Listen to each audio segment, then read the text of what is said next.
good evening, wherever you are in the cosmos. AJ Dodgestar, Intergalactic Mercenary, at your service. And today, it's Gunpla. Build and chat. Now, yeah, originally on the schedule, I did have continuing work on the Metal Gear Rex kit, but I kind of wanted to build something smaller and easier for a little bit. And I've been obviously just finished rewatching Seed and Destiny, so I'm like, I need something Cosmic Era, even though we did the Master Grid Strike not so long ago. And I'm gonna go see thingy tomorrow, Seed Freedom. I mean, it's on tonight as well, but it's like really late. Don't know what they're thinking with the times. At least tomorrow's a more reasonable time. Where is all me bits and bobs? Little sandy sponges that I cut smaller. Come here.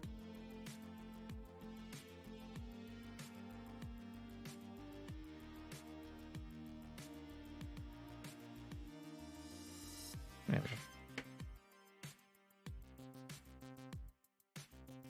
Place them off to one side. I think I realized when I was like setting up my camera for this, it was starting to drift because I think the legs on the tripod didn't have the best grip on the glass. It was just like sliding slightly, I think, because the cable had some tension in it still. So it was funny. One more reason for me to thingy. Get one on a mount. Other than just having it pointing straight down, which would be nice. Yeah. ZGMF X10A Freedom. As first seen in Gundam Seed, and then again in Seed Destiny. I've actually built this one before. Technically. So it was the metallic version that came with the Force Impulse. A very specific say. So my volume is too loud.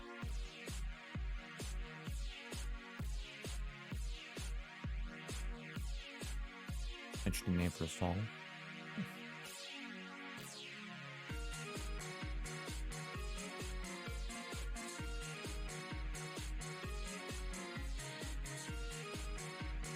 Not too loud, right?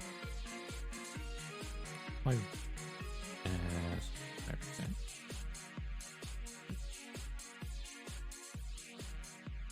Put that tiny bit on the mix.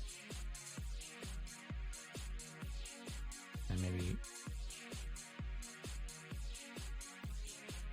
getting audio mixed is always a pain in the butt. But hey. Freedom. Yeah, like, even though I've built a metallic version, I went to a standard version as well. And of course, I then went to build the Strike Freedom as well, which I do have sitting waiting there. Before the Rising Freedom comes available, which actually I'm pretty sure it's going to be available at the end of the month. I mean, it's already obviously in Japan and America as well. But, you know, the UK time lag when it comes to model kits. I think it's going to expected to be at the end of the month. So I can imagine the Easter weekend might disrupt that. But, that's quite far ahead there. I guess it's like centerfold.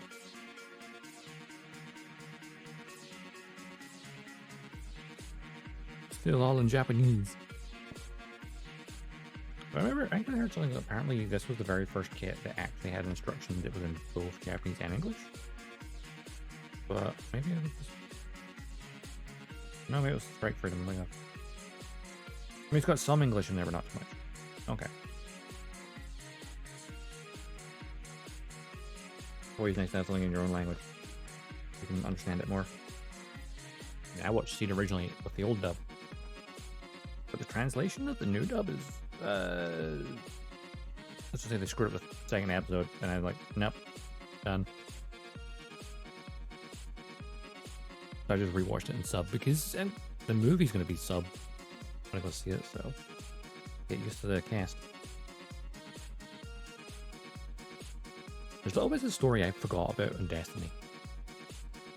And I like how they actually changed the ending compared to the original, the remaster, and it works so much better. It really does. Alright. We're starting with the body. Alright, thankfully is... That's where I managed to put all the stuff to the side rather than at the bottom now. Now I need D-Runner. And D-Runner.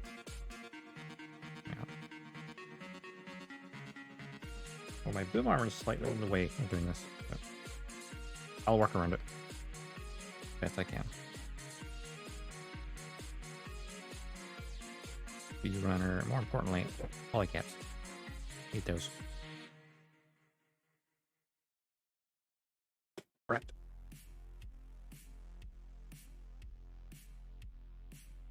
That's the thing, like, I understand obviously that the new seed kits, the Freedom ones, do have polycaps as well, so they're consistent with the HGCE line. Whereas, like, you look at like the Thingamabob, very accurate statement. Which from Mercury stuff that doesn't have polycaps at all. Whereas I think Freedom still has polycaps for some parts.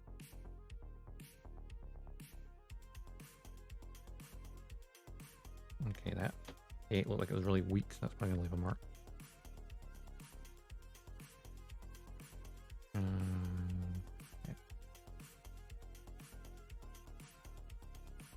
I mean, I'm supposed to take all the parts of the body off of this right now. No reason not to.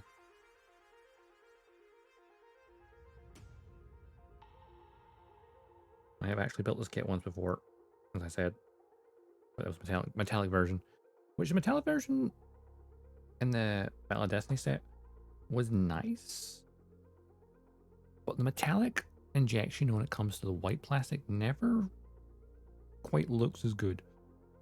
There's something about that just doesn't seem to work, I think. Like the metallic on like the wings and like the blue and the red parts, like yeah, that was great. But the metallics on other parts looks a bit not good. I actually need the sea runner. Oh, which is the red part. Where is it? White part, right? No, it's the blue part. Yeah. I think in my head I'm thinking of different kit. Pretty much blue in the torso, the lower torso, not like the red of thingy. Interestingly, it has that raised guard area around the center torso, probably because it's going to protect that spiky bit. So they also made the runner have weak points, which have naturally just one of them snapped anyway. There's a lot of these like weak points in the runners. I guess they give you easy access to it, which is kind of nice.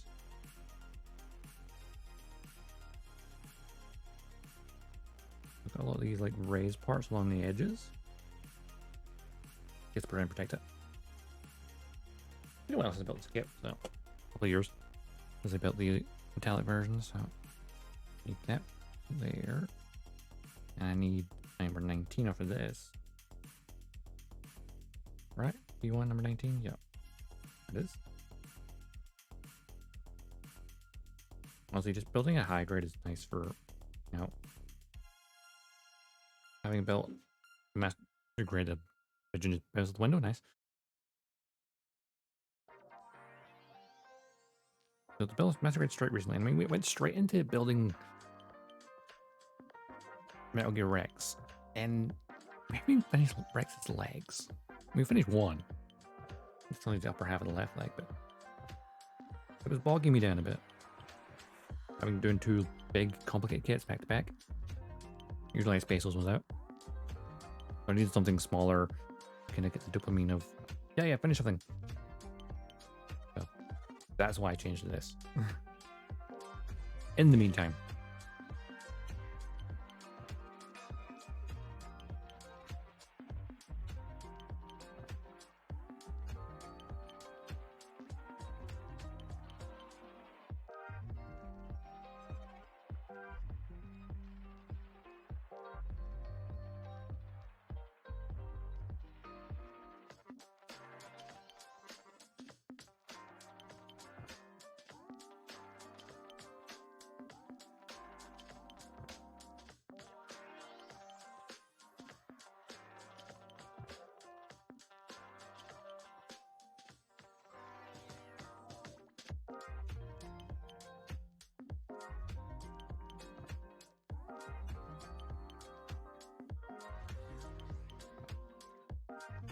Music's not too loud, hopefully.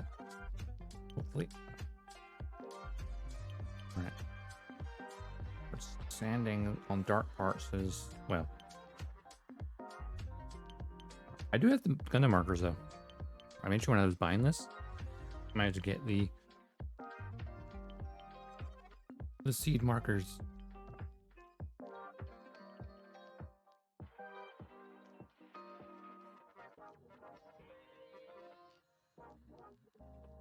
You got red, seed yellow, seed white, seed blue, seed gray, and seed dark blue. Of course, dark blue being the torso of the Freedom.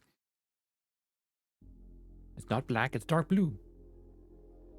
It looks more black in animation, mind you. But it is technically dark blue.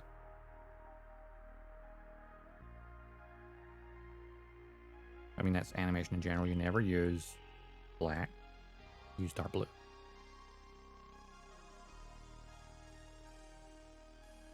Your outlines are going to be black. Just for 2D animation, anyway.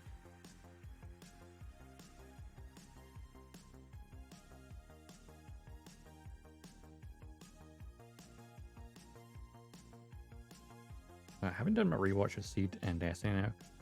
Seed has its flaws. You know, some flaws here and there. But it stands, it's still really, really good. Now, why is my... What's jabbing my arm? Like all this lovely electronic cabling. Yeah, that much electrical wire on my headset. I maybe just get a new headset. Hang on. Make a part. Let's come loose this one. Electrical tape. Why replace it when you can just fix it temporarily?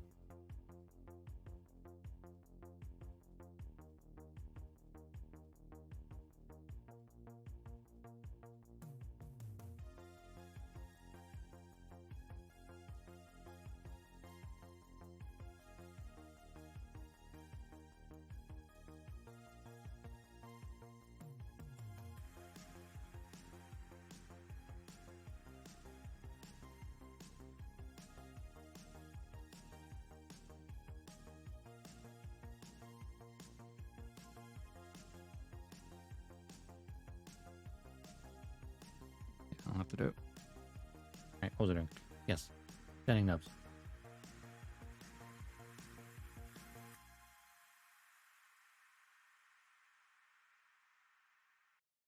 I think if I get a new headset, I'm going to get one that has a braided cable. So it's less likely to do that. But you think a Corsair headset would be of high quality. Apparently the cable, which is weird because like I have a Corsair keyboard and mouse. They both have braided cables. Rather than where the headset doesn't have a braided cable. It's the thing, it probably moves a lot more. Well, the mouse moves a lot, but the keyboard's not going to move. Other than when I move it, I guess.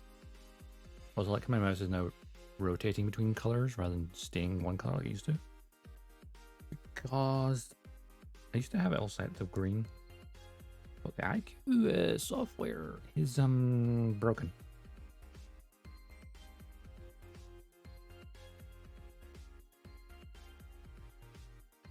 And I don't know why. I used to say when it's running, it's screwing with my machine. It's strange.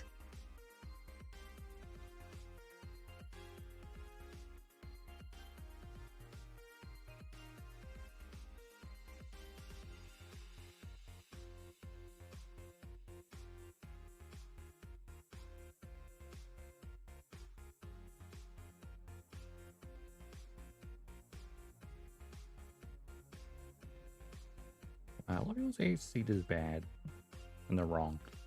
They just don't like it. That's the key difference.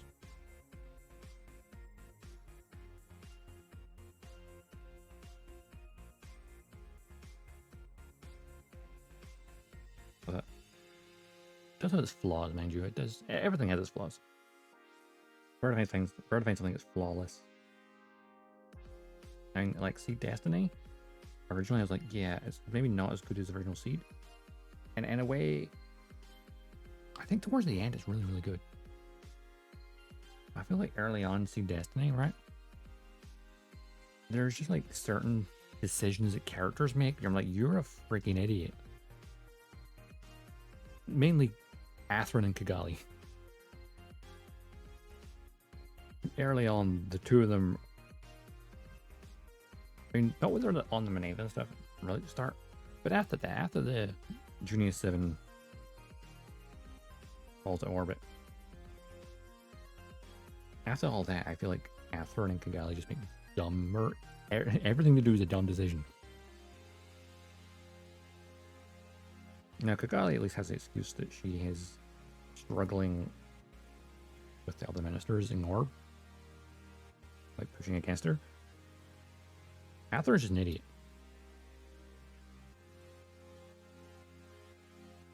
Let Durandal sweet talk him and get inside his head.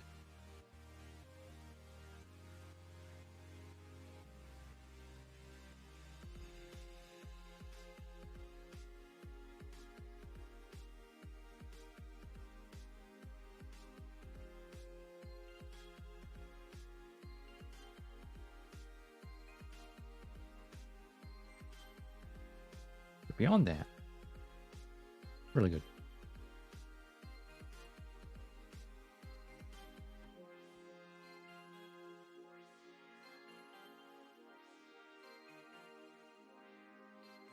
I gotta be careful when filing this tiny bit of here, because there's a tiny bit of res detail right next to it, so I don't have good accent. Hey, Dr. Anime, how you going? Or how's it going? Yeah, words, I know English. I think I went to say how you doing and how's it going at the same time and just stumbled the two together.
Minimize that tiny stress mark as much as possible.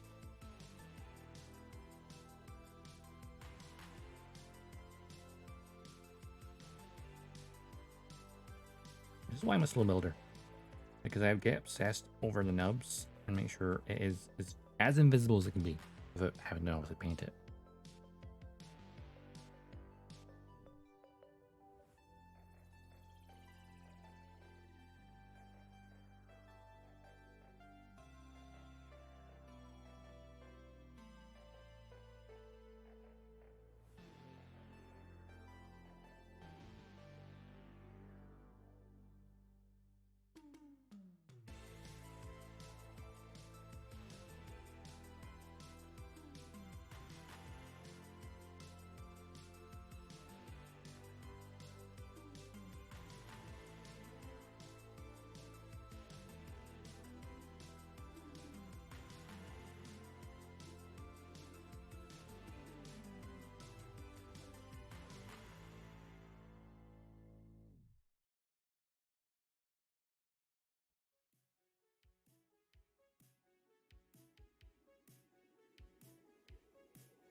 I think one thing I can always say about the Freedom It is, and I think Fredo will be one of my favorite designs. Even more so than Strike Freedom. Like, Strike Freedom's great, but the original Freedom's something special about it. To me, anyway.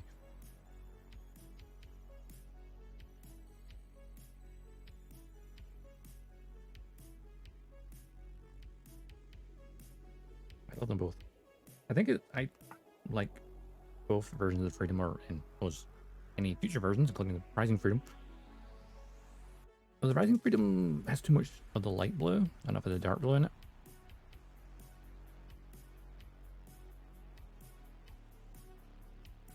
But I think it's mostly white and blue. You know, it's got dark blue and light blue. And it's got small red and yellow accents. Mainly the red being, yeah, like red's like the tertiary color. Just like on the shoulders and stuff. And a little bit on the torso. And with the yellow just mainly being the eyes and the beefing.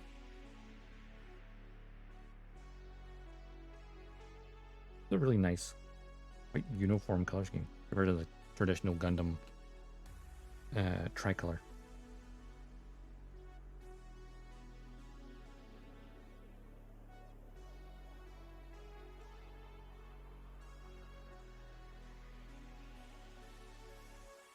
Okay, there's a little bit on the underside still.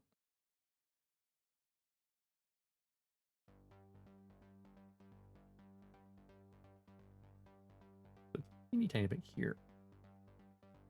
Bottom of the torso, which isn't that much of an issue, but I want to at least make sure it's smooth.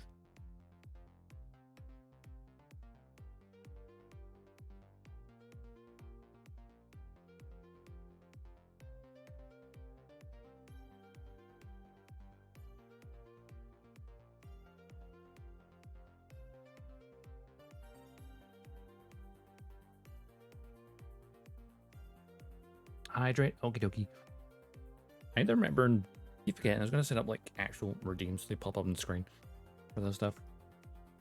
Keep forgetting about it. Today we are hydrating with mango.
There you go. Got the front chest piece done. And I need number PC2 or the actual shoulder joints. Good old classic polycaps. A lot of people seem to hate polycaps. I just don't mind. How many mecha have I built? Ooh, that is a great question. I could spin around and have a look at my shelf and try and count them. Let's have a wee gander, shall we? Let's see. 1, 2, 3, 4, 5, 6, 7, 8, 9. 10, 11, 12, 13, 14, 15, 16, 17, 18, 19, 20, 21, 22. 23, 24, 25, 26. 26 finished. I can see. That's not including Frame Arms Girl and 2 Figurizes as well. So more like, 29. And if we're counting non-mecha related stuff, then there is a swordfish from Cowboy Bebop as well. So there you go. There's 30 kits total currently in display in my room.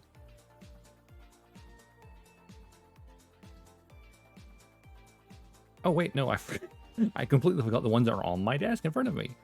So there's also the aerial and Choo-Choo's Demi Trainer that bring up to 32 kits.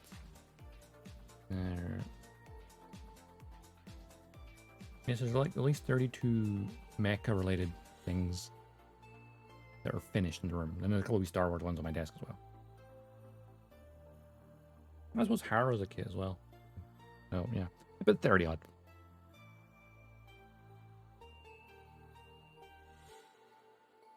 Currently built. Emphasis on the word currently.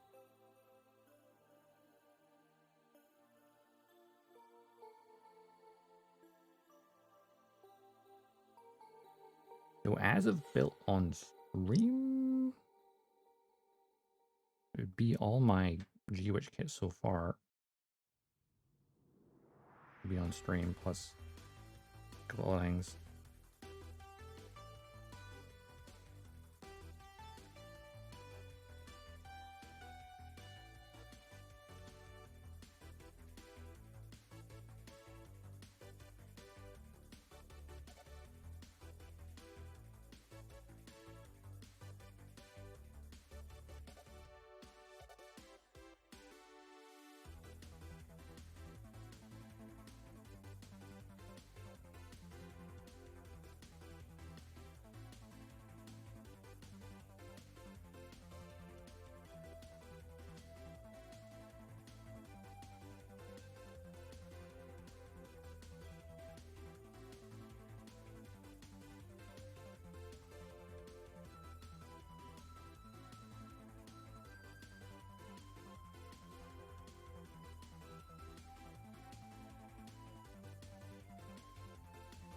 And they're just getting your nail on a wee nub mark is like quicker than ending it.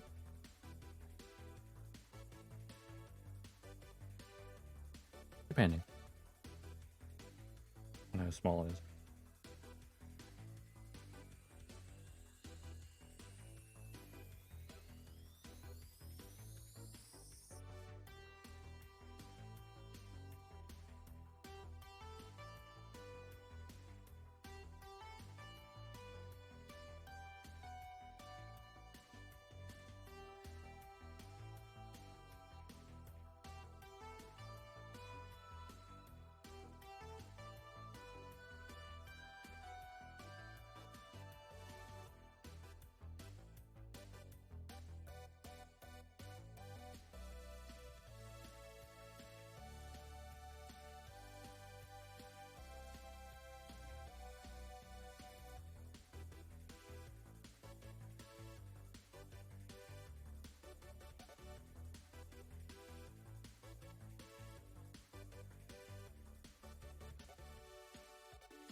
I need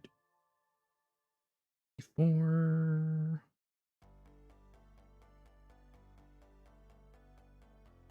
When it comes to polycaps, I go straight for the single bladed because no point in cutting them up further away because rubbery.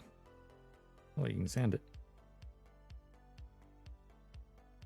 Oh, thinking of rubbery stuff. Have you seen all the gunplay announcements over like the last 2 days from that Hyper Plano Fest? Lunamaria Hawk, Beggar Eyes. Also has an option for her flight suit to be unzipped, which apparently the inner part is of a more softer plastic, which is interesting.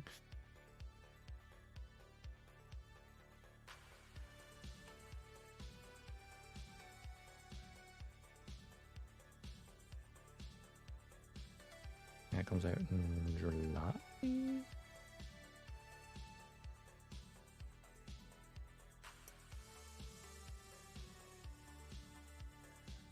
And of course, the Psycho Gundam Mark II was announced, as was a Vroid 2 figure rise, which was took everyone by surprise. I mean, it's a little Mari Hawk, honestly, but at least she's a Seed thing. Seed Destiny, and is Seed Destiny's 20th anniversary this year, so that makes sense. Vroid 2, I think the only connection is, oh yeah, she did pilot the Psycho Gundam Mark II for one episode in Double Zeta. So I guess there's a connection there.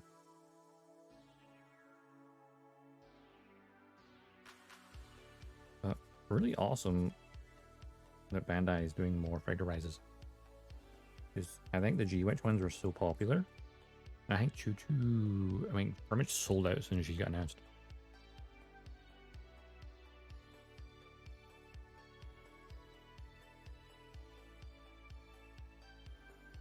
So it's really awesome. Figure rises are becoming really popular now, thanks to G-Witch. And I hope Bandai continue to make more characters in figure rise form. Hopefully also include some of the guy characters, because having all the girls is great. Well, you know, you want to have their, like, got the Lacus one, I want to have Hero to go with it, you know? If I've got Luna Maria, I want to have Shin to go with it.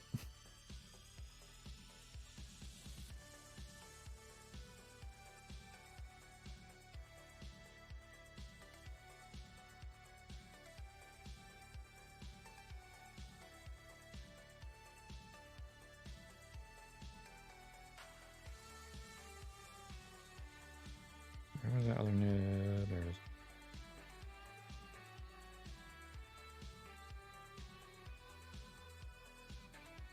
But you know, time will tell what Bandai does. Though I did just see they announced a couple of more Seed high grades as well. But I won't say their names. But because they're potentially spoilers from the movie. I mean, I know they exist. That's I guess spoilers. It was nice to see previously existing mobile suits from Seed getting upgrades. Do it that way. People are wondering if the default version will then get an upgrade at some point. Would be nice. Would be very nice.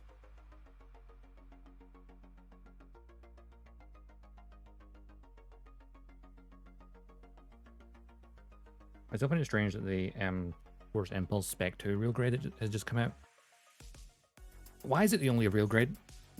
Also, why no high grade version of it as well? Like, it seems odd that it's the only real grade. Like, I get that the Force Impulse real grade is meant to be really good. But have a high grade as well would be nice. You know, it feels weird to have one real grade and the every other kit's a high grade. Seems a bit strange to me.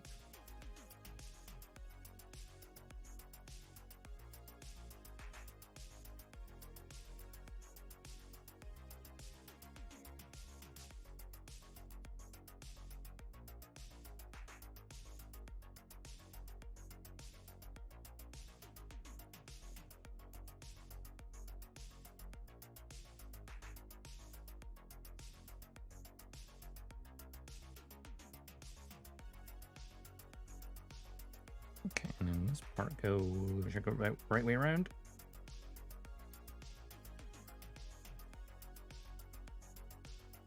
Oh, good old ball joints. I like cat ball joints as well.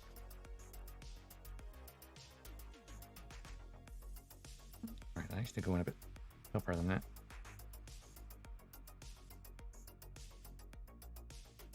Ow, fingers. I having to click it in place there, and I like click in the part there.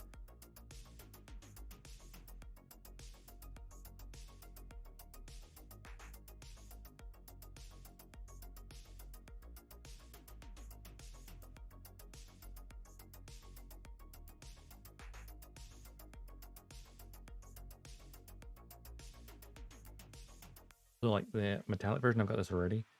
It came with the Force Impulse.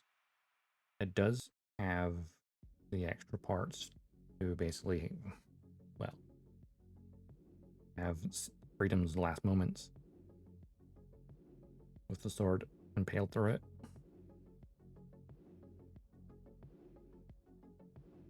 Which is really cool. It's just a shame that the parts are monochrome color. If you want to actually do it properly, you have to paint it. So I'm kind of leaving those to do is maybe do a diorama in future. I'm probably gonna reuse those kits and do a proper diorama with it. That's why I wanted a default one as well. Yep.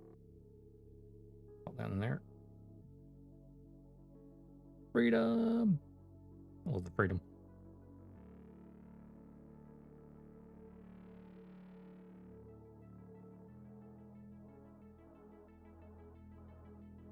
And here's the thing I was surprised at. I was looking at like high grade Cosmic Era kits. You know, you got this Strike, you got the Freedom, you've got the Strike Freedom, and of course you've got the Rising Freedom that coming later. There's an Infinite Justice, and of course the Immortal Justice coming out. But the Standard Justice and the Aegis don't have revives. They're still the old ones from early 2000s. It's like, why, Bandai? I mean, literally on the box art of this kit, it has the Justice in the background. It's just like, it's 10 years ago, Bandai. Where's the Justice HGCE? You gave us the Infinite Justice after the Justice Knight was featured in LW Re-Rise. So the Aegis Knight existed, and then they never gave an updated Aegis, so you know. Everyone was hoping for that.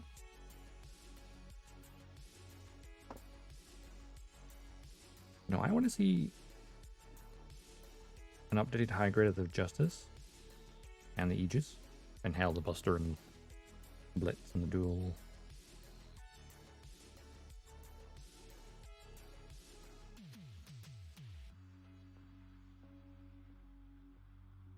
I want them all.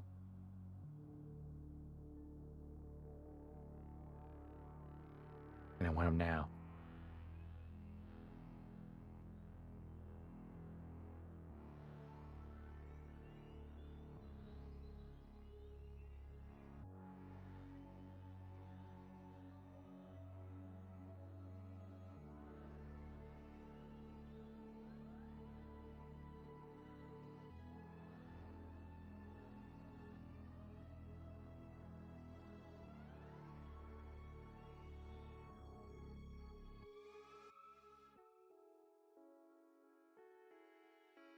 Trying to get things smooth is always a pain in the butt.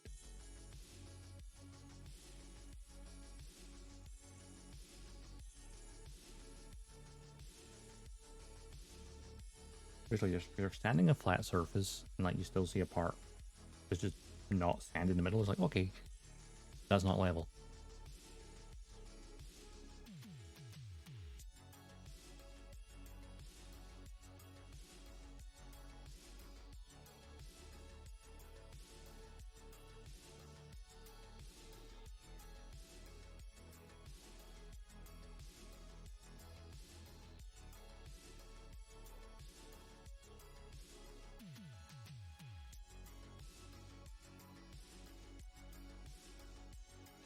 I am thoroughly excited to go see Gundam Seed Freedom tomorrow.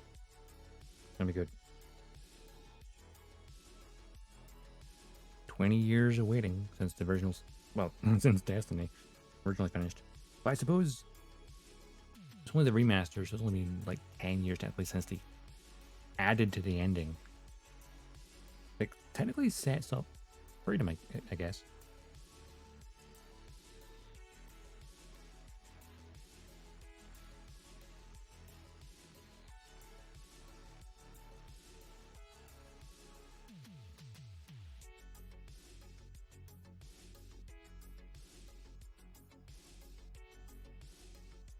It's quite rough for these, like trimming off bits by accident.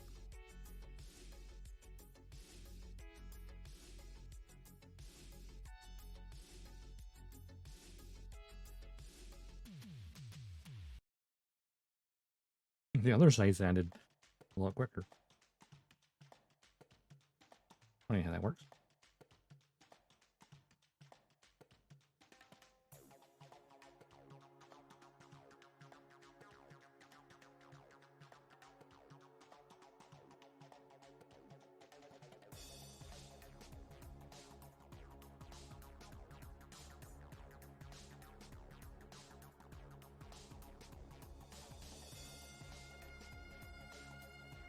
I'm just thinking to myself here, would those thrusters on the back there have red on the inside? And the answer is probably yes, because seat does that. Or inside of thrusters have red. I appreciate it, looks very nice. But I suppose any excess or extra color parts I'll do after I finish building. That way I can kind of look through it all and like compare it with the artwork and stuff.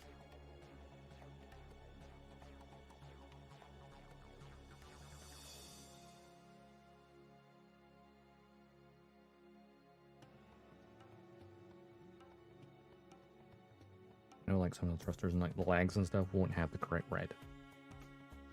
Because it's only high grade. I mean, there is stickers for like the blue on the rifle and then the red bit on the plasma cannons and a tiny bit of red in the shield.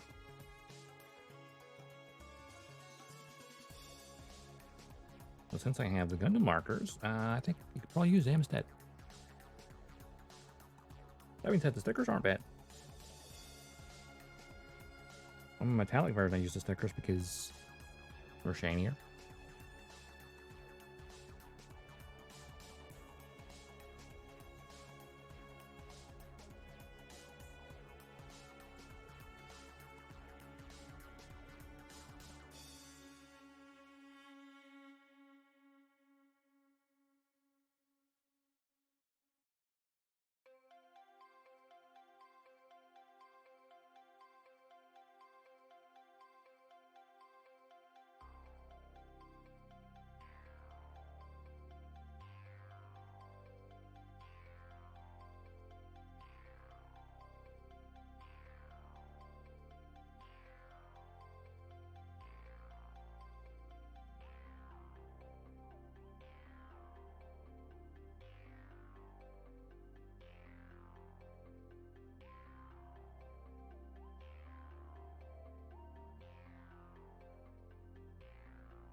And thrusters point downwards. Yep.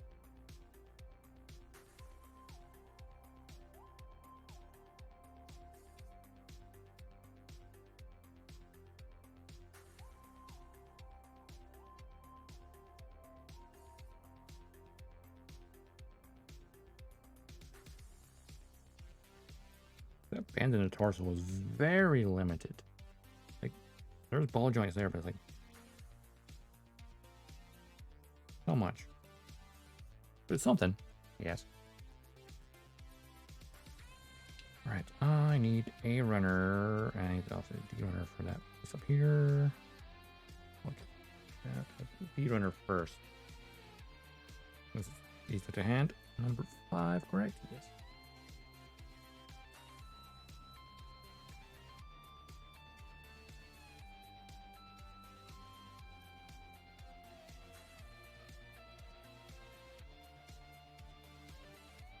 And the rest is A runner, yeah. Well, A1 and A2.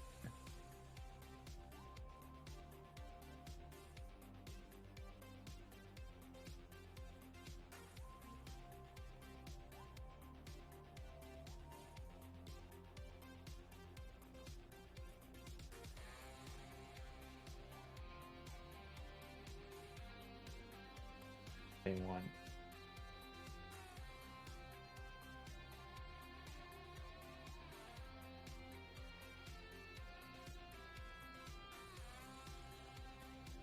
There it is.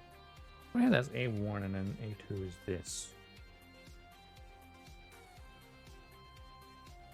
Well, you could probably have them in the same runner, honestly.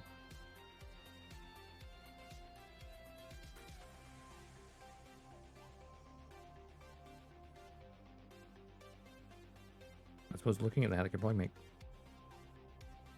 I mean, there's only usually one circle. Anyway. Right. Number 12 for the collar.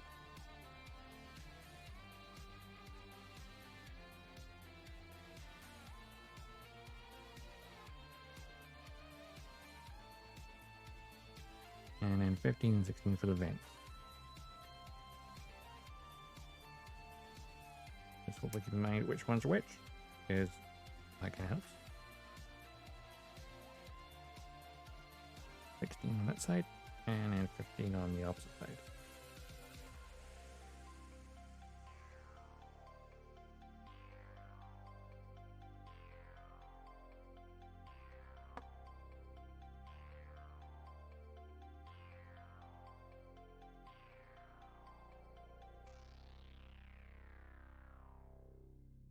Vents are recessed, so that's handy.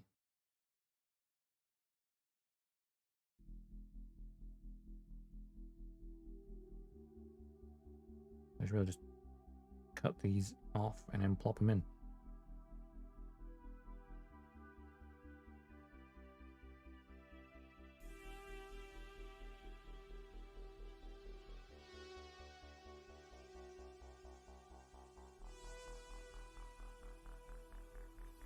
That said, though,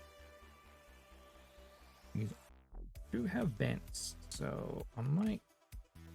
Also, that was first I ordered. Might, you know, just a little bit of panel landing inside the vent before I close them over, basically.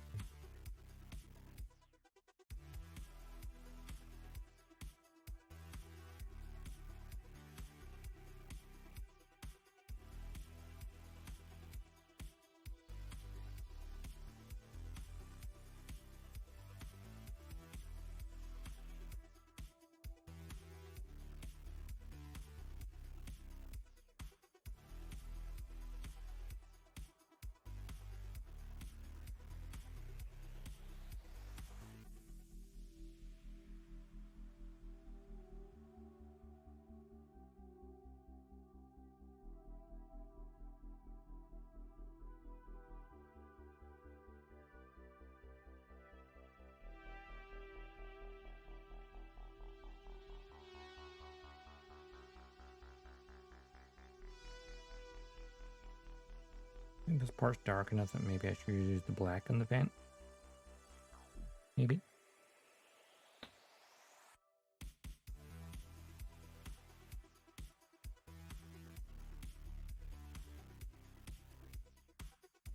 Turn the brightness up on this light for a second.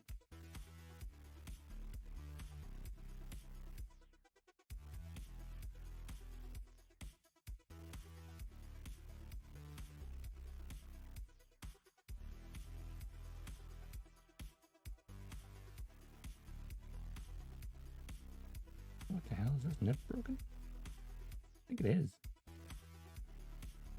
How did I do it?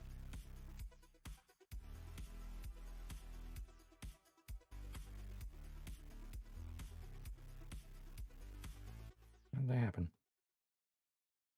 Maybe when I was like scraping it across stuff, I guess.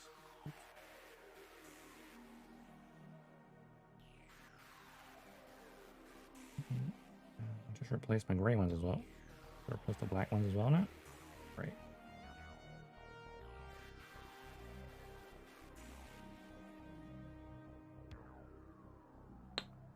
Not ideal.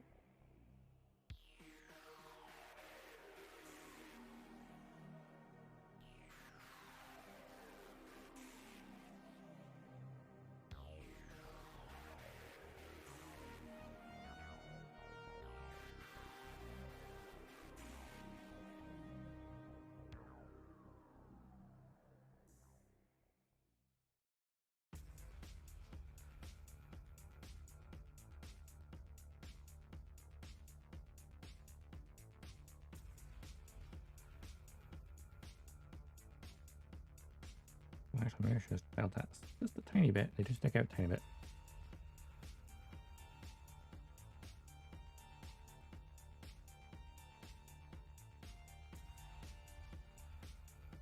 Pull it back out. Not without damaging it. Okay. Is what it is.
Get rid of these nubs at the back of this, and that'd be fine. Well, the front doesn't matter because it was covered up.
Pop this onto here.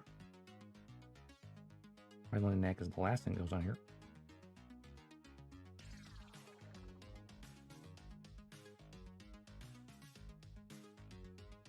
Or line up pegs, it does help.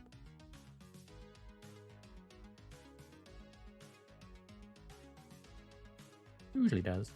And then it's the red part and then the dark blue part. Cool.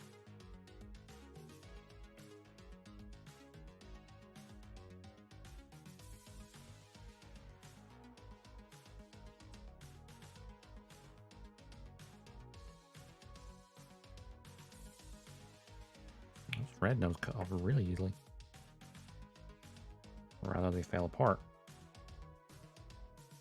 A more accurate statement.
And this goes 1, 2, 3. Has that nice little overhang.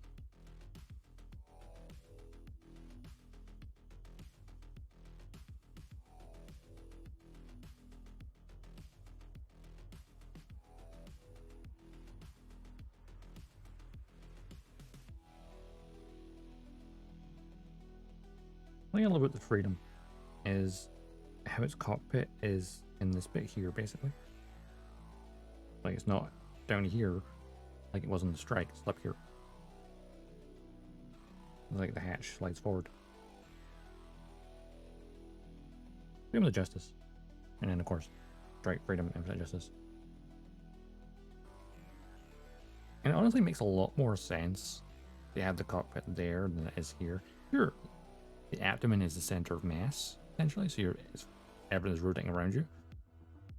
I feel having a cockpit there, an area that should be moving and bending,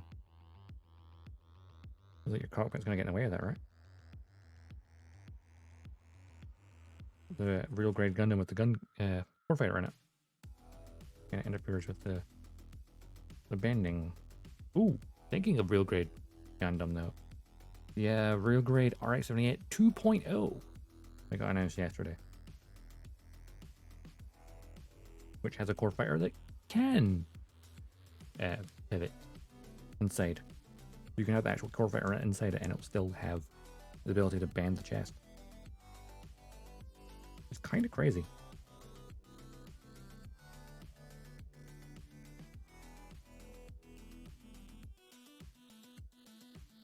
Like the new RX-78 RG 2.0, from an engineering standpoint, I think it's probably amazing. From a visual stylization point, I think I prefer the original, because it's more sleek. The new one's a bit more bulky looking, which does look more realistic. But something about the original real grade, it kind of just kept the aesthetics of like the silhouette of the original Gundam, while adding more detail to it. And the gimmicks of like the knee armor and that sliding.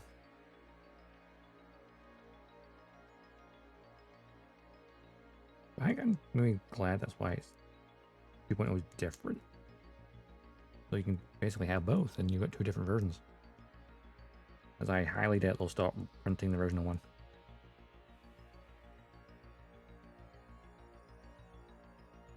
I mean, it's still print like the RX-78 MG 2.0 as well as 3.0, so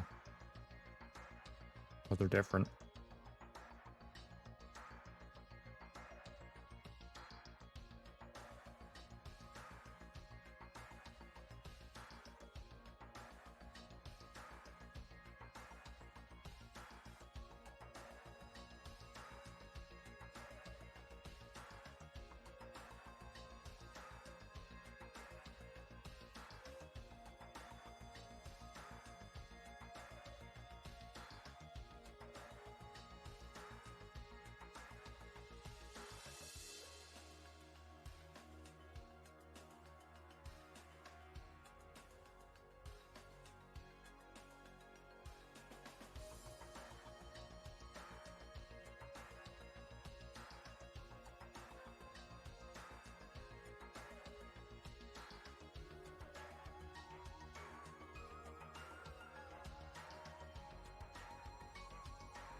But at some point, I'm definitely going to build the Master Grade Freedom as well.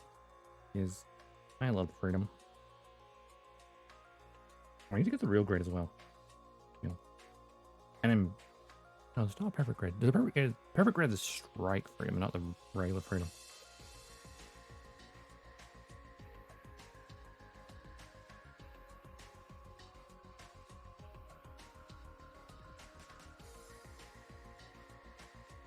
Thinking about it, right? It being the 45th anniversary of the original Gundam this year, and obviously next year will be the 45th of Gunpla. And we've got the 45th anniversary, I guess, Gundam announcement being the real grade 2.0. I feel like it could be something else. It's usually a perfect grade announced at any major anniversaries. Now, if they're doing something for the original Gundam, I can foresee them doing a perfect grade Unleashed Zaku 2. Or would they do the new Gundam, maybe?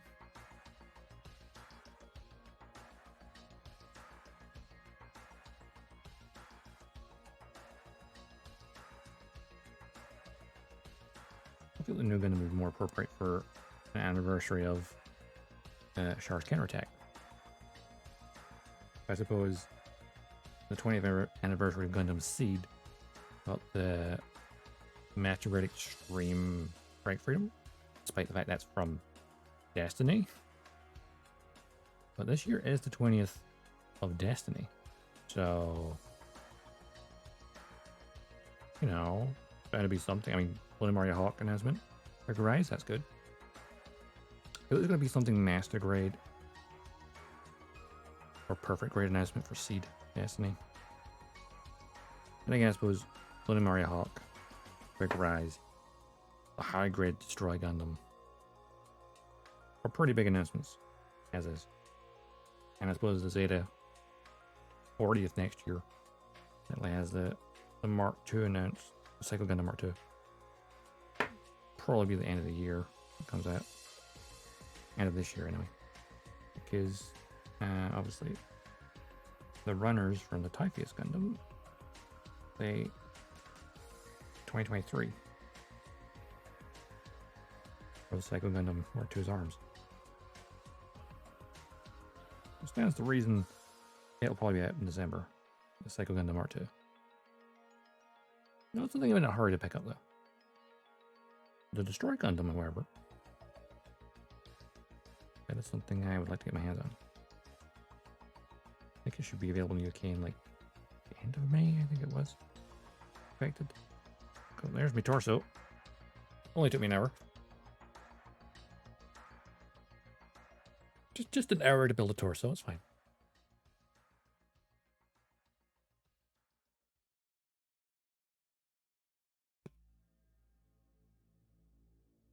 I told you, I'm a slow builder. This is why I want to take a break from my 100 scale.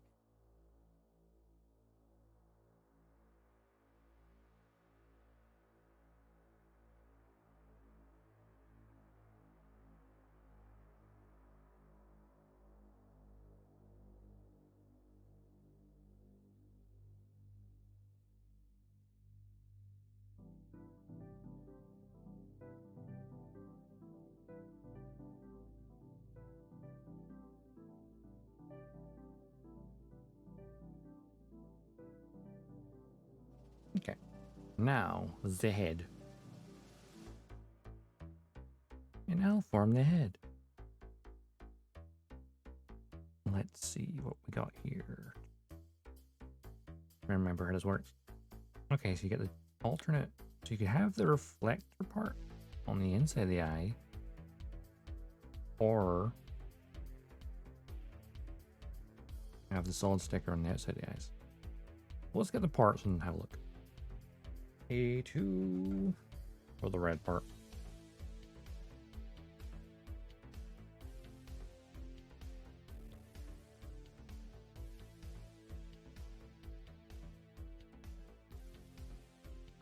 Luckily, these connector points are not going to be visible, so I'm just cutting it directly.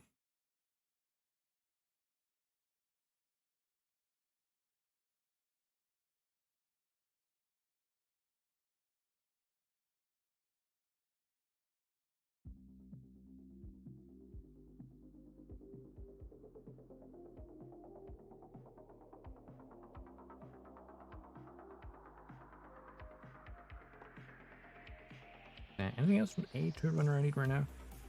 Okay, the head crest.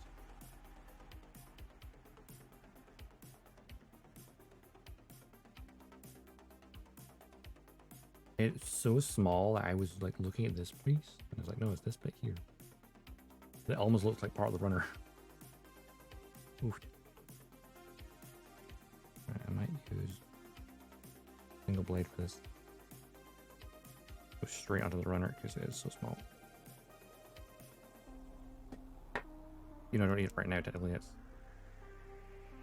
go look at the parts. Right. B1. B21. B23. F1. Okay. We have some A1. I need something. Yeah, runner. There's the antenna, which does not look like it's very secure on there. I'm just gonna get out of there because, yeah. Of course, it does have the, you know, Bob's safety flags.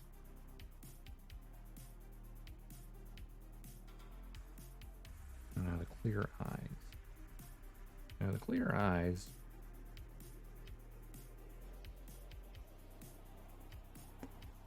Or yellow. And if you put the metallic sticker behind it, it would definitely make them reflective. Oh, did I do that on my metallic version? I think I did. And then tried to cut out the actual yellow part. I could use black Gundam marker around the edge of it. Potentially. We could have yellow glowing eyes rather than the sticker. The problem with these things, they're so freaking tiny. That's something that's actually surprising. Think about it. Obviously, this kit is newer than the Master Grade Strike we just did. But the Master Grade Strike didn't have. It still has stickers for its eyes. It didn't have the option to have something reflective behind it. Or here's a high grade, it does. I think maybe they started doing that for a bit. Yeah, 2015 on this. The runner. 2015 kit, of course it is. I also need number E23. Well, I need B1 as well, actually. If I can get the mouth guard, as well as the rest of the head.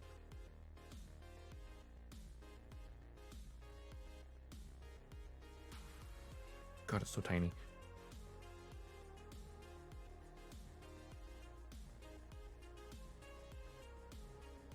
Having done a Master Grade recently and I'm back to like a 1/4 scale, everything's so small. Kind of crazy.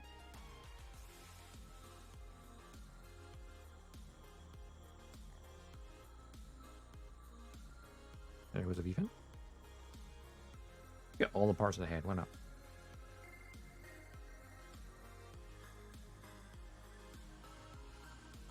Why the frick not?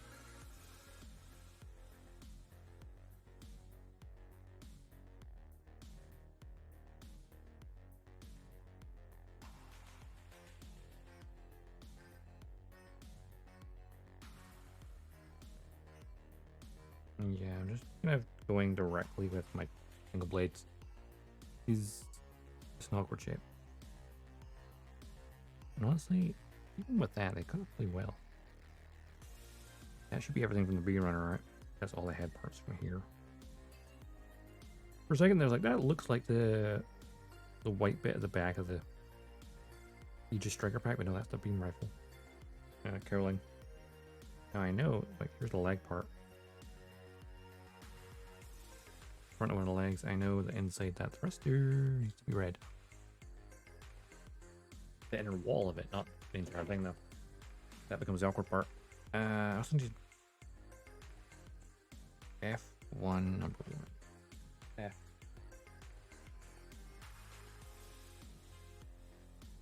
That's the runner, read that right here.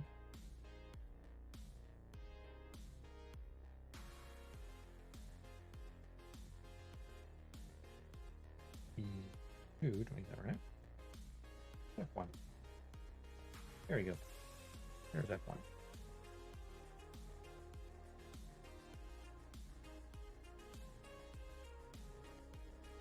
No, it's E1 actually. Actually, I need. Yes.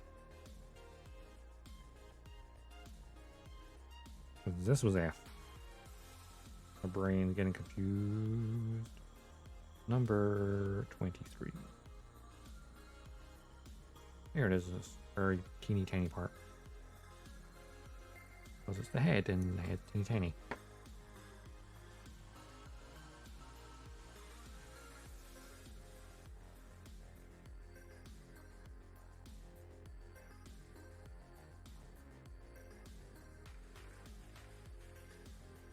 Hang on a second, I'm gonna grab my pickle.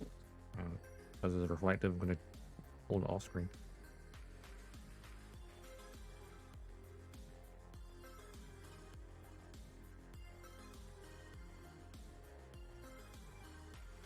Pop these into the eyes.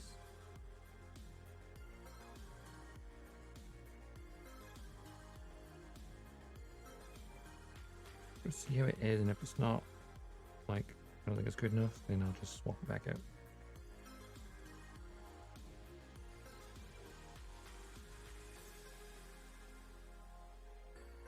Or I'll just cover it over with the Liquor Eyes.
Now these eyes.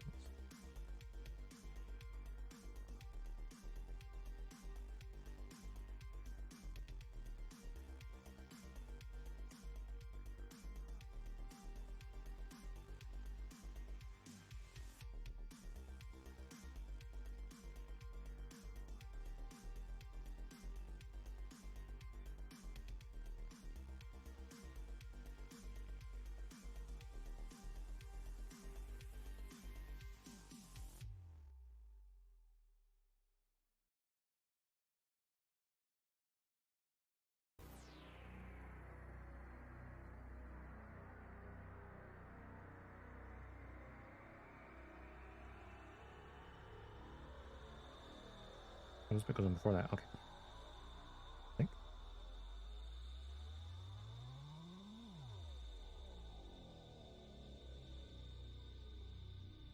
Where is this going? That way. Okay. Problem with tiny parts.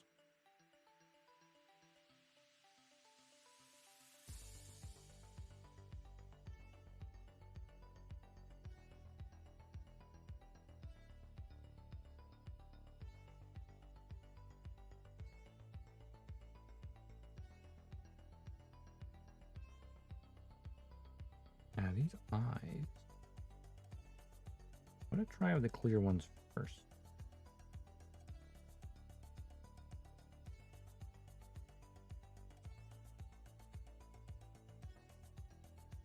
They're so small.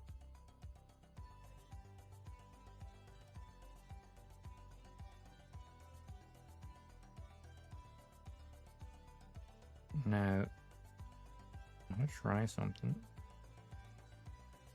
Oh, actually, no, it could do it. Where is it?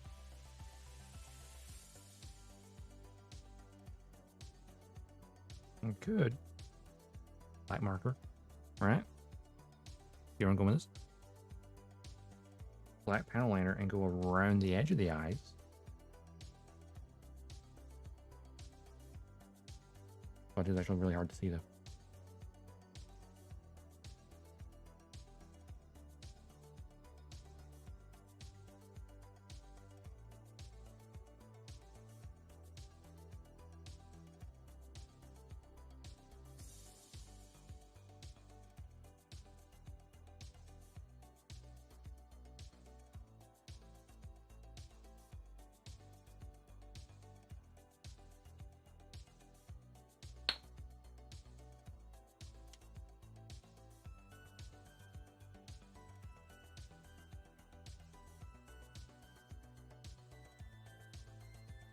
Trying to try this a different way.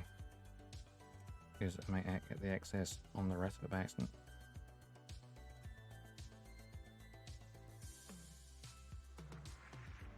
I have a crocodile clip nearby.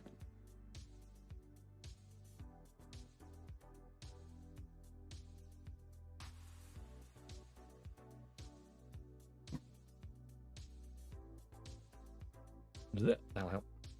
Me think?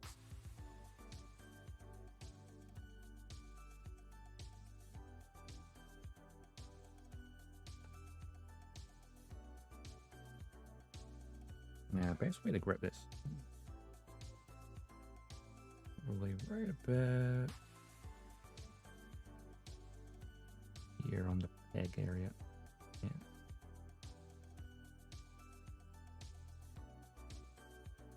Like that.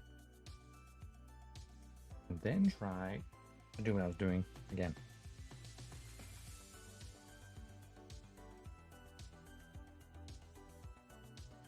Using the black panel liner to essentially paint around the edge of the eyes.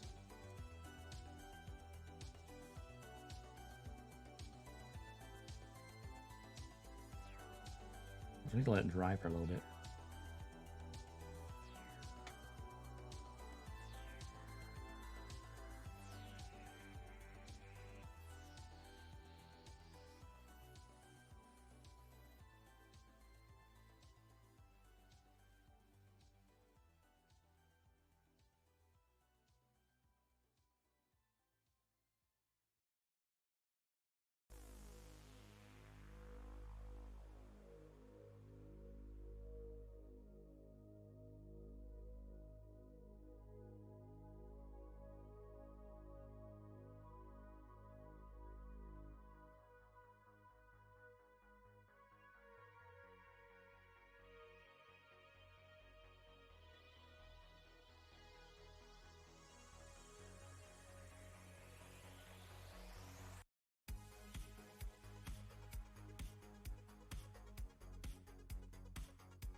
So far that looks all right.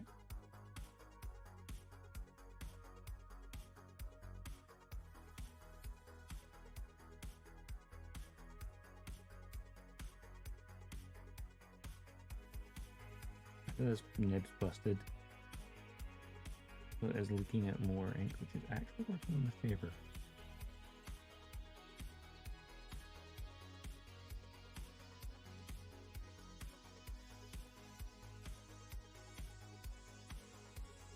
I could maybe get one of my other fine tip ones and do that.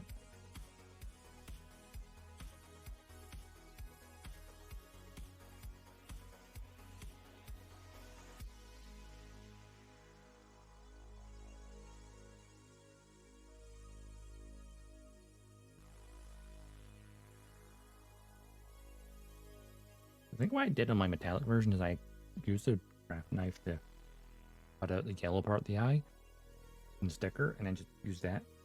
I feel like on real grades you get actually, I'm just remembering, you actually get that, at least with some of them.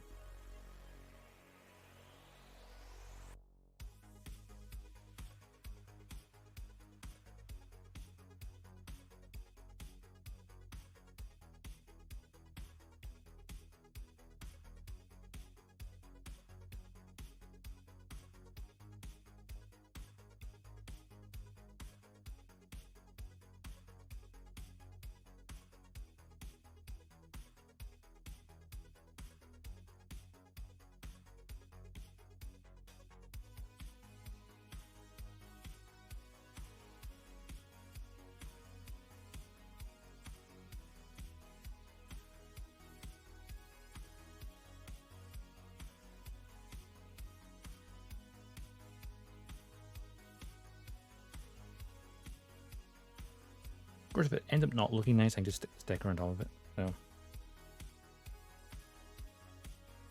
a win-win. Try the technique first, and if it doesn't work, just forget about it.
How well does that look? The camera's not focusing very well. I mean, autofocus sucks in this, so, you know.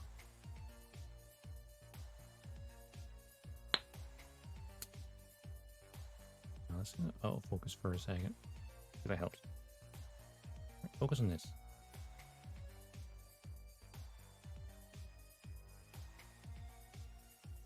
Specifically on this.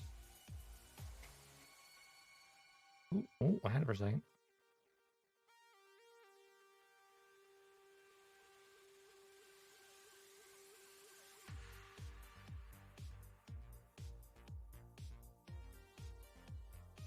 Oh, no.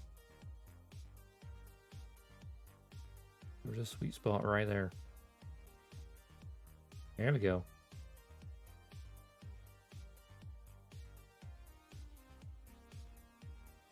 Yeah, my dear, it's gonna work.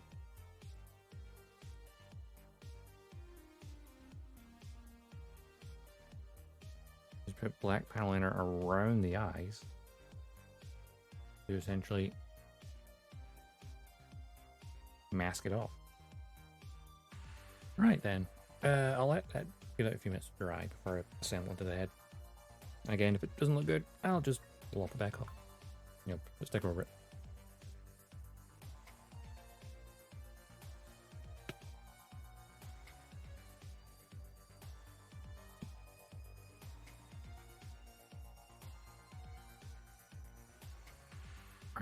Going to get the rest of the head ready in the meantime.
the back of the head. Felt up at the camera in it, mind you.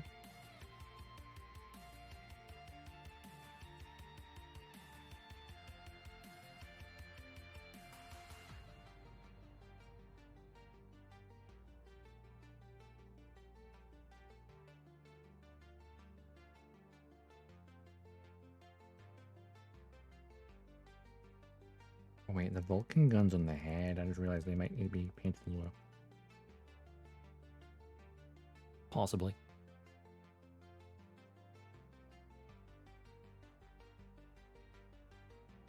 But they're usually gray,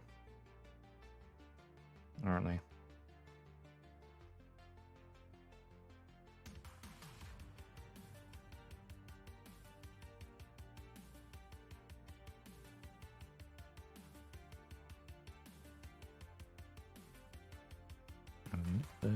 Right here.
From the head, yeah, definitely. I need to put a little bit of color onto the Vulcan guns.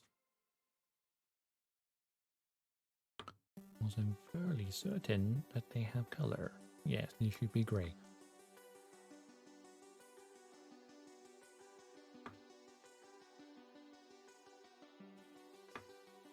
What type of grey? And also, where did I put the...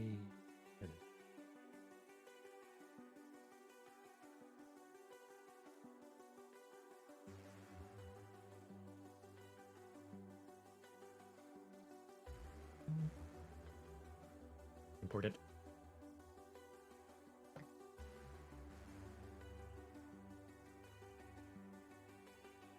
Here. Stay.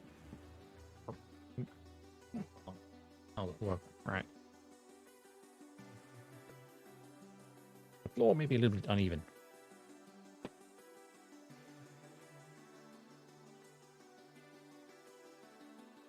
Like my phone's like, Gundam see Freedom tomorrow. Yes, I know. Thanks for reminding me.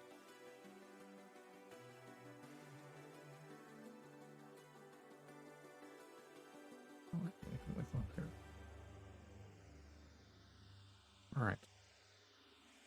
Let's see. Gray.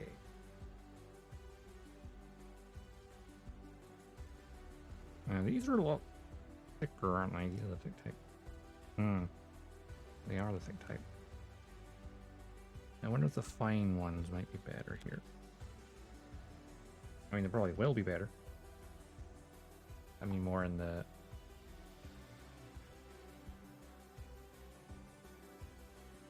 Mecha Gray is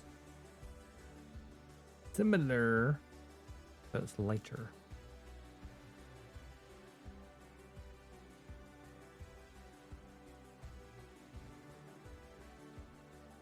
I'll go with the gray that is siege gray. Drop the pen. Just be very, very careful with it. I mean, I've got some toothpicks and that for cleaning up afterwards, so it should be fine. Should be fine. Should. Emphasis on the should.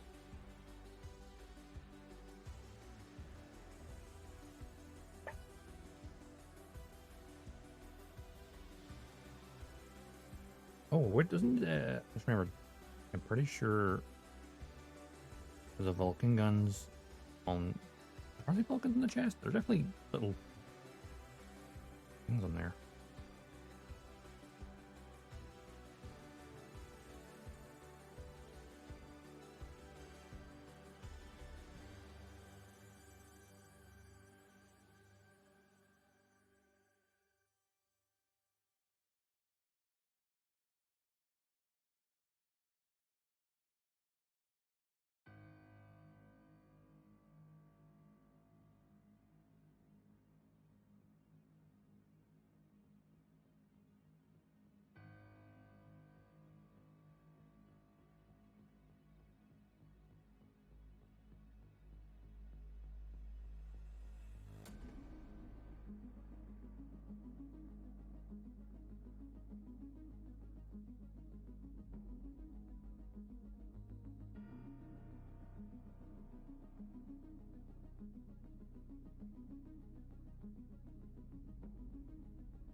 Have to clean this up a bit.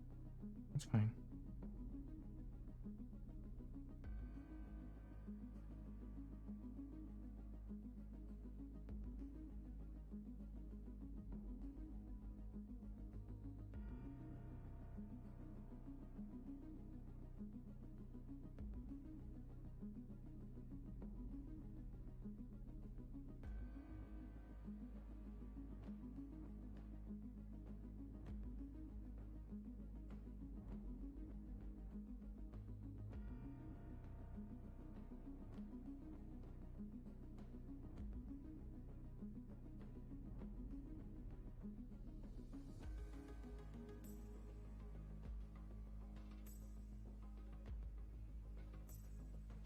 Looking good. I realized that the brightness has changed.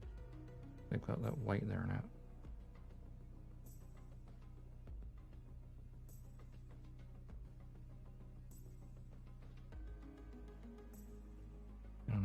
Check something. Yeah, that little bit on the chest would be great as well. Okay.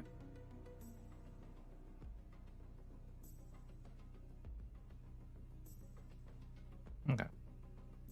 As I have it in my hand. Be more careful with this since I built this part already.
There's a little bit of gray in there. See, this is big high grades. Sure, master grade or real grade, I could just build it and boom, done. There's something satisfying about adding that little bit of extra color it's missing that I thoroughly enjoy. It just makes the build your own. Now, hang on.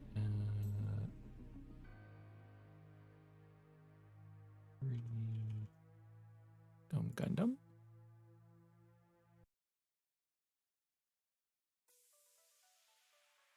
Pull up an image.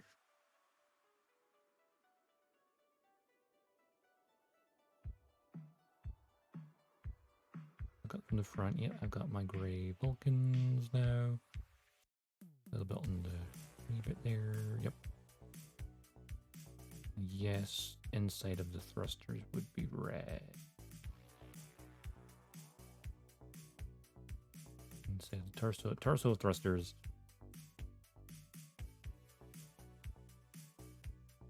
Yeah, I could do all the thruster parts later at the same time. I think I will. What am I doing right now? But since I was doing the Vulcan guns, I may as well have done that where I'm at it, you know? Everything on the front, you know, we're gonna see.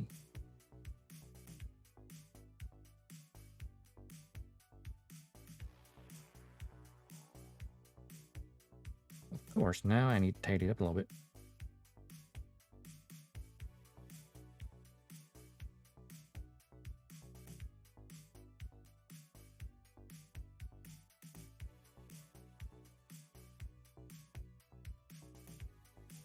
Bonus that it has flowed into the groove slightly, so that hey, I've got a panel line now.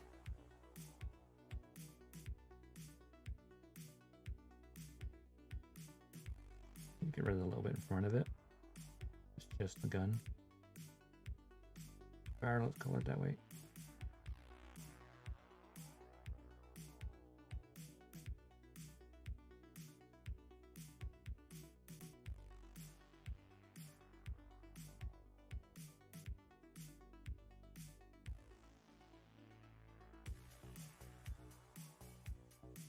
This is why Gundam markers are actually really great for this sort of thing. Because you're just doing it on straight plastic. So you can very easily get rid of any excess. Now, if this was, you know, a full-on paint job and you primed it and everything, doing this would then rip your paint off. But this scenario where you're deliberately ripping it off, I suppose if you're using it, painting it fully, you'd be using a very, very delicate brush. So in that regard, you can do this.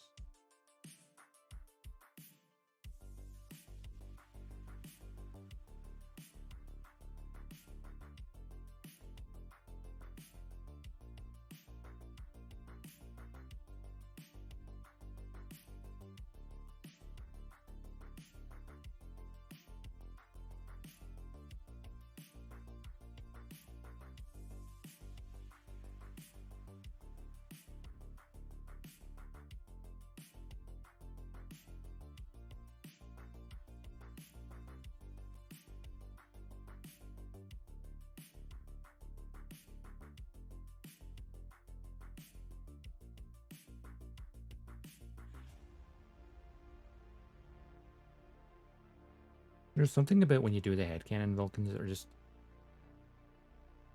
Why is this not focus again?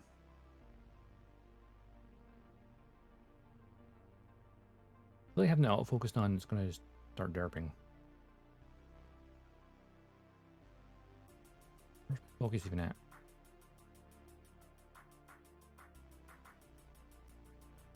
Oh, that's a bit better. Like 30 degrees, so like the desk itself will be out of focus, but that's in focus. Okay, we put it 25. Kind of in between. Yeah, so there you go. That's better. Look about this, the tiny bit of color on the Vulcan guns is lovely. All right, same for on the torso itself. So this one I got pretty much right. Though it's actually harder to see this because it's against a black color. Head on you can see it very easily. And the sides less so. As long as I keep it, I'm going to have to pull this up to the light so I can see it better.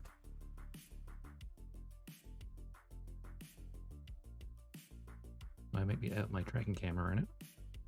And I'm literally against the microphone. A little bit of ASMR as I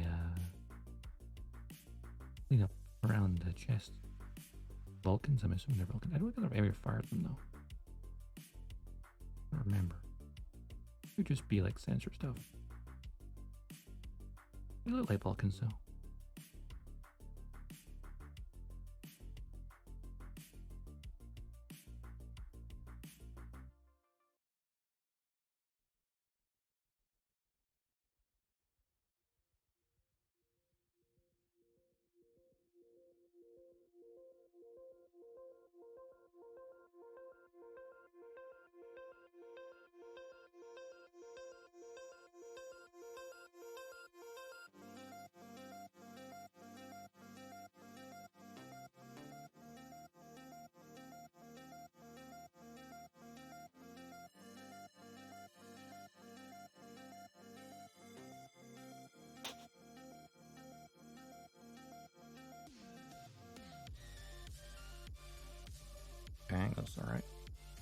I am actually tempted to just do the red on the thruster right now.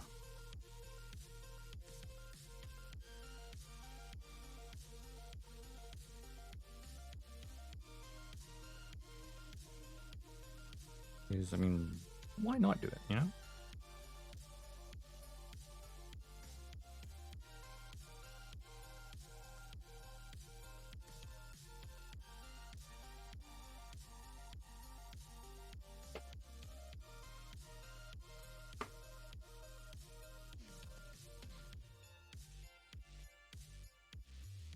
Freedom Gundam.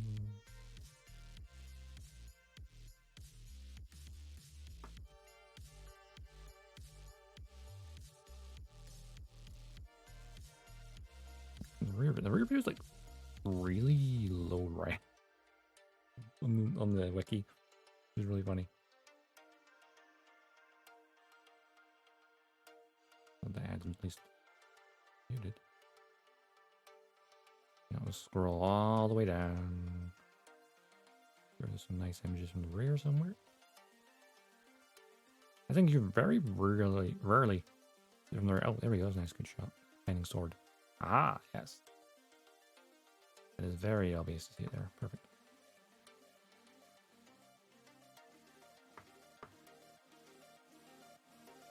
Okay, I'm gonna use the red. Put it inside the thruster. Because why not?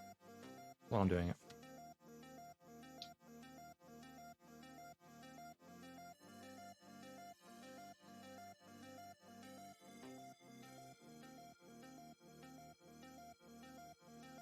So think about it. This is why I bought the seed red stuff. The seed markers.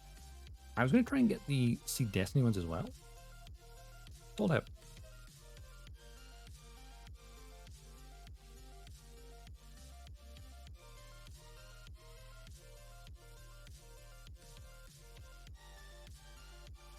We look at the eyes again. They're looking pretty good.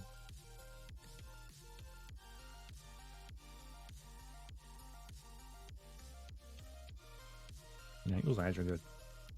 They're very good. Okay, flipping it over. We need to get some red inside of there. Only on the outer wall, not on the middle part. So that's going to be the hard. Well, I use this as like a paint color, and then just get a brush. Nah, I can use 2 picks and get it off.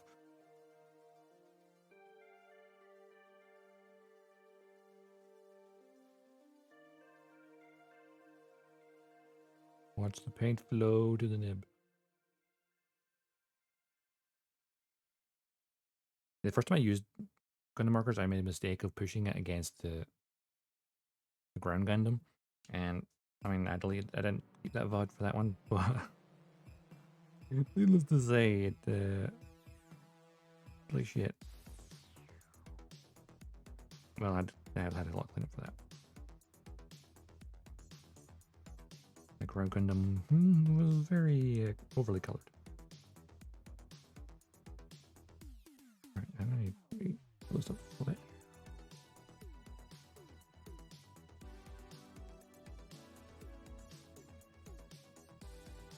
This is probably gonna go all over the inside of this thruster. You know what? Right.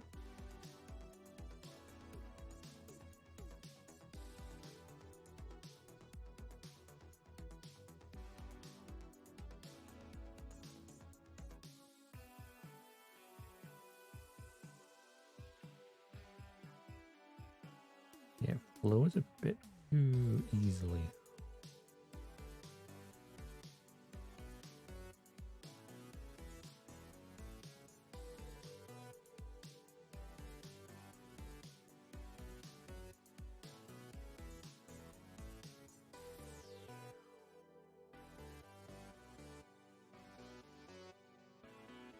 I'm blowing really close to the microphone, and I forgot about that.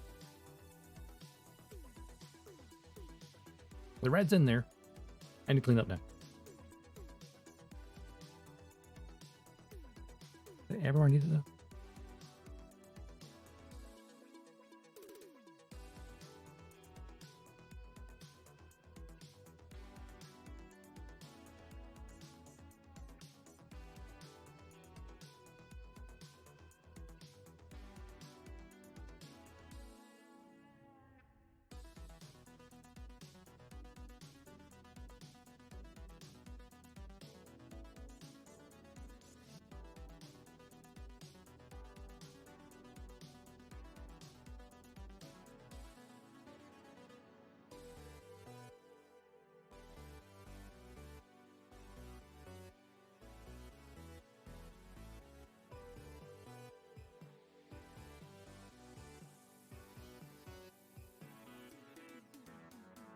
we should have like a more precise version of this.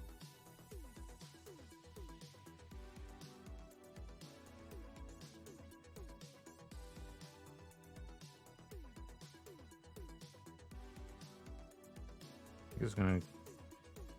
It's good gonna cat, I think. At least for now.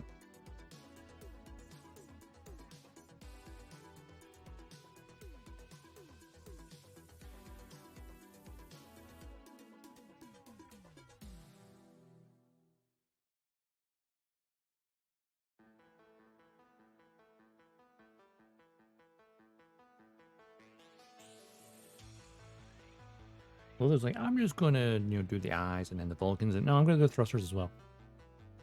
Why not? We call getting carried away.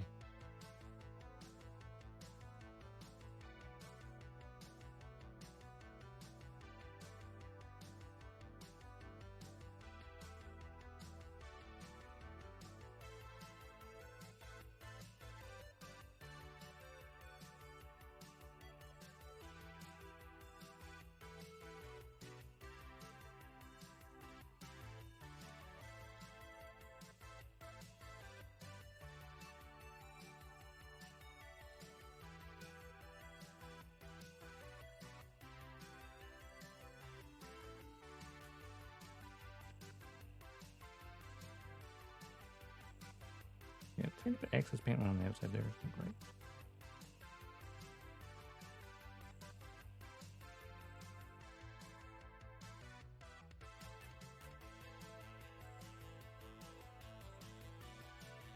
I'm gonna leave that sitting on there for now. Just let that dry on the inside a bit. In the meantime, this should definitely be dried out. Oh yeah.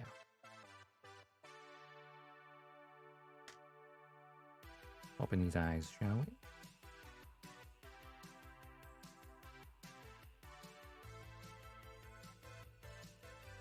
Actually, maybe I need to touch up on one edge there a little bit, maybe. Let's have a look. Ah! Eyes are so small and very delicate.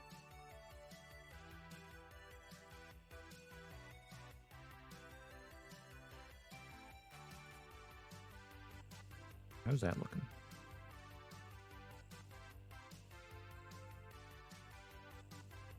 Eyes are there. When the light's hitting it, they're pretty good. Yeah, I may just need to use this. Oh wait, is that still an actual eye?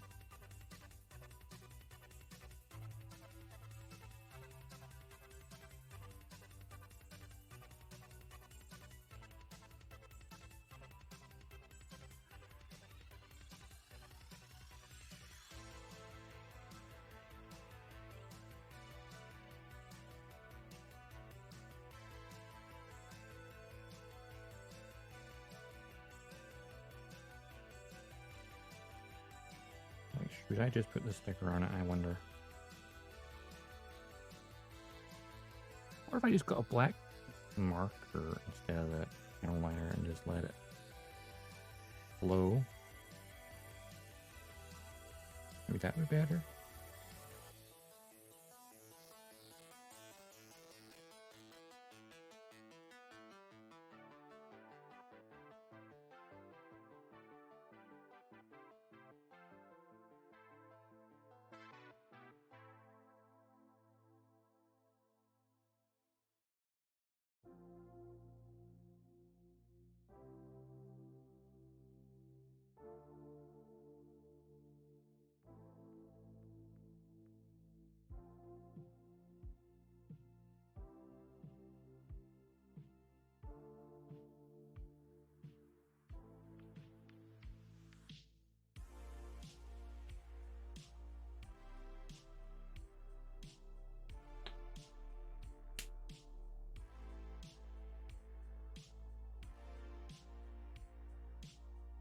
You need tiny map card, let's go.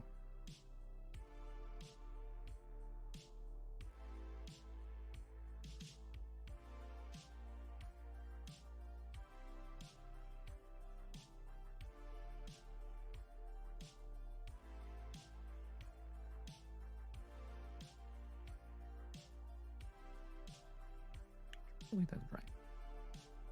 Oh, I need to put the cameras on the head. Head cameras. That does help. 1 and 2. One's the front, 2's the back. Yep.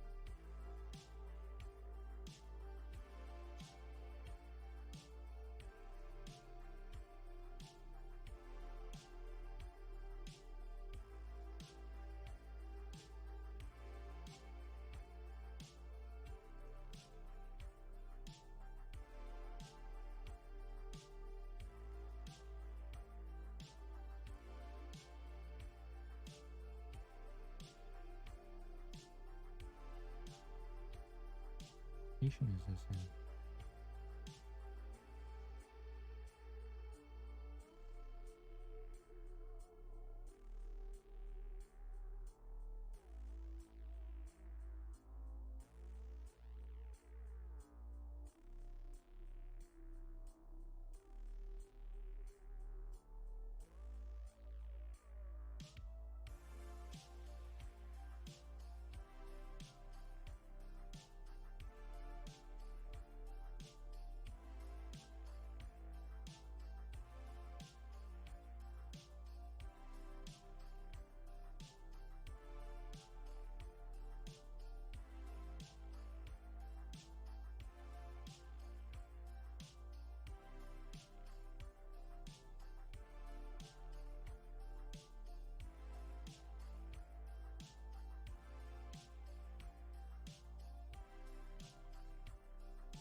Rear camera in.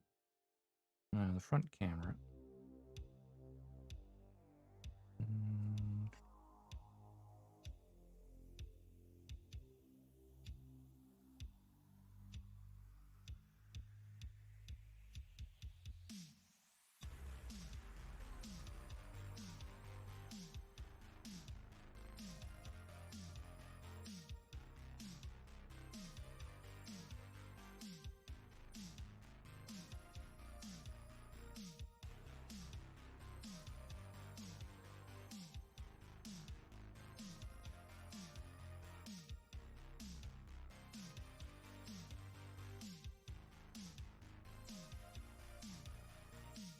First try. Nope, it's a larger sticker. Where's the back one?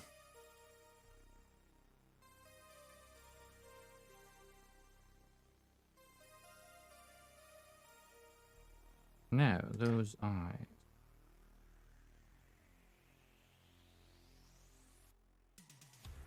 That should slide into there.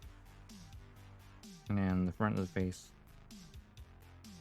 Pop on, and yeah, that's the head. Here there's going to be mold line, or seam line rather.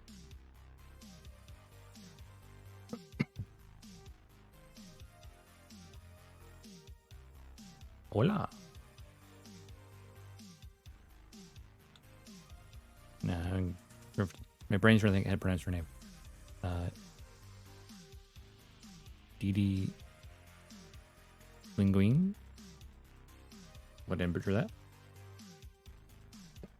Didi's fine? Okay. Welcome, Didi.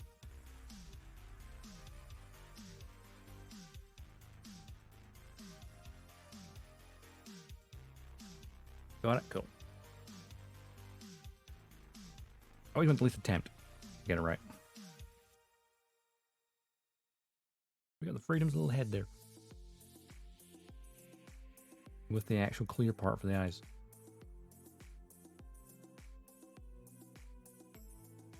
I wonder if I use the other light. I got to reflect. Nope, that's making things way too bright.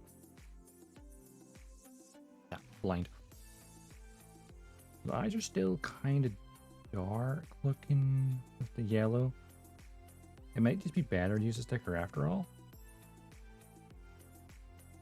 But it's nice to kind of have the clear. Yeah, the Freedom. Yeah, I love the design of the Freedom. The Freedom, Strike Freedom. The Rising Freedom's nice. But I think I like that the Freedom has that two-tone blue. It has the dark blue as well.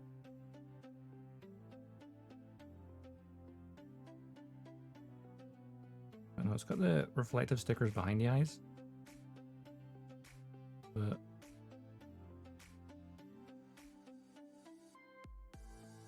seed suits in general, yeah, the seed suits are always fantastic looking. I think there's a single seed design I dislike.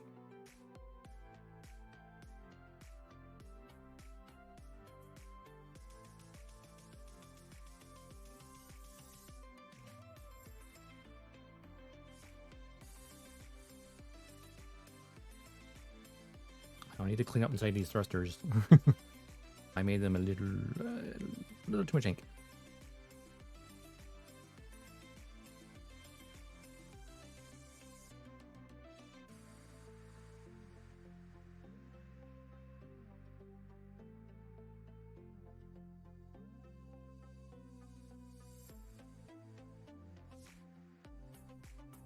What's the plan of the build? Be nice and clean, but I wanted to add in, because I've got the markers for seed, like add in the extra bit of color where it's needed. So like on the Vulcan guns, and then like the little best bits on there as well. And then of course there is meant to be red inside these thrusters. So I was like, okay, maybe we've gone a bit too much in there, because they're not super fine tips. But I actually used the black panel liner and went around the clear part of the eyes instead of using sticker. And so it's got the reflective sticker behind it. Very nice, even though it's not that bright. You can still tell the eyes are there. You can catch the light just a little bit. I like it.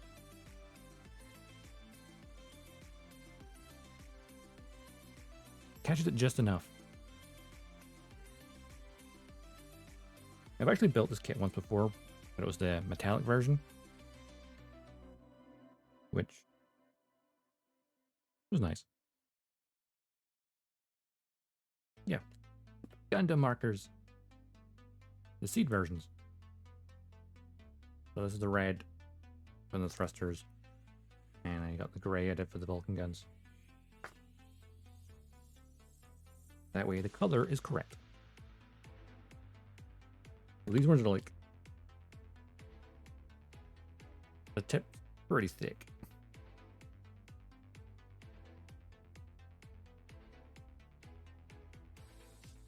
I mean, I have a whole box of paint, but this is easier than trying to figure out which shade of red I have. I can just go, this is the seed pack. It's the correct colors for the Freedom.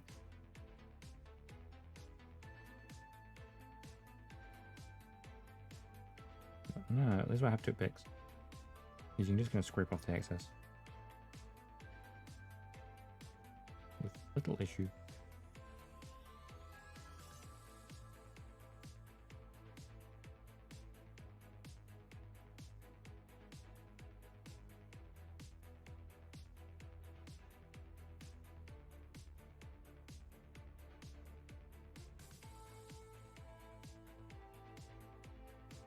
I was like doing like a full paint job where I would have primed it beforehand. But I just want to, just those little details are missing in the high grade. It's something I enjoy doing.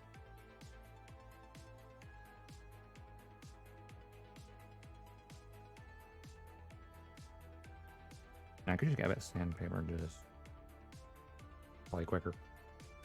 Since they're pretty much flicked to the outside of it. Something not too rough.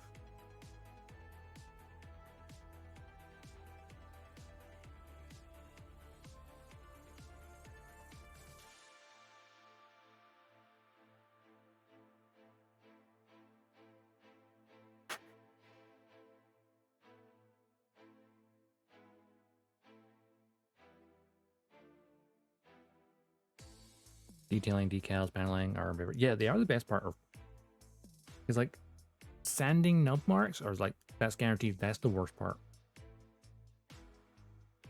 Because it can get tedious depending on how well it cut off. If it cuts off really nicely, then boom, it's easy. But yeah, the detailing, that's where it becomes, that's your kit.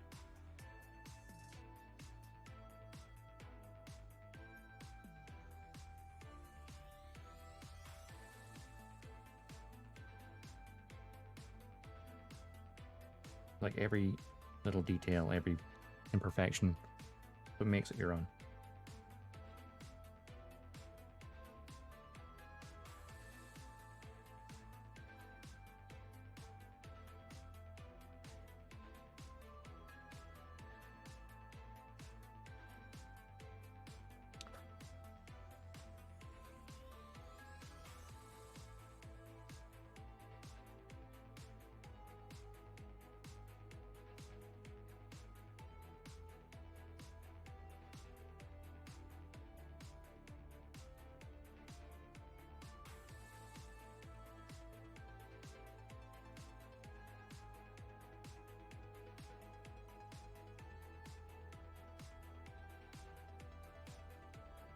Yes, very therapeutic.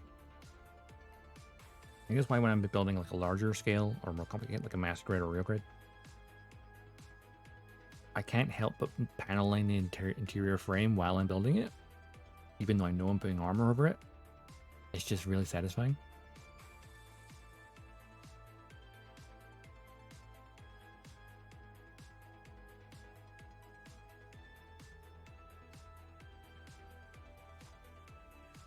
But you can look at the internal frame and go, yes. Armor then goes on top. Building general therapeutic until it falls apart in your hand. Some kits unfortunately do that. Some are known to do that. And there's some that have a reputation of you look at it and it just falls apart. I mean, you can fix those with some ease.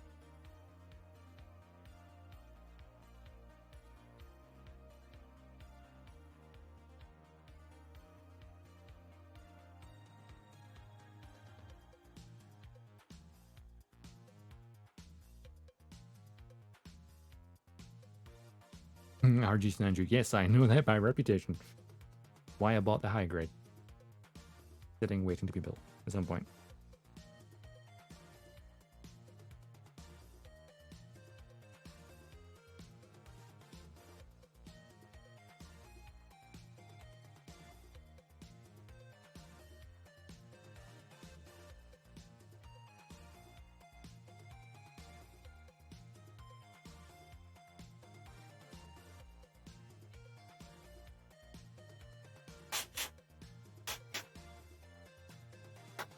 I get the dust stuck in there. That'd be a bad thing to happen.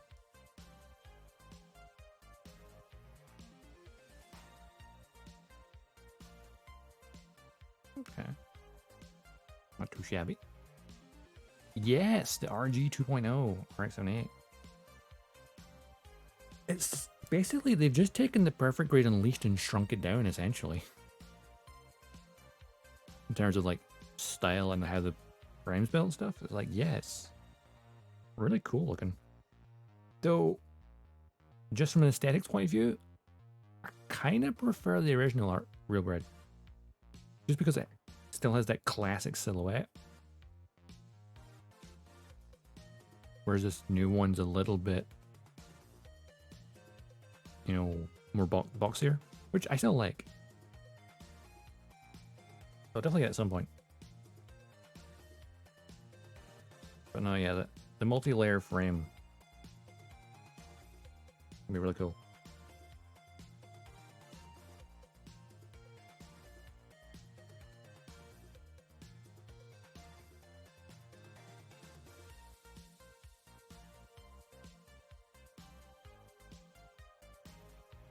Okay, let's see.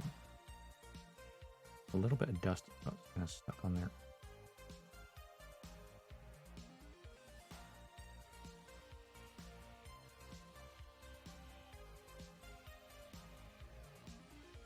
I'd say those thrusters are looking pretty good. I mean,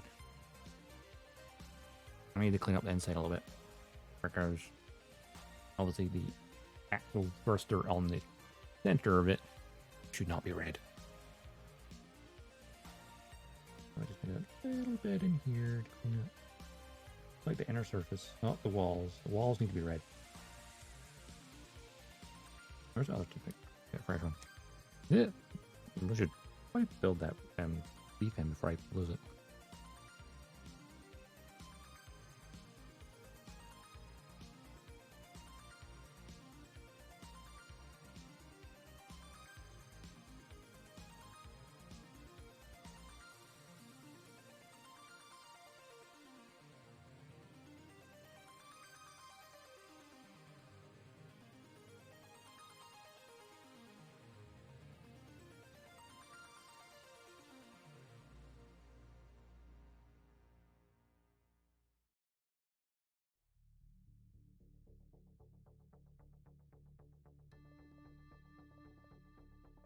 I might clean up a little bit.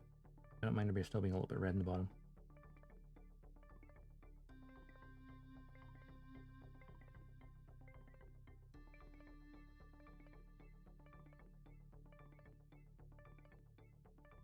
Also realizing I have a little bit of the red on the outside here still. Oopsie.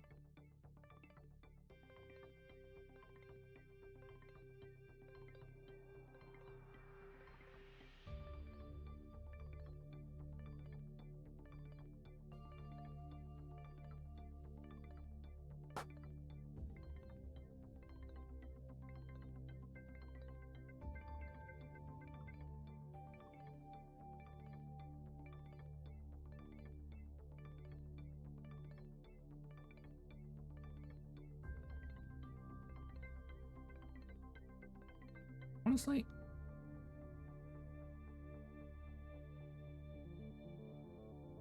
being a high grade, it is really that first glance look. Like if I look closer, I'm like, okay, it's a little bit messy. But the first glance, especially like here on the camera right now, I think that's the important part. Like that looks correct.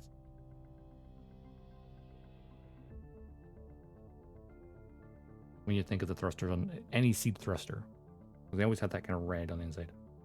Well, except for the Justice has the green because it's a red mobile suit.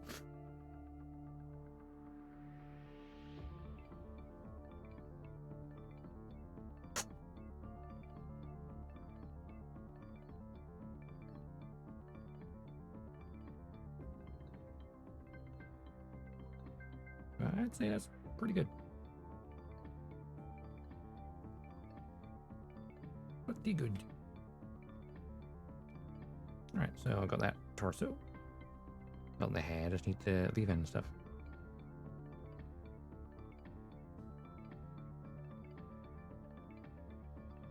My hair's like, oh, is that enough? No, that's the peg. Don't not cut that.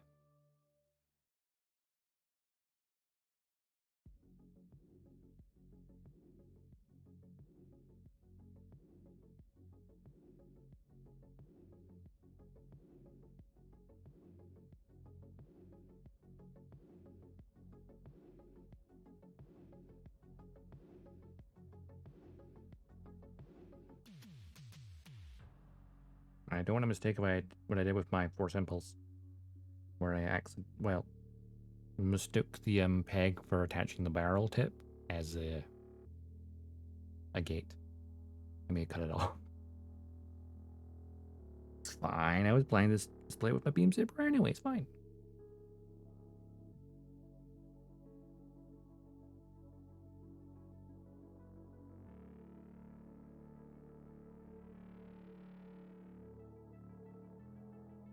But one thing I'm going to do with this, the safety flags coming off. I can probably move this out my way now.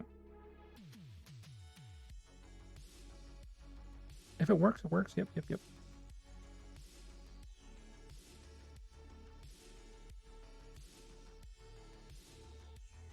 Take off the safety flags, make it look actual enemy accurate.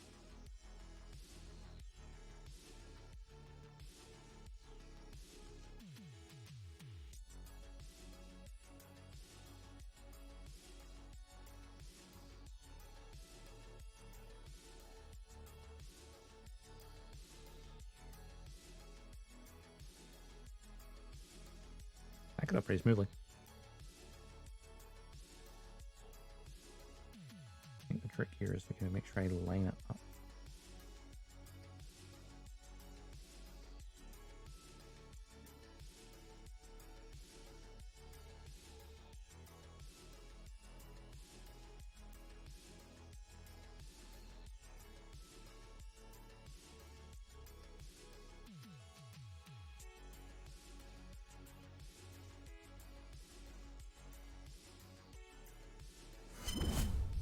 Oh.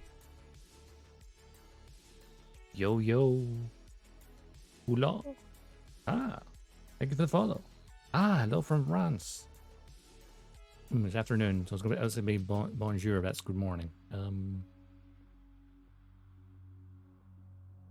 No, bonsoir, good evening. It's good afternoon. I don't remember. It's been a long time since I did French in school.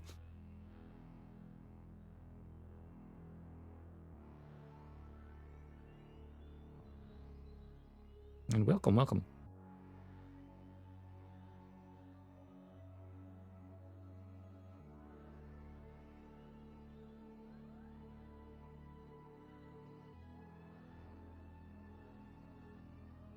Always nice to meet people from around the world. Alright, trying the best way to cut off the excess of the beef. If it wasn't for this peg that holds it together, I could easily just snip it. I gotta do this angle, I think. Meeting?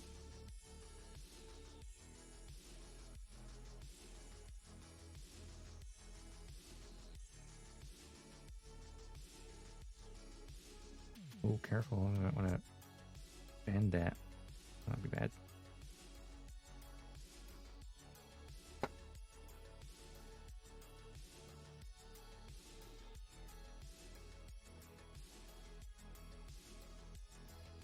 That's probably the best bet.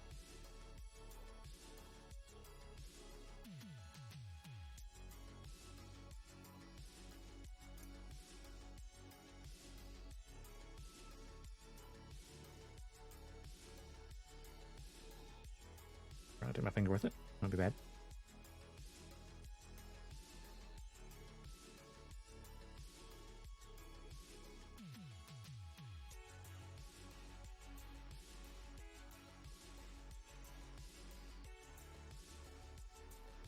Like removing safety flags is always tricky because you don't want to accidentally cut too much of your pin.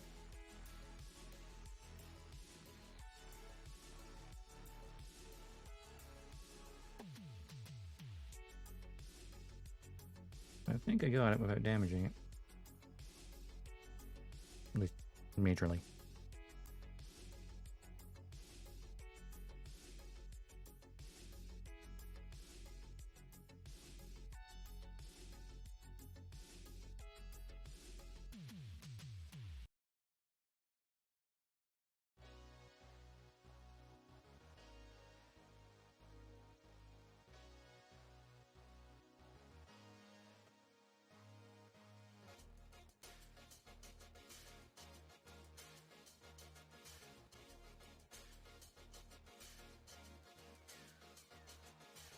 The good thing about the shape of this is I can just do this.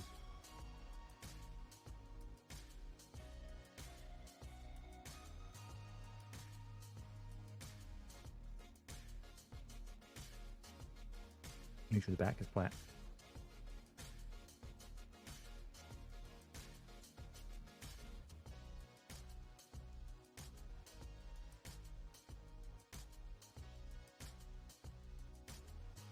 Alright.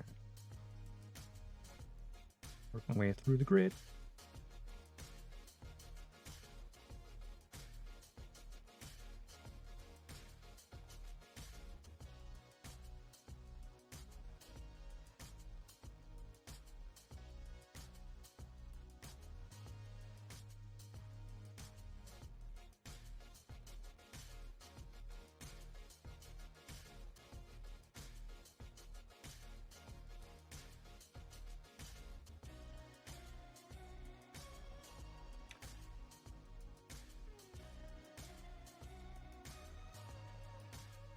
Oh, no, it's a little bit still here.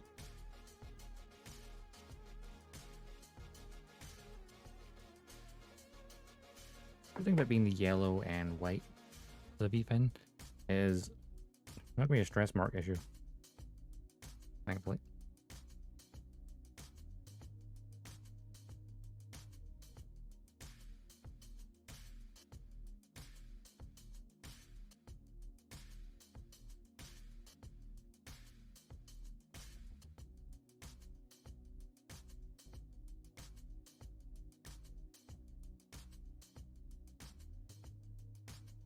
And that's why they have safety flags. It's now very spiky.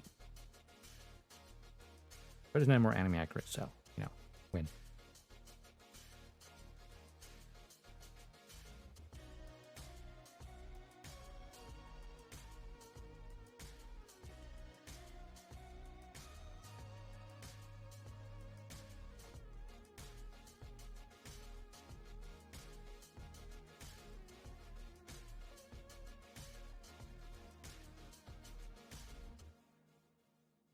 Alright. Hop on that part.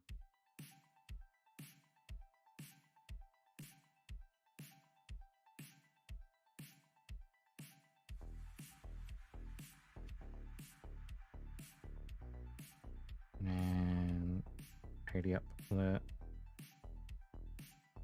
V-fin a little and cut off its flags just as cleanly. Yeah, gotta get nice and pointy. You want to make it a hazard to children.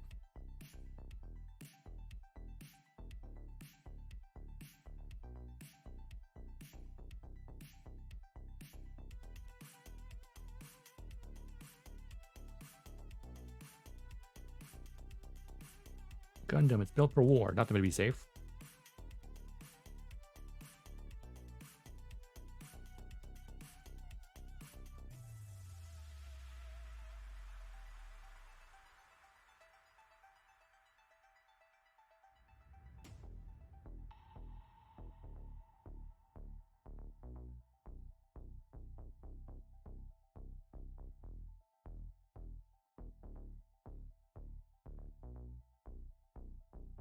Of course, Kira Yamato uses it very effectively to not kill people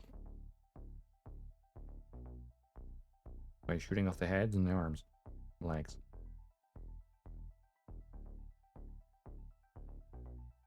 So, of course, that's something that Shin used against them. Like, oh, you're not shooting to kill? Well, I am.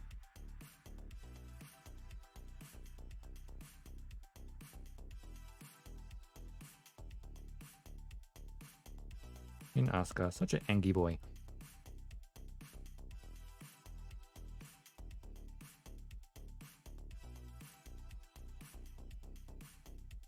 And an idiot. I think something interesting about Zeta, Destiny is like Shin, you know, you start off, he's your main protag. But as the show, especially the second half of the show, he's becoming the antagonist because he's that much of an idiot and letting people, you know, manipulate his mind. Don't worry, Shin, you're doing a good job. He seeks praise. Fortunately, people are praising him and people who are trying to use him.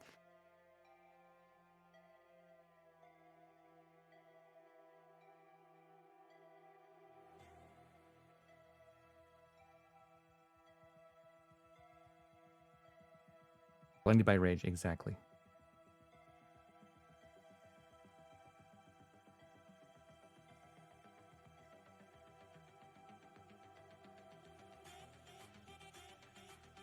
At least it, right, especially they added the extra part at the end of the Destiny remaster, where you at least you get to see him, you know, talk to Atherin and Kira. And it's kind of nice to kind of see him calm. I look forward to see how he's developed in the Freedom movie. I go see it tomorrow.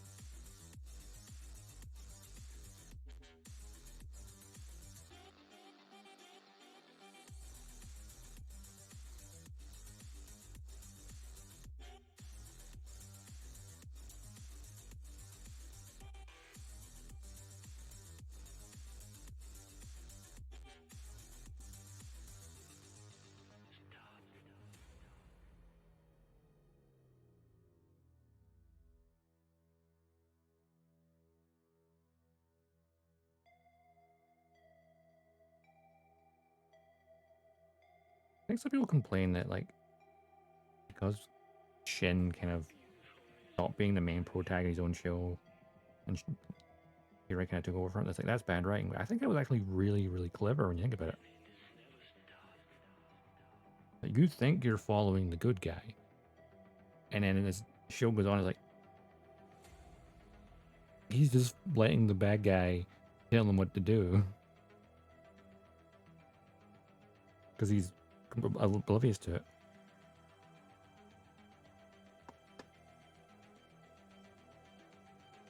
He's essentially, hey, what if Camille Bidan let Shirako twist his brain? That's essentially what he is. That goddamn to a Randall. And also Ray constantly always being right there because they shared a bunk, you know, their quarters. So Ray was always right there, be right there to reassure him of the Chancellor's word.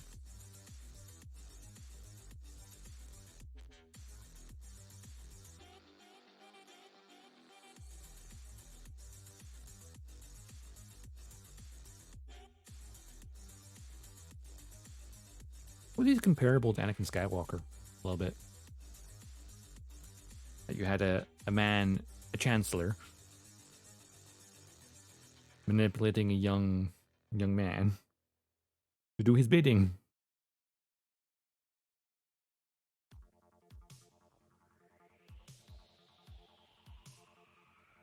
Actually, it's probably a really good comparison.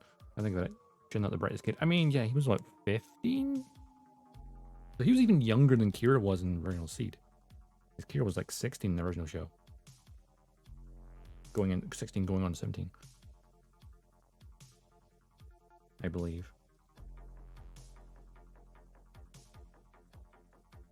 When you actually break down like the events of things, it's like, yeah. Over the course of many months.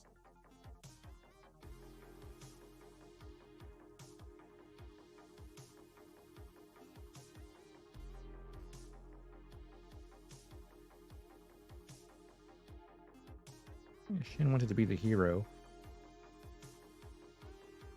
And people kept telling him he was the hero.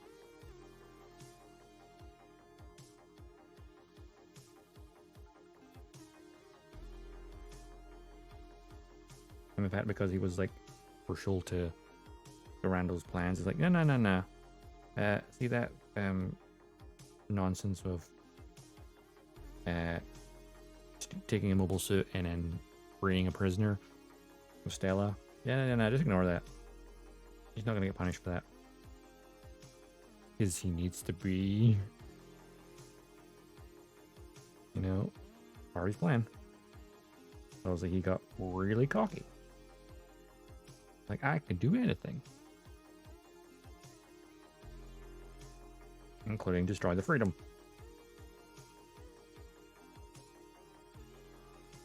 I will say that is the destruction of the Freedom is, it's one of those moments that's like, so holy shit, that didn't just happen. Especially because there's that massive explosion after he impales it. And then of course the next episode you see, oh no, Kira's unconscious hand is over the shut-off valve, the controls for the reactor, and like, then what was that explosion? This is where I understand people, like, that explosion was clearly nuclear. Because sure, the Force Impulse tanked the explosion at point-blank range because it's phase-shift armor, but it even shoved the Maneva lightly. The blast was that big. But somehow the upper torso where the cockpit is, that was intact. That's with the head. But it was like, honestly, if they'd gone down that route of like he did kill Kira, it would have, I think it's for people like, that might be the difference between Destiny being good and peak. Like if you had the balls basically to kill off the protag from the previous show, it'd be ballsy. I mean, it's harder to explain that one away. How he survived. Especially considering what we physically see. Still impactful. There's explosions there just to kind of make you go, is he? Is he? Like in Seed when he has very thick plot armor. Like him surviving the destruction of the strike after the Aegis exploded. That one you can explain away even without the Astray manga trying to do it. There was a giant hole cut in the cockpit. You saw Atherin leave. You had that moment of him realizing, but then it cuts to the explosion. There's still a few seconds there where he could have potentially jumped out the gap that was in the the cockpit hatch and try the jump away from the blast and then get thrown by it. Because he was found unconscious by the Reverend guy.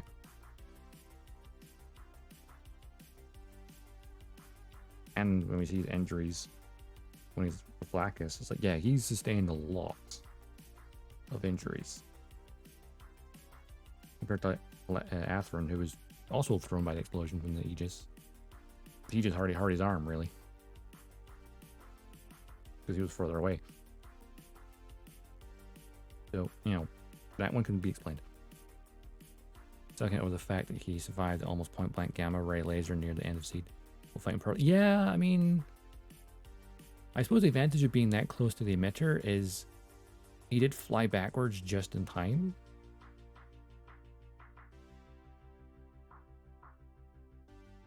Because also the blast you kind of assume it goes outwards a little bit. But it's the classic, you know, pulling back at the last second. Plus the weapon got blown up as it was firing, so the beam cut out as soon as it hit the Providence, pretty much. So like it hit the Providence, then the Justice exploded, destroying the weapon, turning it off. Otherwise, it would have blasted the fleet and potentially Earth. But there's lots of things you can easily explain, though I get why people dislike it.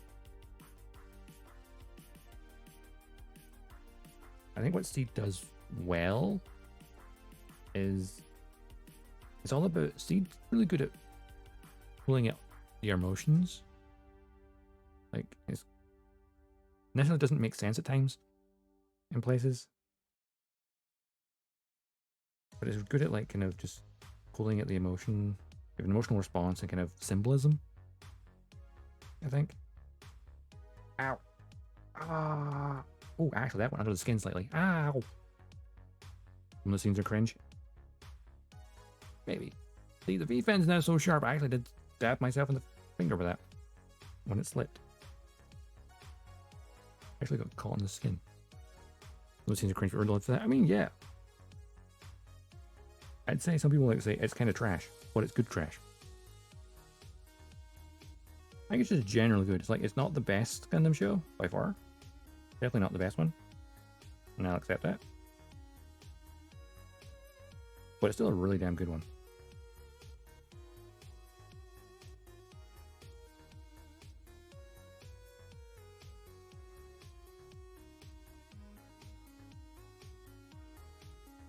And the whole, like, especially in Seed, like, Flay manipulating Kira the way she did. It's really awkward. But it's like, it makes so much sense. When you think about it. You're a teenage boy. And the birdie girl, you know, comforts you. You're gonna listen.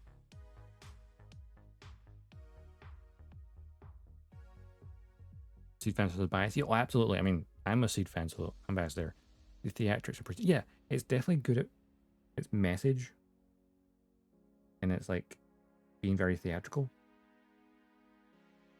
If you look too close and start trying to explain details, that's when it maybe isn't as good. But, you know, beyond that, it even doesn't feel like it's going in all the way. Is the other one not in all the way? Maybe. Seed was the very first one I watched. The original Ocean dub, back on Anime Central back in the day. That got me into Gundam. I am a little annoyed that the HD remaster was dubbed by a different company. No problem with the cast. It's more to do with the translation. They managed to screw it up. I think the Freedom coming to say Ark top. Oh yes. Descending Sword. One of the top moments of all time.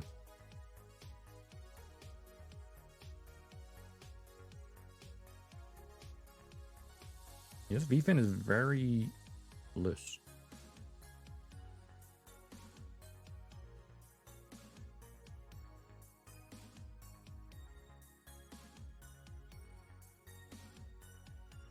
Okay, I got that in probably not. Yep, that's good. Do I want to take a paneling as well, actually. Yeah, should I paneling it right now? I mean, I feel like I probably should paneling it. While I've got my hand. Alright. Do paneling now? Yeah.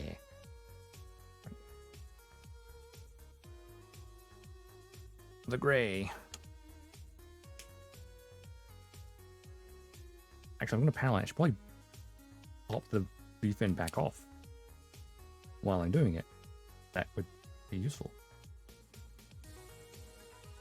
Try this yellow one. Seeing as I went to all the effort of painting the Vulcan guns and stuff, yeah, I should probably panel it too.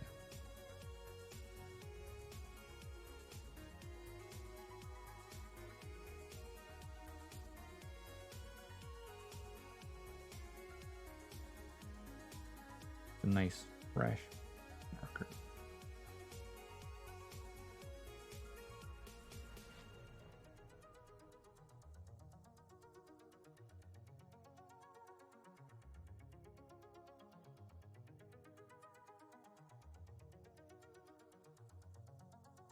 I think whatever your first Gundam anime is, you'll always have like a bias for it, regardless of how it stacks up against other shows. I think that's why a lot of Wing fans don't like Seed, because they watched Wing as a kid,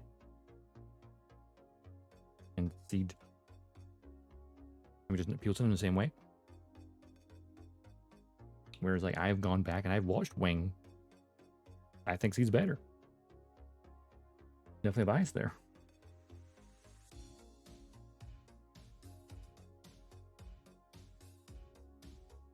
Still, I don't dislike Wing.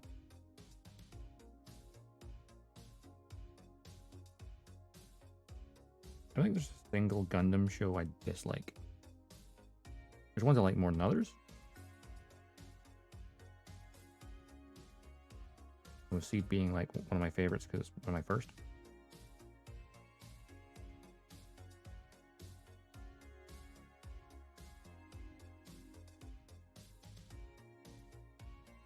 I also have a massive soft spot for like Zeta and Double Zeta, thanks to the Dynasty Warrior Gundam games.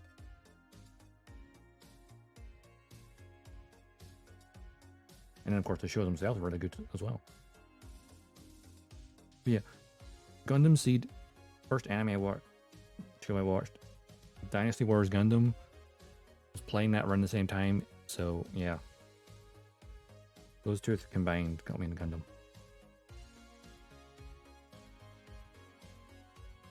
I think it was the first time I ever encountered a Gundam game available to actually play. I was like, oh my cool, Gundam. I've heard of this. I was so confused at the time. I didn't understand that Seed was a different universe. I thought it was called Seed because it was a prequel. Like Origin and then sort of name. Like, oh, it's the seed of everything. It's like, no, it's a totally different universe. I didn't quite understand it back then. Makes sense now.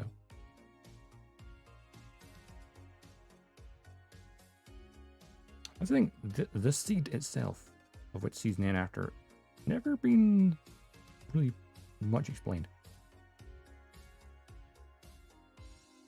The Reverend going, they have to hold the seed, and then that one scientist from Orb, like, he did at least say what it was, a theory, but didn't elaborate on it further. I almost forgot what it stands for. That was an acronym. Why is that line keep going off? I want to come off completely.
Something about panel lining though.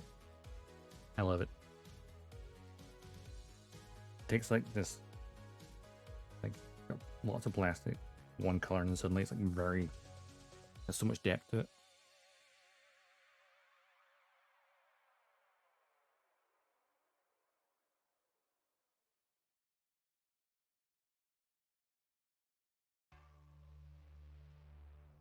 Yeah, panel lining drawers, yep.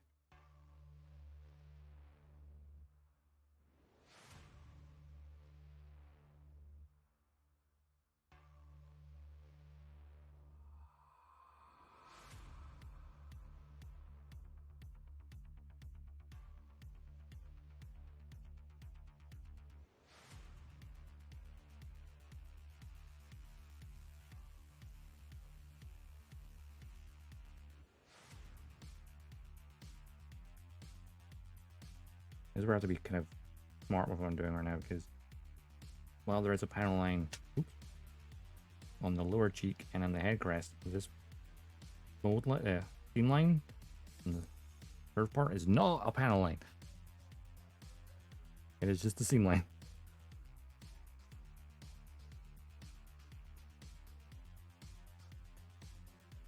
But it lines up with the panel line. It's a little awkward.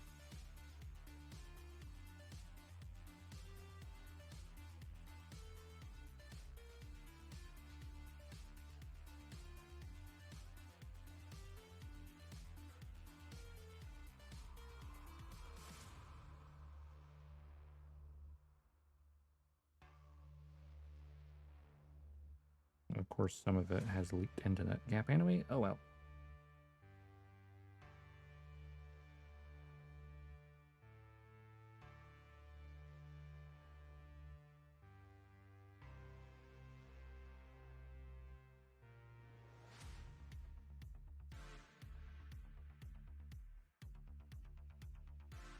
Yeah, extra thin cement? Nah. Because I was like leaving it not glued just in case I wanted to take it back apart and put the stickers in the eyes. But it's like it's hardly noticeable anyway, honestly.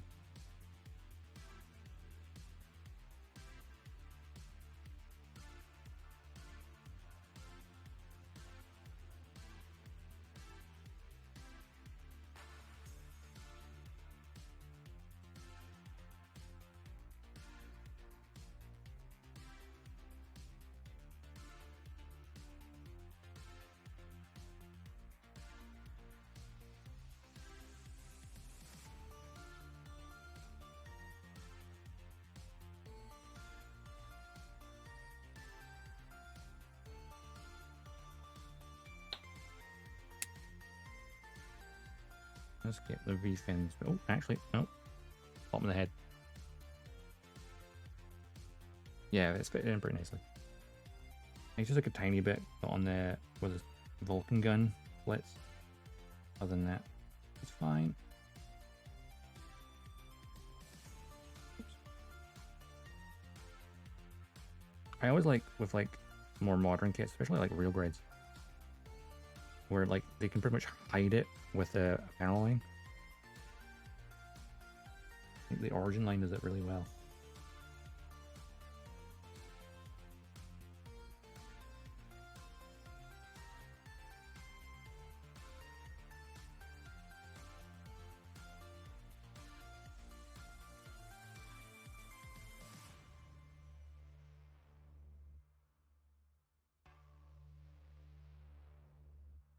Yeah, looking good.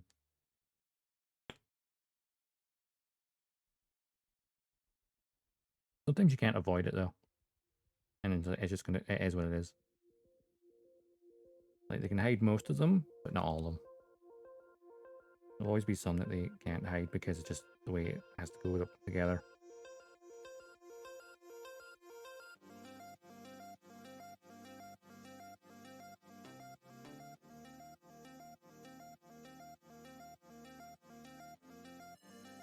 Where's that brown one for the on the yellow part of the fin?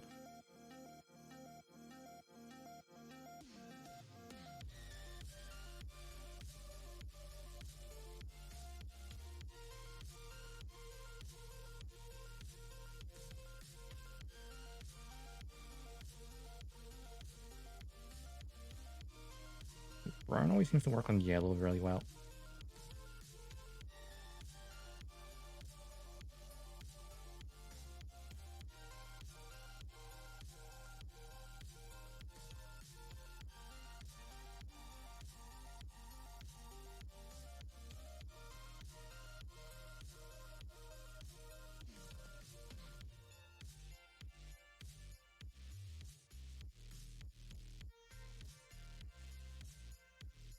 It's just enough shade.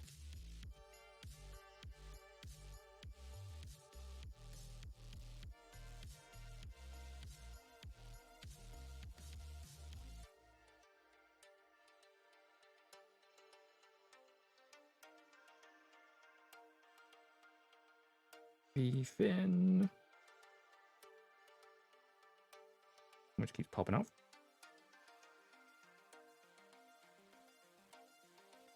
There we go. I'm gonna put a tiny bit of gray on the edge of it where it meets the other parts.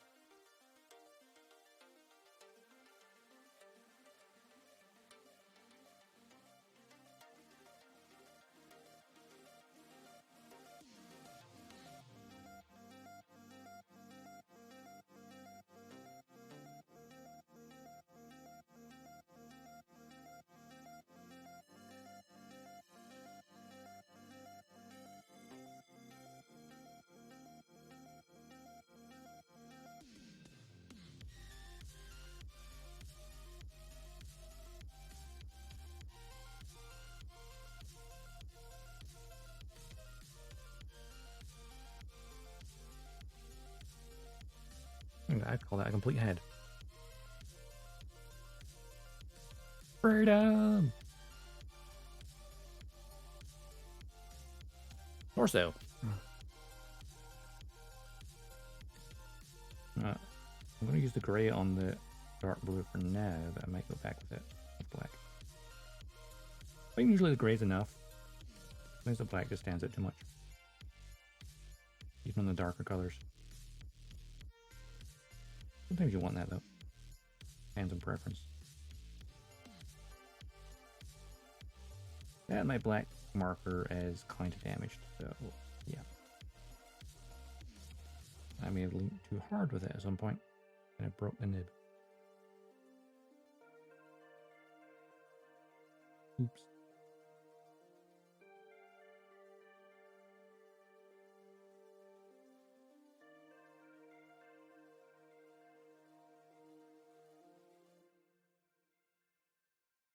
I mean, like, this is a replacement for my gray one, because also this one got, my gray one got bent, and it was running dry anyway, so I was like, oh yeah, time to replace it. They're very, very delicate.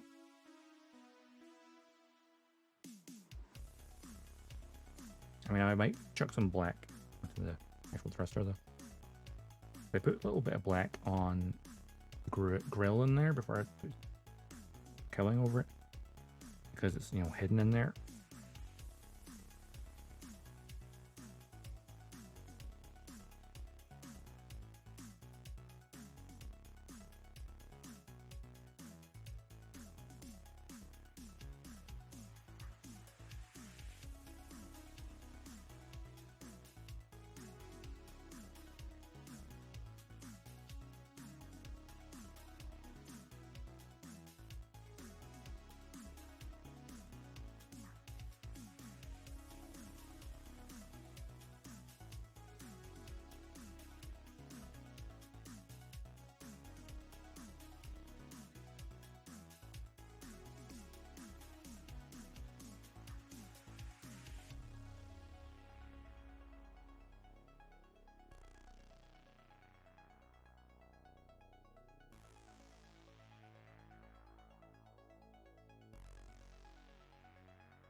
just really love the color separation of the Freedom being that dark blue, light blue, white, and the red accent. Well, the traditional Gundam blue torso was nice, but something about this color scheme I really, really love.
Hydrate, okie dokie.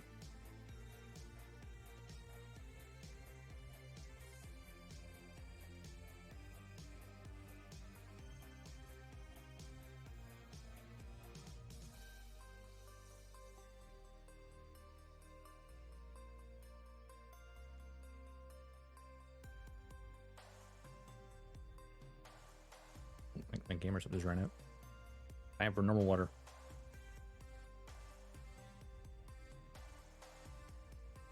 I definitely hydrate a little once or twice. That's the thing is when you're building, you're like, you can be so laser focused. You're like, huh? Oh, wow, God. Why am I dehydrated?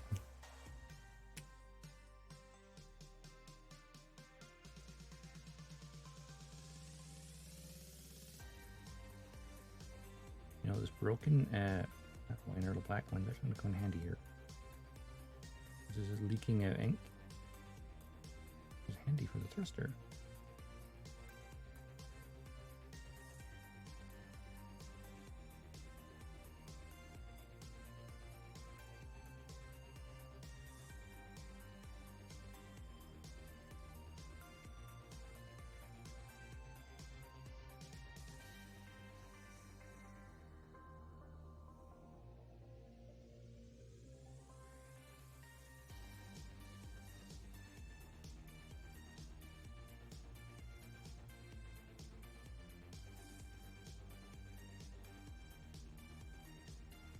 Now it's just the walls that are red.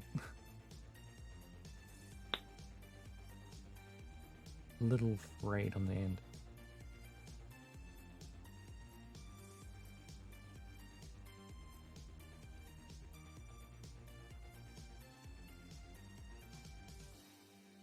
Okay.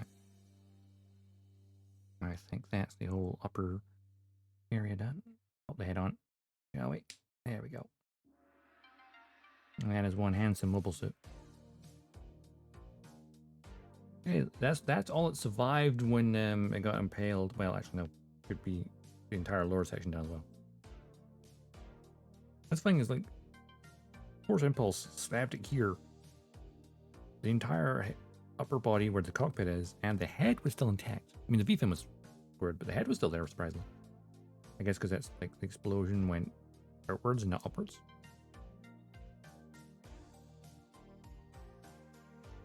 Maybe having the head intact was a way of like saying, "Hey, look, the top of it's still intact. He's totally fine." And we've got a bust, yeah, of Freedom. Without a doubt, still to this day one of my favorite designs. I look forward to getting the other Freedom kits going forward. I mean, I've got the Freedom waiting to be built. Hagrid, and of course, the Rising Freedom should be available soon. I mean, it's been out in Japan for a while, just as the movie came out. But well enough, the movie's out today in the UK. I'm seeing it tomorrow. But based on the pre-orders for Rising Freedom, it should be out next week. So pretty close to the movie release, which is nice.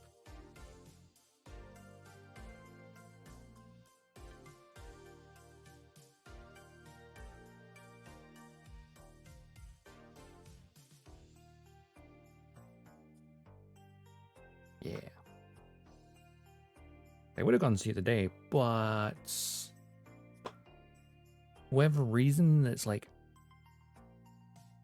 something just a little bit after 8 o'clock. Most of the cinemas are showing it. I'm like, I don't want to go to the cinema like after 8. Then you still got like 20 to 30 minutes of the adverts and trailers. Probably. It'll be like 7:30 before the film starts. I'm like, no. I'll go tomorrow when it's actually on in the afternoon.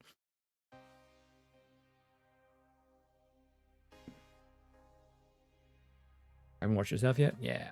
I mean, it's taken its time to get out of Japan. I know like Australia, I think, got it last weekend. Yeah, I think they did. UK gets it today. I think America gets it next weekend, Easter weekend, I'm pretty sure. I think they do. Something like that. Just weirdly spread out. I do know minor spoilers, though. Some spoilers. Unfortunately, because someone, literally the first Gunplay stream I did after the movie came out in Japan, someone came in here and started casually trying to discuss the film and everything happened. Like, no. They got banned.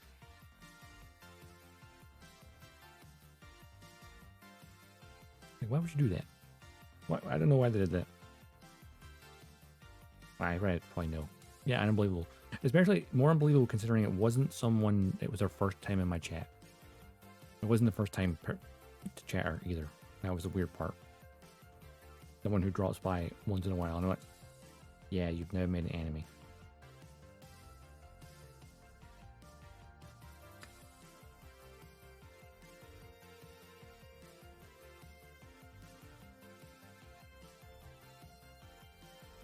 So when I edited the VOD for on YouTube, I basically just put a sensor blur over the chat when it appears up in the top left. Okay. I need to keep adjusting that because I keep forgetting how long it's there for. It seems to vanish. Wait, is it even working? Top left chat.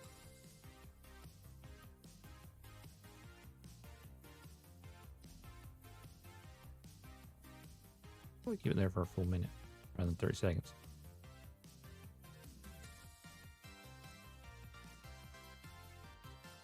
Or I could keep it there permanently, really.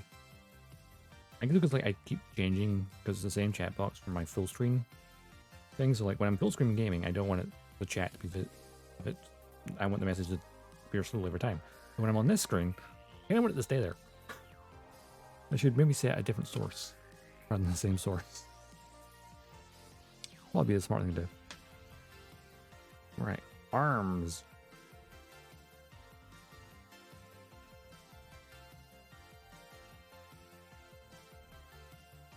So I was avoided major spoilers, thankfully, because I've had my Twitter set to people I follow only, and pretty much trying to avoid Facebook because it's like, here, you like Gundam? Look at this Gundam meme page that is like spoilers right in the friggin' thing. No thanks. It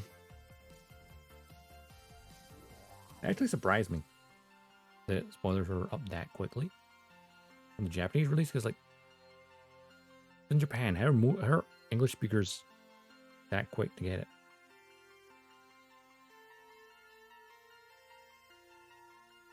But hey, whatever, that's what it is. All right, shoulders. Oh, true. It's the same for like I remember going to see Spider-Man No Way Home in the cinema on the day it came out. And then I came home, and immediately when I opened up YouTube, there was a thumbnail of the biggest spoiler in the movie. It's obviously someone had just taken a picture in the cinema. Just in the thumbnail. Because they want that click. They want the clicks.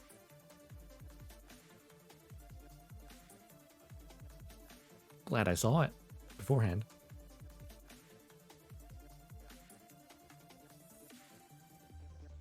I need runners, plural.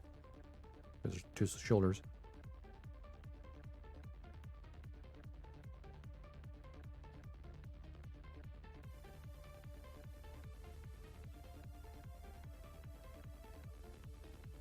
Right, 9 and 10. 10 being the rear, 9 being the front. Okay.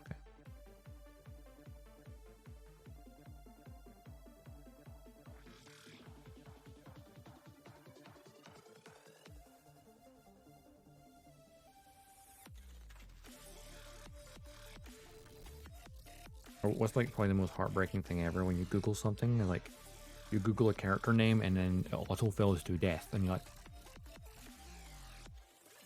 why?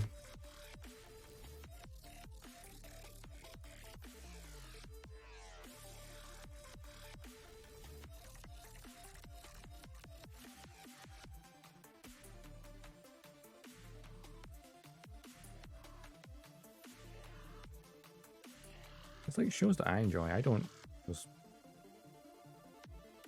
I think avoid posting spoilers in general, even if the thing's been like years old. I'm like, I don't know who hasn't seen it.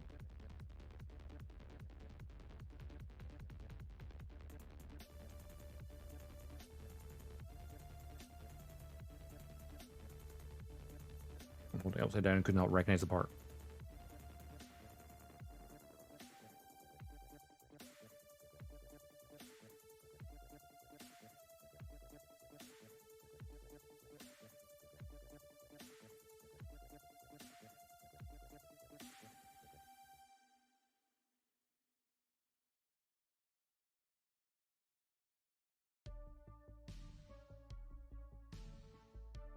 And that's all of these parts.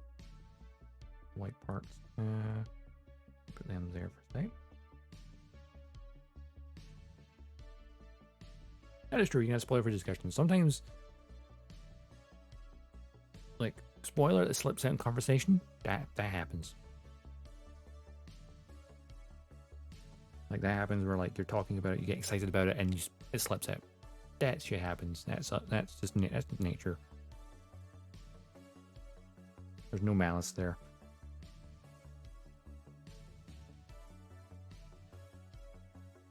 Where am I looking for? C and A2.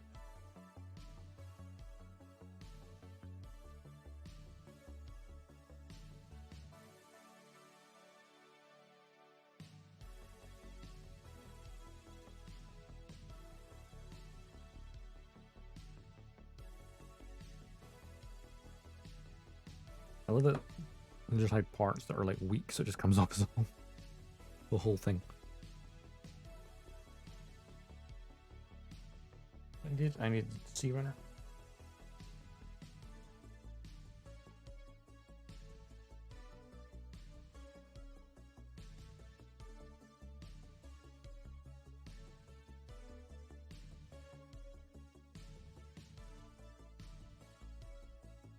It's such a nice shade of blue, this, isn't it?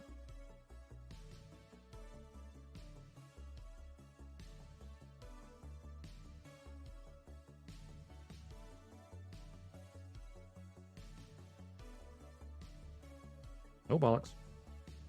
That bounced. That bounced! Where's my torch?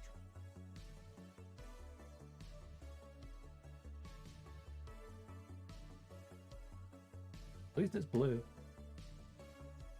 It should be easier to see. On the ground time. Oh, there it is. Happy. Got it.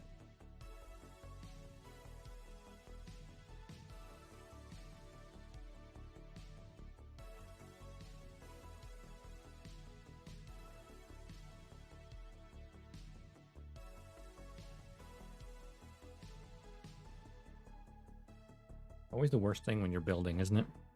Or a part falls on the floor.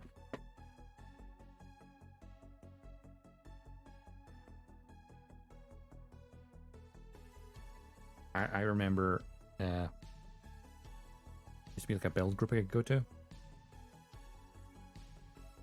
whenever someone dropped something on the floor, everyone in the room would get down and start looking for what help them look. It was quite nice. Obviously didn't help with the grey carpet in the place, but hey.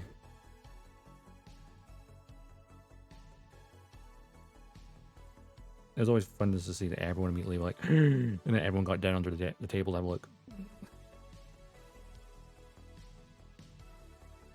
What you love to see, right? Everyone helping look for a part.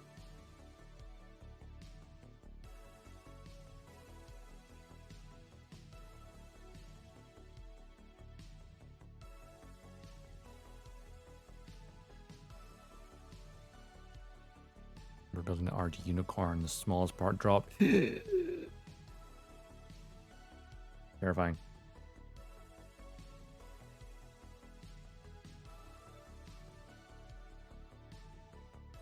And on the other side of the room, wow. It probably like bounced off your leg or something when you tried to catch it. I feel like that's the thing, is like when people drop things, they try to catch it and end up yeeting it across the room.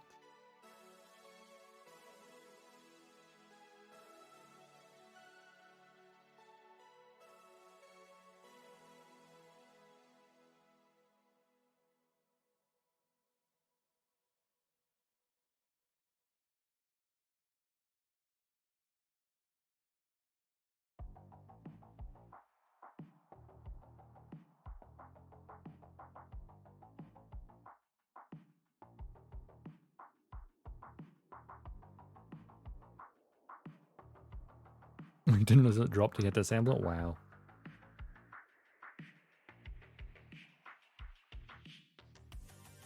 It was probably like just bounced off your like leg or something.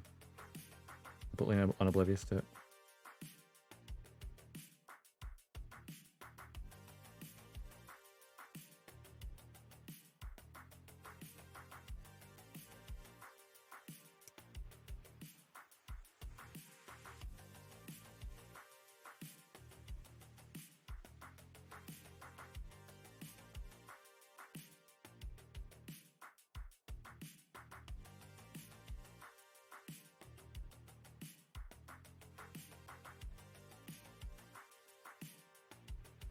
Been a good half hour trying to find it. Oh god.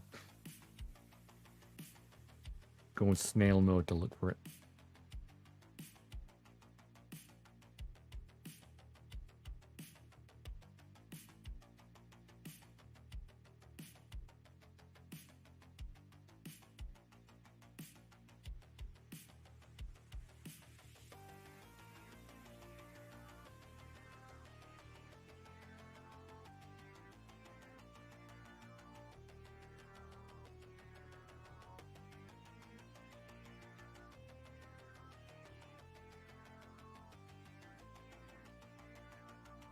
It's kind of great. This is a 10-year-old kit, and it still holds up really well, I find.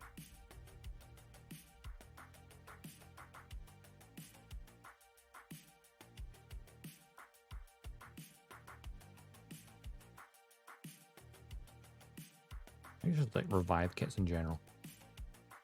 They're just like really done, well done.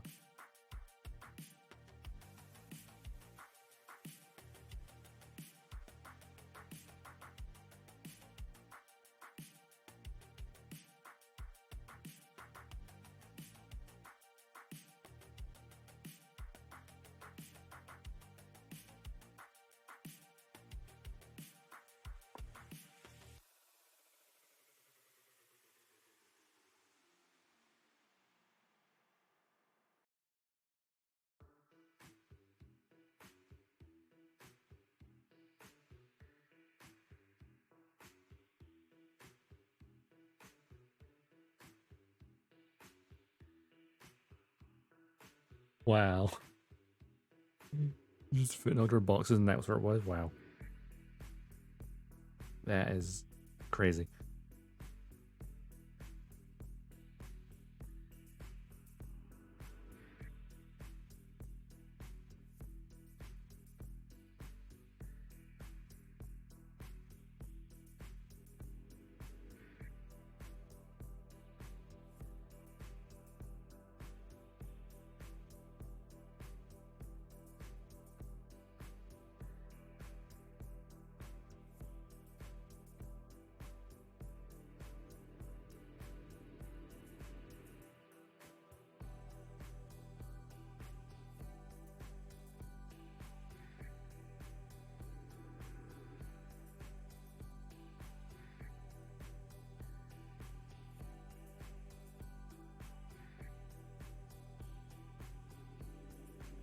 Listening to myself there. I have to make sure I still have I think I still got a spare display base somewhere. I think of an action base. Speaking of seed line revive kits, I grade Destiny with effect parts as well. Oh, I've heard the Destiny's really well. It's really, really good.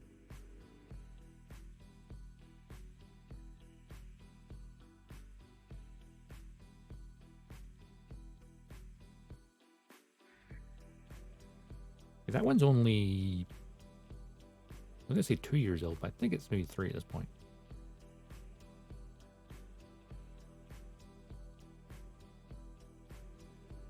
It's fairly recent, I think. At least in my brain, it's still recent.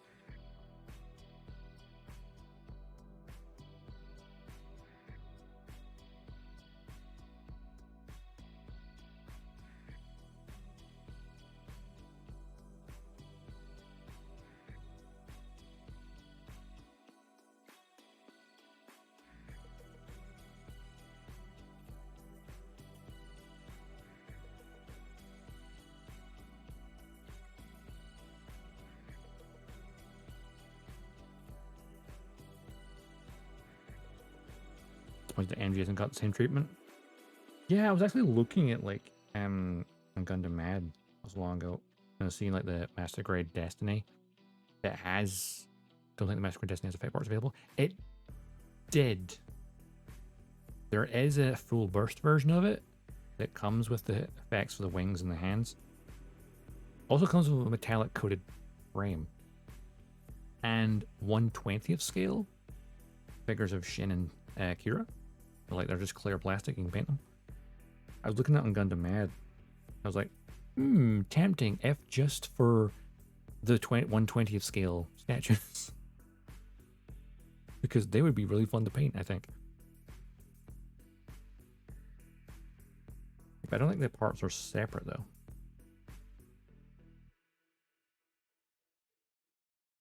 So I wouldn't be surprised if, being the 20th anniversary of Seed Destiny this year, if there's a Master Grade Extreme announced this year, I would be surprised if it wasn't the Destiny. With the effects being like the extreme point.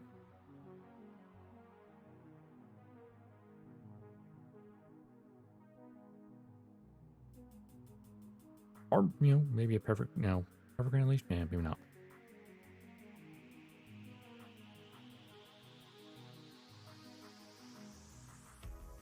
But I could potentially see them doing a Master Grade Extreme Destiny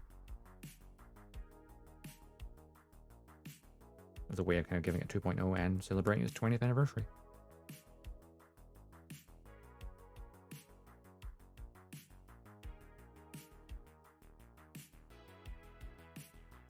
It would be sick.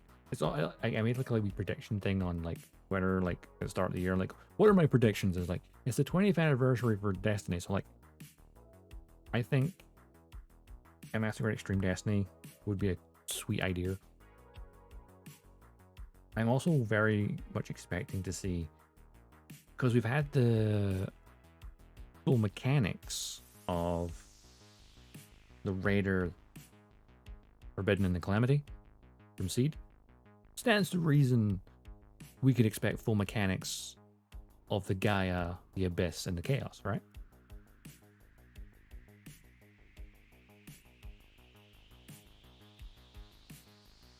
Keep that tradition going of having the antagonist trio Gundams being full mechanics. And they'll probably make this the savior of full mechanics as well, just because it's the other transformable one. Plus, they have the advantage of they could do two versions of the Gaia. The normal one, piloted by Stella, and then Andrew Waltfeld had a red one towards the end.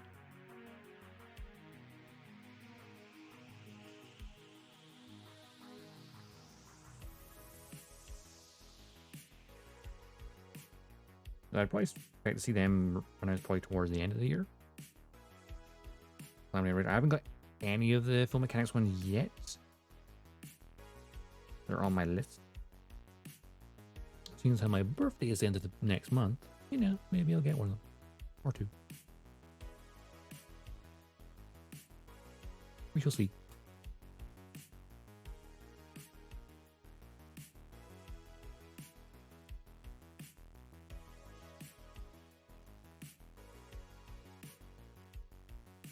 I'll just put it on my wish list and go, hey. Ale Calamity and Sword Calamity? Ah, yes, but P-Bandai tax.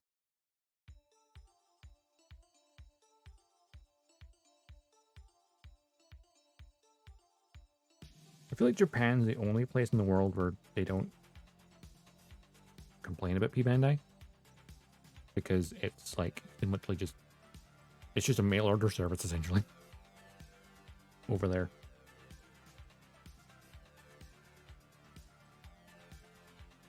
Whereas I know P-Bandai USA at least get some of the stuff. A lot of stuff, a little bit slightly delayed though.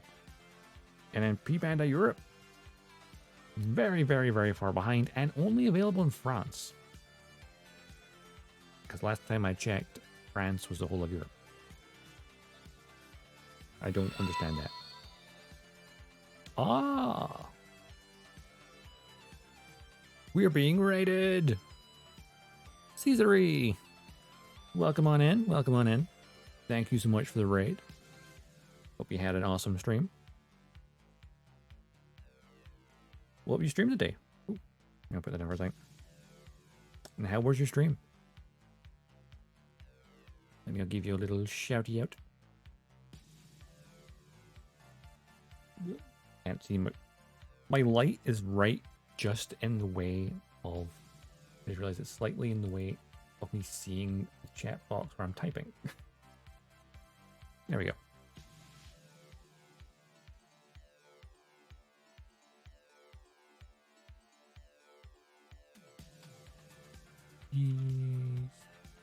Alright. Yep. There we go. Shout out. And yes, of course. Welcome on in, everyone. I'm AJ Dodgestar, Intergalactic Mercenary, at your service. We are... Well, this channel is pretty much a mixture of gunpla building, multi building in general, and in sci-fi games. So I feel like recently I've been leaning just more into the gunpla in general and doing less games.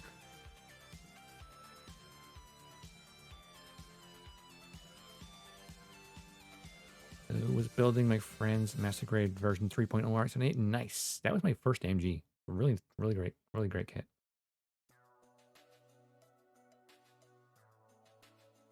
Definitely recommend it to anyone.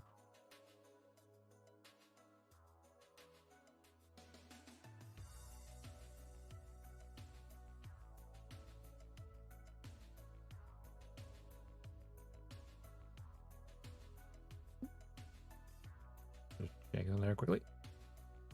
So notification Discord's like, what's it? What is it? Yeah, hope you had a good stream building your RX-78. Yeah, that 3.0 is a lovely kit. It's always sad though that, you know, we get that 3.0 of the RX-78 and they never give us a 3.0 Zaku to go with it. Don't understand that. Is that Bandai? Why?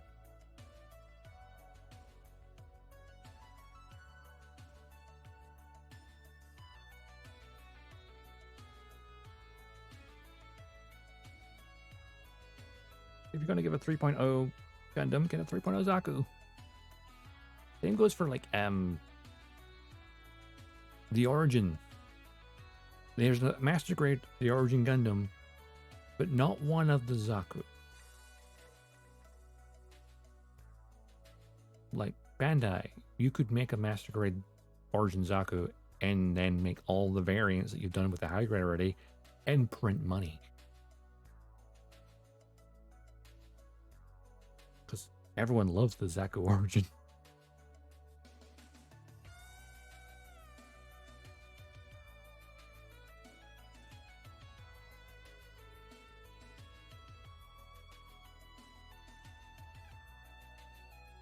Always weird though when Bandai does that, where like, we'll make a kit and then not follow up. Like how there's only one IBO Master Grade still. You got the Barbatos, and yet they've not done a Lupus Rex or any other Gundam frames yet. Though thinking about it, next year is the 10th anniversary of IBO. So if they don't have more Master Grades next year, at least one, I would be surprised.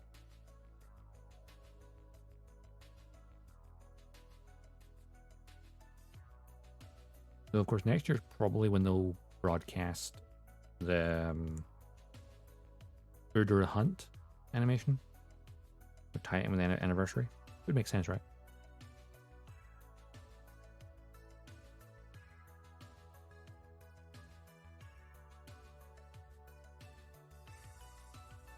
So thinking about it,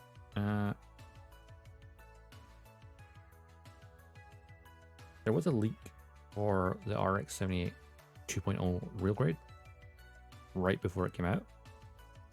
And I heard someone mention somewhere that apparently a Master Grade Bile, or Bale, however you want to pronounce it, was also leaked, potentially. Obviously, it has not been announced, but if that's the case, that could be pretty cool. I feel like IBO just, you know, they're meant to all have the same inner frame, right? You could easily make variants. So many. Just reusing that same inner frame. Sometimes Bandai will do, here's an inner frame, and then not continue it.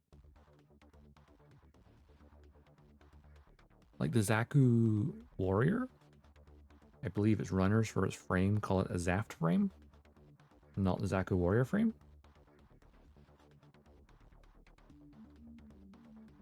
And it's like, so clearly they were, when planning it, were probably intending to have like the Goof ignited as well, because it probably has the exact same inner frame. Same for like the Jin's frame as well. Actually, does the Jin frame same? I don't remember. But the Jin's frame could probably use for the Din and the Saigu. The Saigu? The commander type that the Crusade had.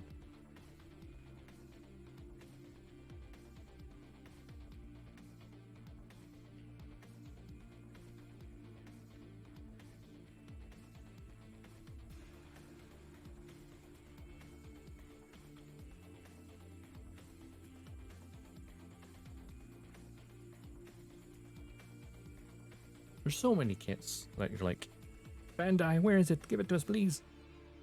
We need it. I'm just trying to line up where.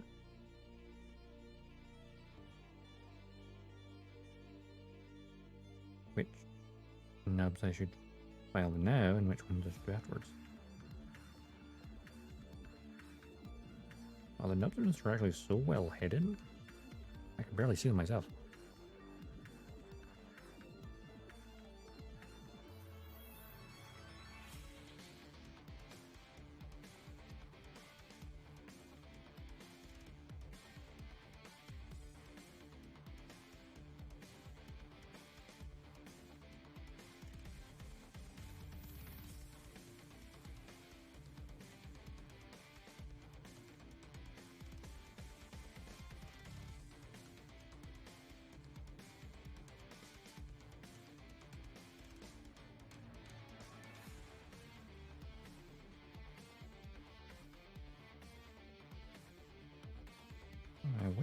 is the other nub?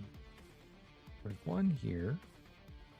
And one on the underside here. Where's the third? Oh, there it is. I see it.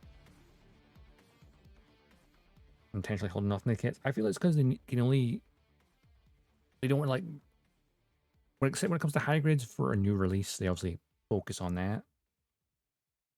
When it comes to other things like master grades and stuff, and real grades, they basically are more selective and don't want to, like, focus on one thing for too long. So they kind of... You know, each series, they kind of, like, rotate around them, I guess.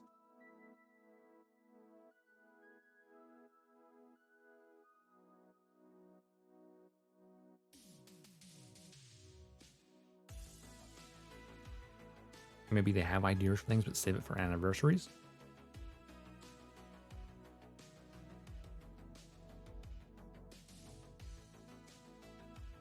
So if you've got an anniversary of a show coming up, show or movie, and then you're like, boom, by the way, here you go. It gets people excited and they want to buy it. So it's kind of smart. And then you have premium Bandai for things like, we're not sure how well this will sell, so we've made it more expensive.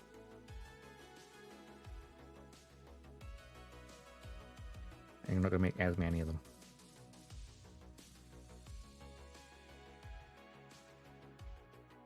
I feel there's only one time where that's not worked out for Bandai.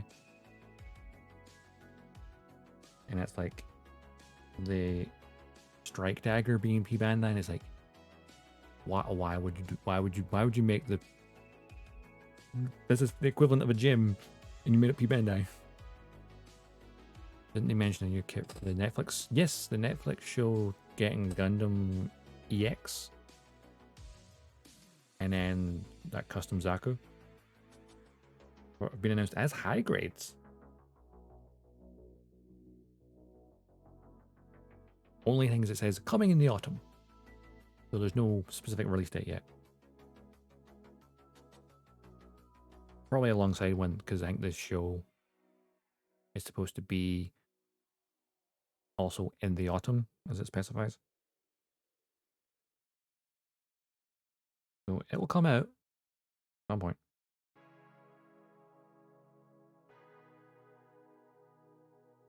Those autumn consists of September, October, November, so it could be anytime then.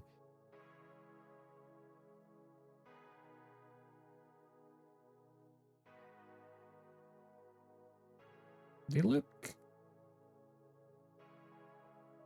I don't know, I feel like those designs in general from that Requiem for Vengeance, they're very detailed, but it isn't necessarily a good thing. They've got lots of surface detail, which I feel you start to lose the silhouette. Like I'd say they're over designed. Too many greeblies.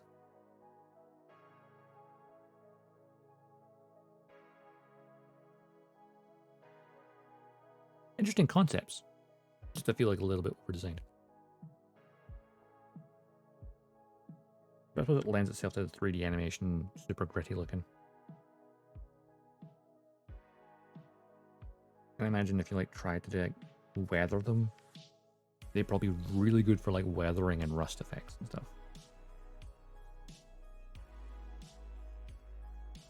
So in that regard, yeah, quite a smart idea.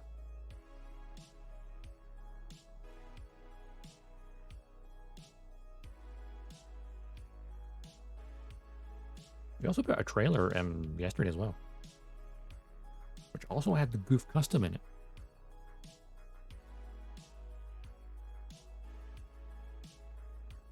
So maybe another variant of the Goof Custom coming at some point. Maybe.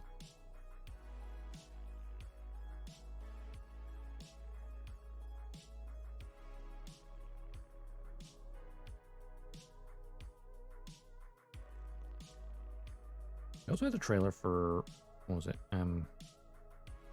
Silver Phantom, which is a VR movie for the Meta Quest. So like, that's something I won't be seeing. I don't own a VR headset, especially not a meta one. Which, like, the cheapest one's like £200, I think.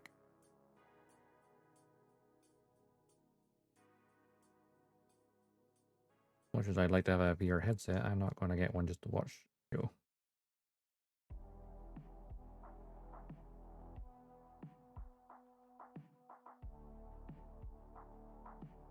But hey, it'll probably be a cool experiment. Silver Phantom.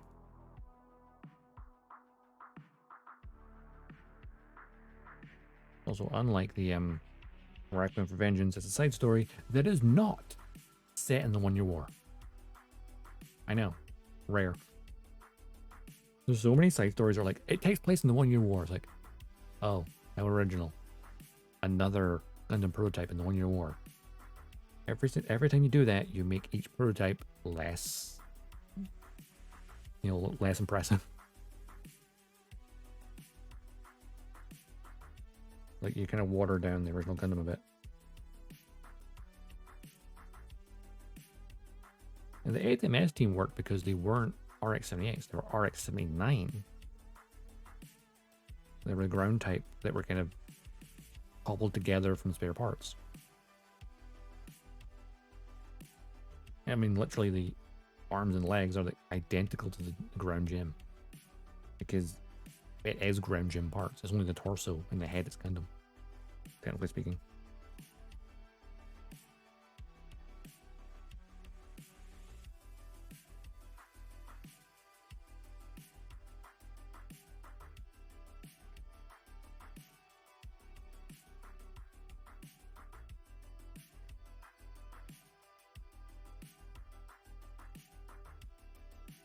Oh, there's something I was just thinking of there.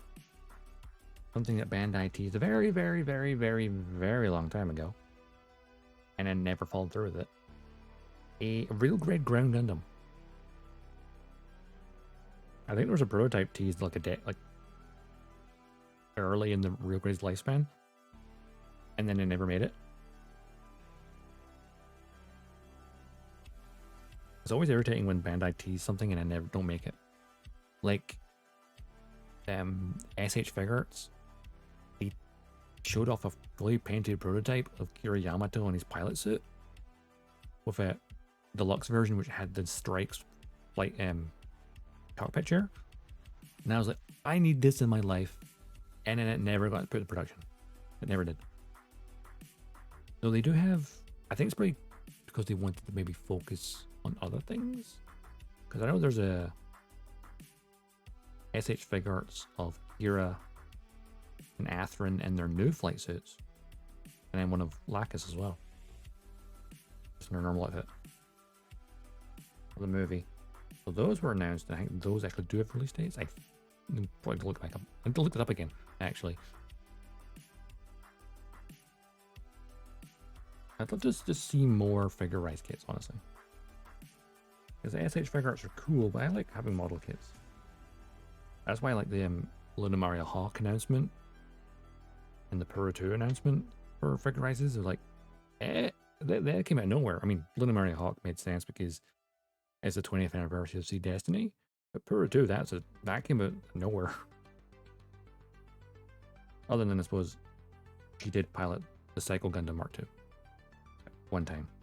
So there's the connection to it being announced alongside it.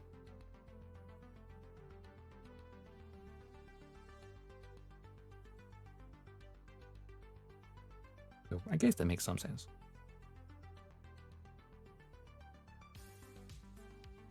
But it's also nice to see more characters from more series get turned into figure-rise kits. Because I think the Gundam fan base, we want more character kits. Because like the character statues and stuff, like the Triple G figures, they look amazing. They're also very expensive. So if I could have a model kit and build the character, I mean, every Gundam fan can appreciate that. Also, even people who don't actually care for Seed and like Luna Maria Hawk, are looking at like the flight suit and going, "Oh, a flight suit? Hell yeah!"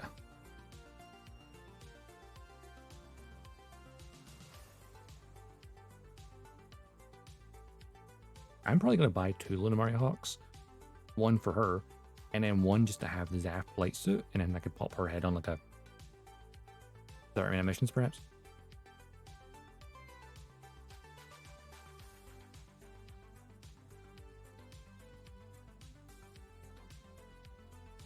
Think someone to Witch from Mercury character. Yeah, the Witch from Mercury. I feel like I've built Coletta and Mirini, and they are great hits.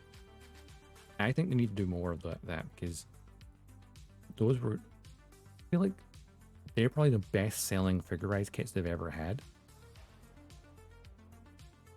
And so that's why they're probably like, oh, people actually want this. And because they were good quality as well. Whereas like previous ones, like previous figurized kits, they were hit and miss.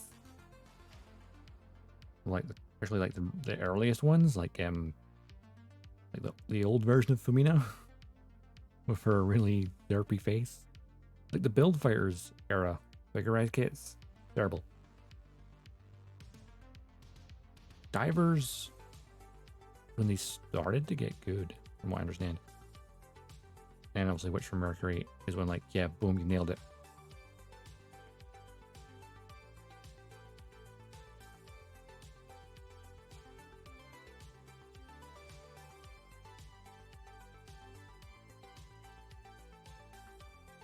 Oh, I need polycaps. Almost forgot those. Oh wait, put that upside down. That way around.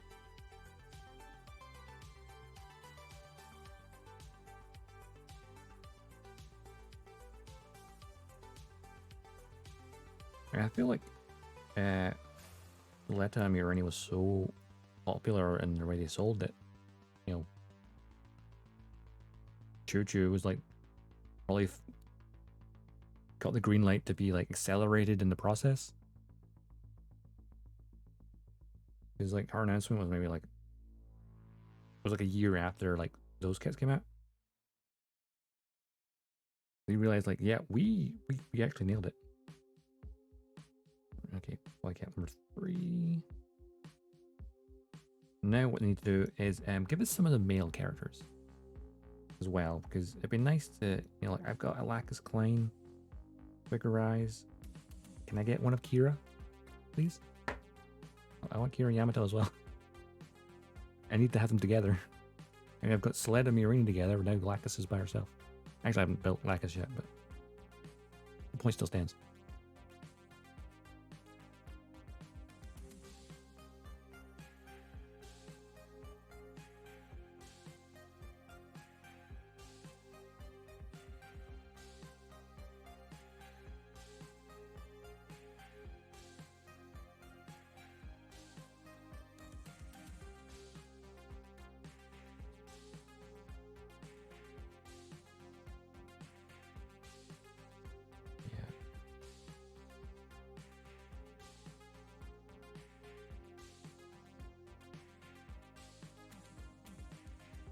Or since they've announced a Lunamaria Hawk in her flight suit, I feel like you could also maybe make a Shin Asuka to go with her.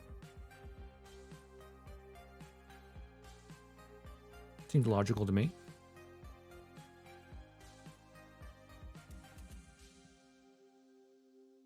It's not even like they can't do male characters, because all of they have both Kamen Rider and Dragon Ball figurizes. Plenty of male characters there, especially the Dragon Ball ones. Big muscular dudes.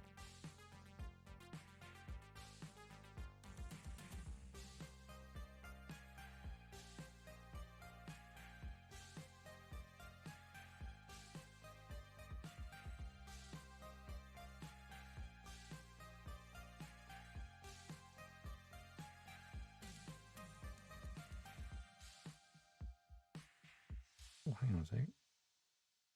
God damn it. Didn't realize I missed a nub. on the red parts.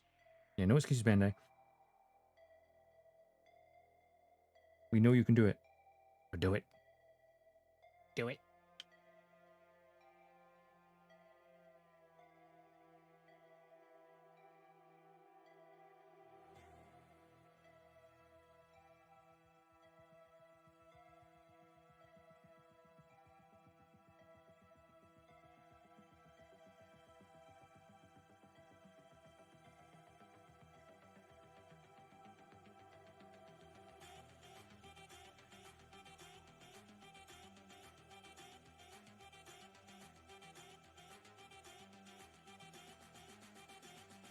Don't drop the ball, Bandai.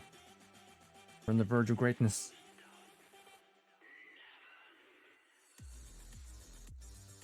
Alright. That red bit back out. Because I missed a nub on the side of it.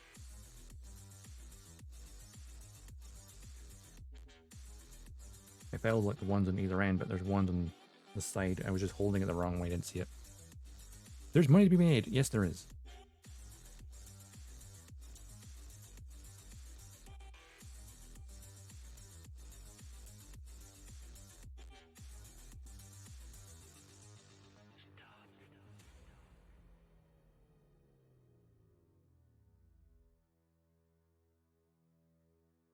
And the character model kits. Establish your dominance.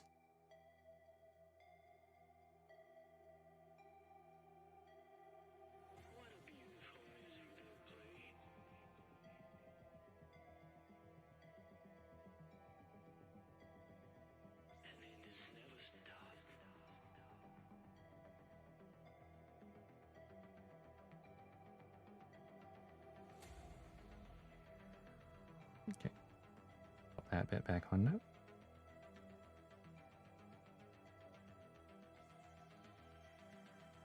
But I've seen, I think it was like both, I think the Massacre Extreme of the Strike Freedom and like the SD version of it, Master SD, like this is like a clear part instead of something like that. It's kind of cool.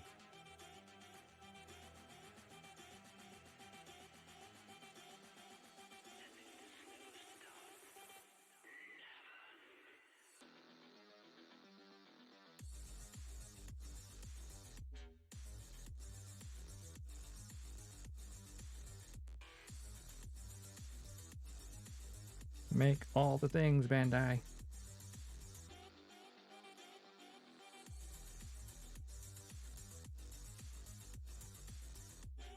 Focus sneeze.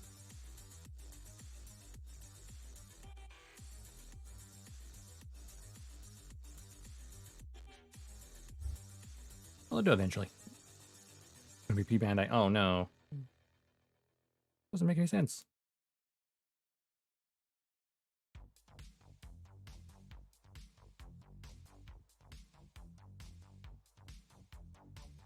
And of course, it's always sad when, like, in the last few years, like the certain wing kits and like G Gundam kits, hybrids, have been P Bandai.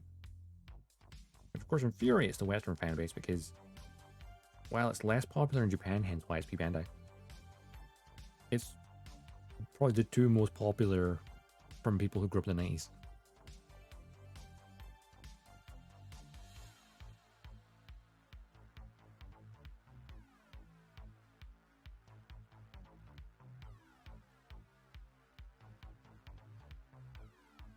We have shoulders. Make it make sense? No.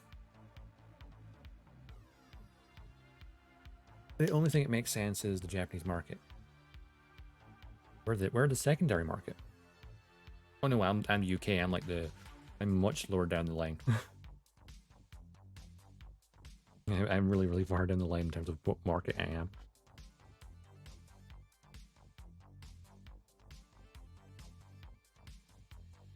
What time am I at? 5 o'clock? Okay, I may go for another hour.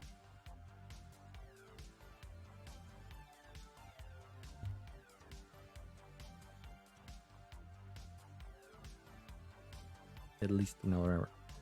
Right. Right arm. Cool. I need the E-runner. Primer. Mostly the E and E, like E and B. Okay.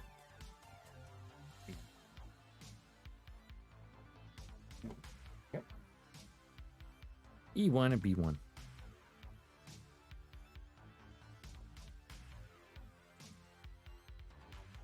Of course, sometimes Bandai does give us a, something we weren't expecting. Big Res, Lunar Mario, the Destroy Gundam. Yeah, the only reason we're getting the Destroy Gundam because of the 20th of the Destiny.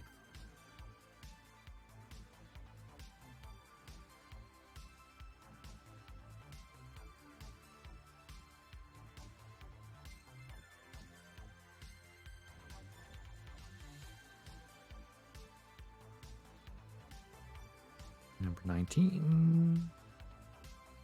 Number 25. Where's that? Here it is. Is it 25? Yeah. Yeah.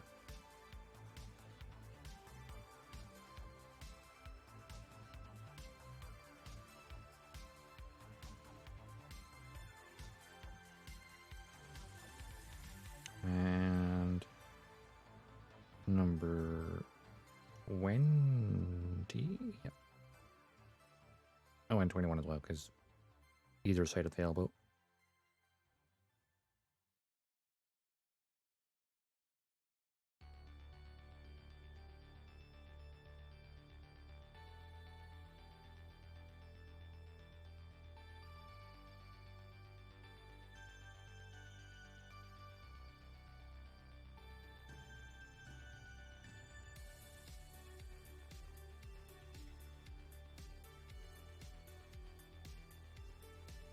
And that's all the mechanical parts for now. For now.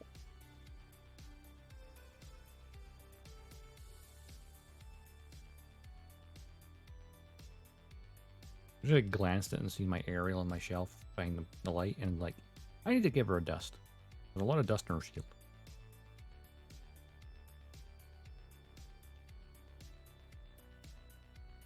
I also need to at some point get back to my G-Witch kits because there's still a lot of them to build. I technically haven't even finished the Season 1 stuff.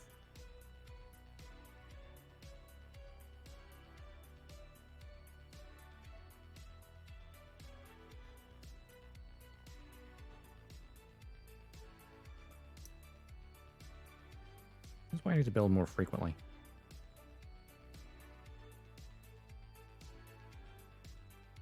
I would kind of love, something I'd love is, or would love rather, like when a show is coming out and the kits are coming out, every month, it'd be good to be building alongside the show as it's airing. But, UK, we're about 3 months behind usually.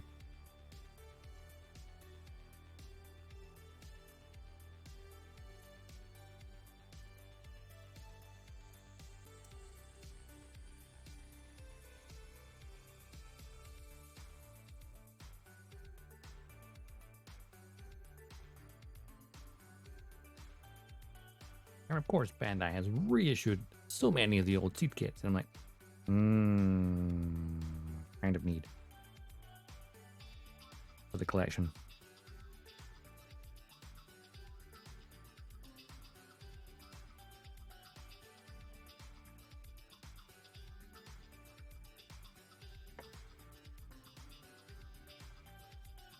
The problem when you're a Gundam fan in general, there's so many shows that you need to get stuff from.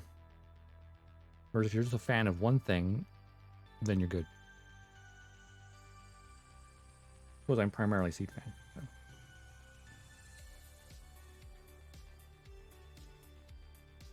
Focus on my Seed kits.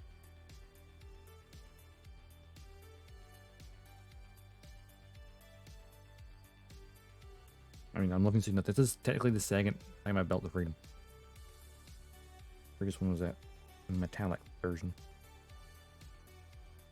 We'll never get the clear because clear kits don't look as good.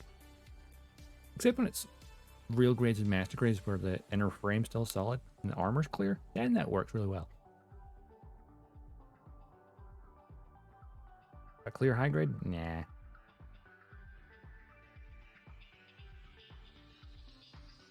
You need to enter a frame underneath to make it give it a reason to be clear. Yes, more seed kits. Most importantly, high grade cosmic error justice. We've got the infinite justice, but we don't have the justice. And of course, the immortal justice is coming, or in Japan technically. And then infinite justice spec 2. So it's like, hey, where's the standard justice? The standard justice has a kit from like 2003. Same for the Aegis. Priority should be Aegis and Justice. I think the only reason the Infinite Justice has a kit, like a new version, is because the Justice Knight in Build Divers Re-Rise. There is the Master Grade Justice 2.0 though. Yes, that looks amazing. And it is on the list of things to get.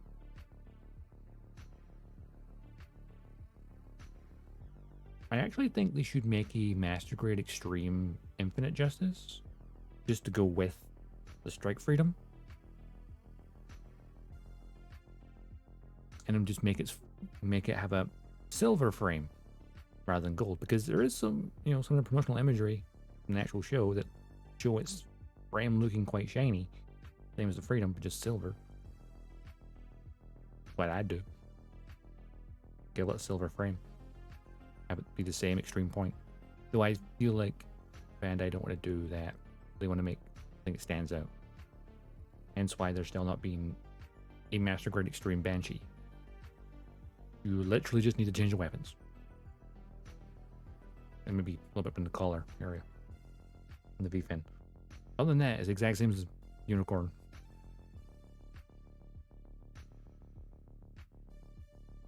I realize I'm saying all this during an ad. Because I'm stupid.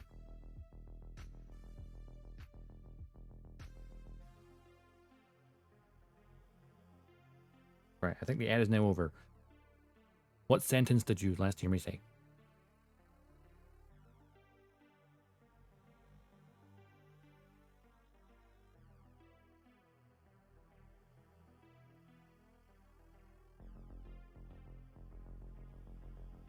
Yeah, I think you always need to have your main Gundam and then like his main rival.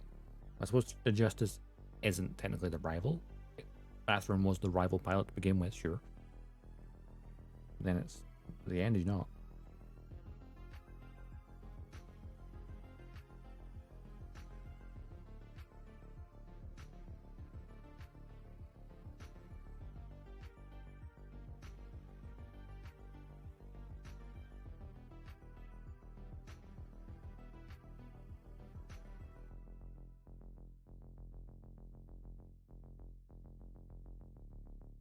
Master Grade Justice has its flaws. Yeah, I feel like the Master Grade ones have slight flaws, like the hips apparently are potentially fragile. Like on the Freedom as well.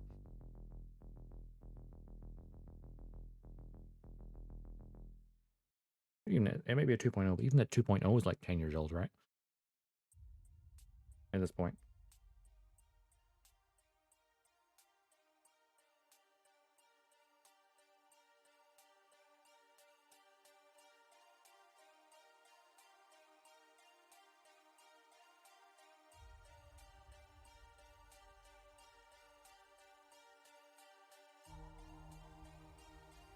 Posture check? Yeah, you know what? That's a very good call, because I think you can tell I'm leaning to one side because of the tracking. And Providence as well. Yeah, same issue. I feel like all the Seed Master Grade have that potential issue, because when I was building the Strike, I did notice its shoulders are quite tight. So like I then expanded the opposite shoulder a little bit more and it's less tight. Hey Arctic, how's it going?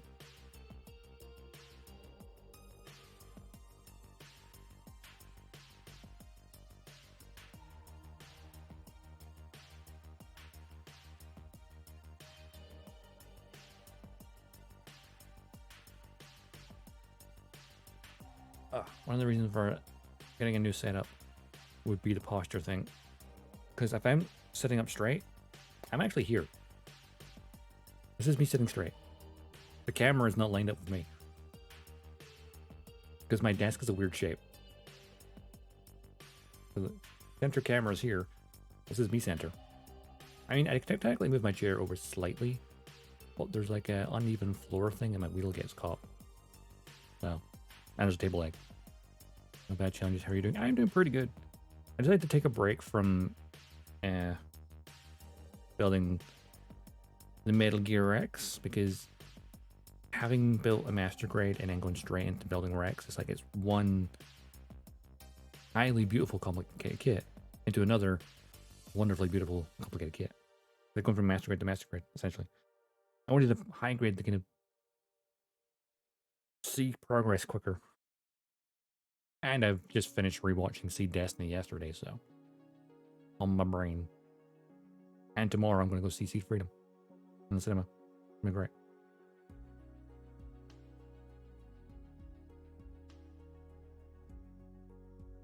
Eat on the brain.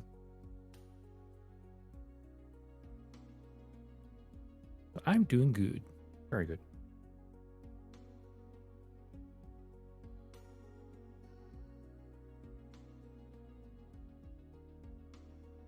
Yeah, it's very... I mean, like, we got 1.5 legs done for the Rex. Because it builds both legs simultaneously. So instead of the second limb syndrome, you're just like, this is taking forever. It's like you're doing one frame, you do one limb, and then do the other limb, you're like, oh no, I have to do the second limb now. If you're doing them both at the same time, they're both complicated. It just feels like it takes forever.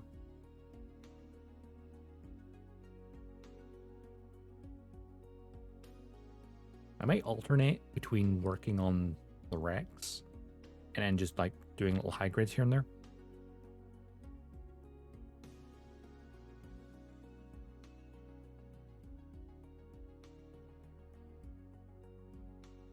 I might even play MGS2 next month, actually. I'm pretty sure, well, not the tanker. The tanker takes place in August. But the big shell incident takes place in the April, I believe. So I feel like April would be a good time to maybe play it. Maybe. No Metal Gear Ray kit, though.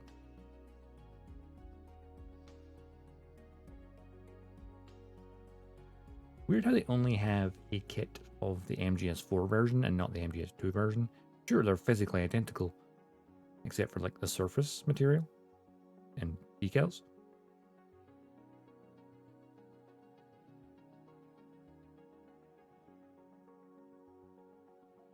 It would be nice to have MGS2 version of Ray, you know, with the marine logos and stuff.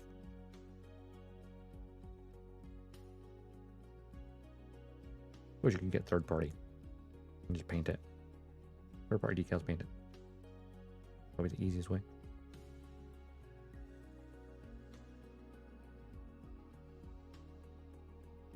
I feel like because I played through MGS1 in like 2 streams, and but the Rex seems like way longer than that to build.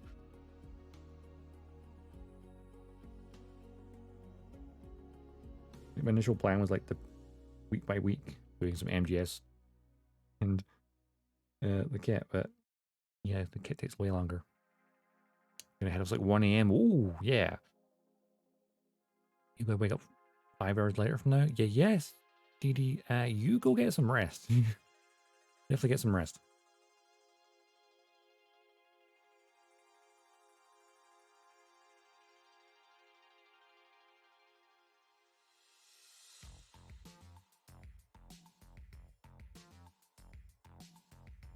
Yeah, see you later, DD. And thanks for stopping by. Dr. Enemy, I have no clue what you're referencing. MC Pilot do really, really badass may kill monster? Huh?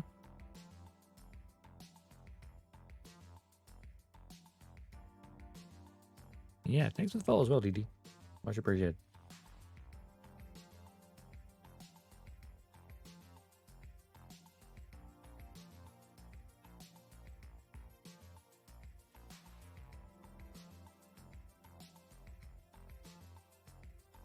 You're right. Peace Walker. Oh, Minizer Kai. Okay, alright. I've never watched that. Or Mazin Kaiser. I've butchered that a second ago. I know what, yeah, I've know of Mazin Kaiser, but never watched it. Probably should. Because those super robot things do seem pretty cool. I know I want to watch that new, was it Bang Brave? Apparently that's pretty good.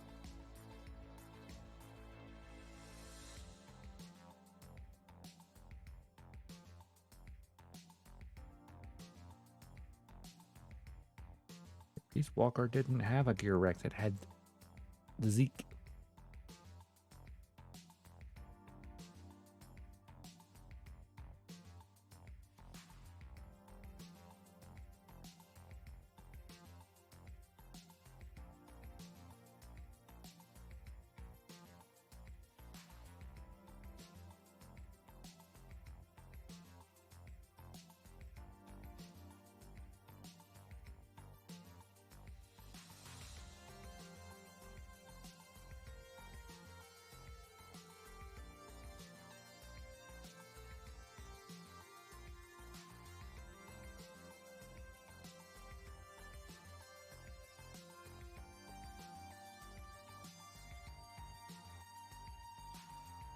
Love Brave on the Bait Switch. I've been hearing good things about it.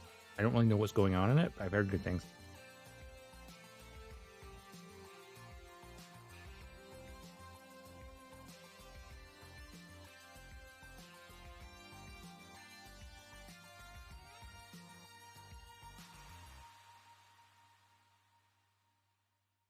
Now that I've finished, obviously, my Seed and Seed Destiny rewatch, I now have time to actually start Braven and also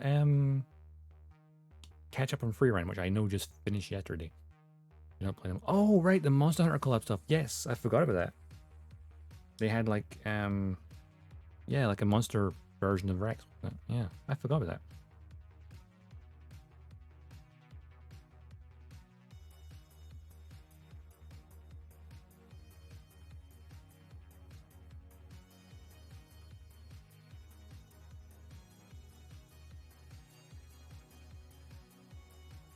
That was quite a fun collab idea.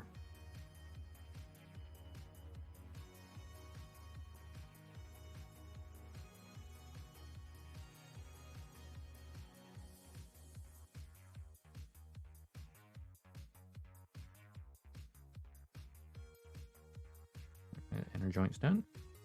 That is that side and that's that side. Okay.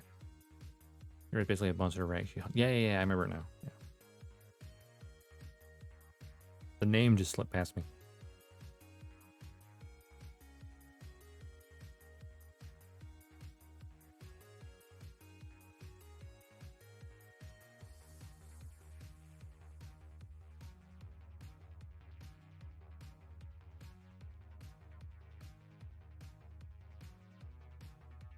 Was there one of Ray as well? I can't remember.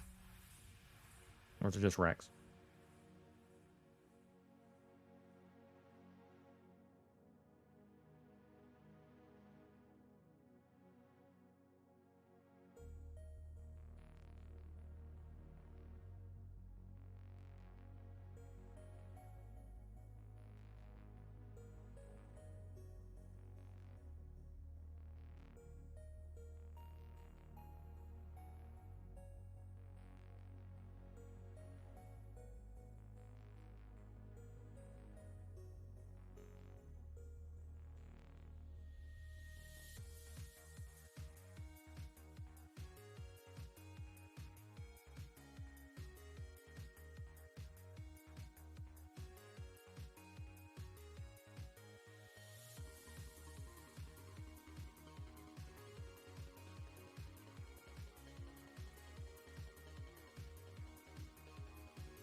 Yeah, Rex. Zeke would be a really good kit, I think.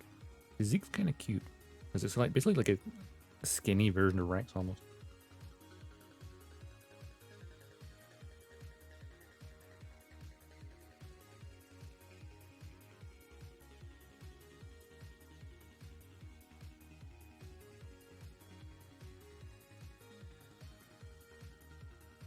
But it has to come with a sound system that blares Love Deterrence.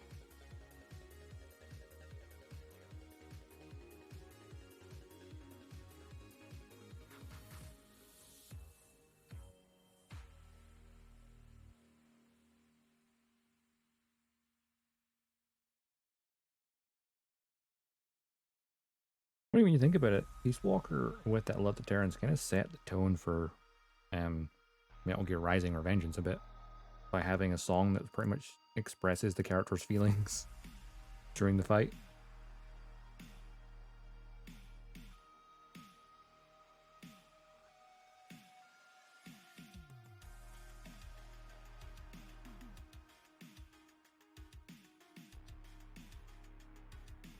Pretty sure it came out first, right?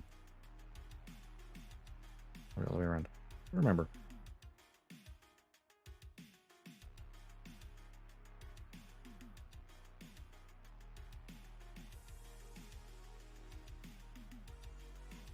Ask why that song? Because it blares, the song plays during the fight. When you're fighting Metal Gear Leak at the end of Peace Walker, it's playing the song Love Deterrence.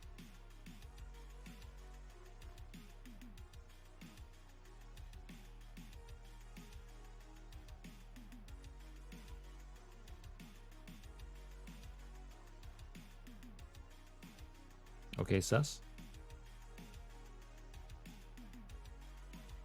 It's a funny game. It's a bit silly.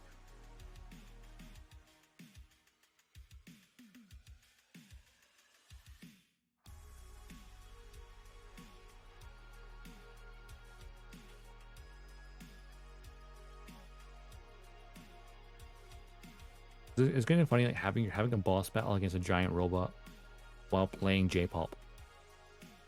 It's a very unique moment, that's for sure.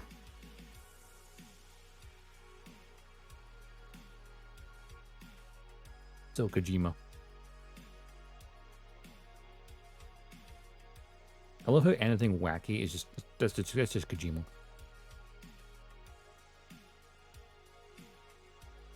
Well, you forgot about that part? Yeah, because like Paz was piloting it. Because she was trying to steal it. Because obviously she was a double agent.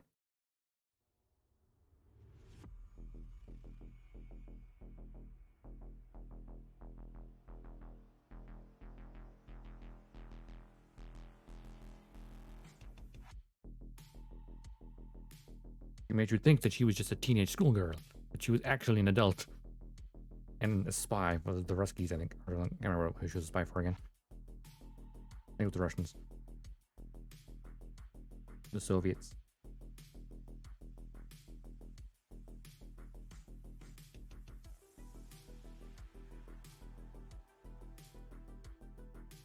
You know, she's just like any VTuber, pretending to be a teenage girl, but actually she's 40 years old.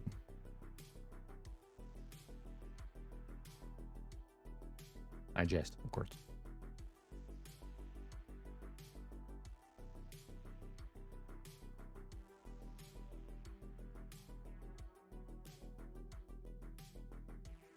So when I had the lyrics of that song, I really just like almost like Paz confessing her feelings for Snake.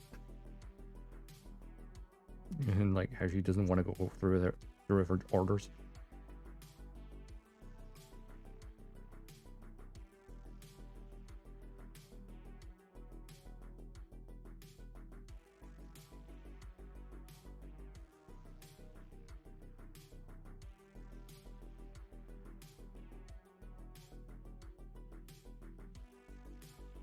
There was one for Paz and Miller, yes, involving the bots,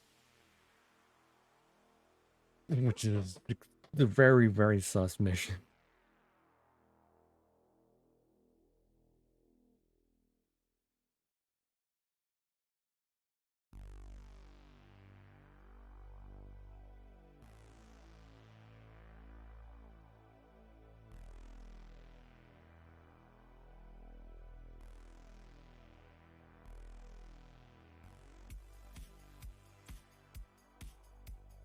Peace Walker stands out on its own as just being it's very unique.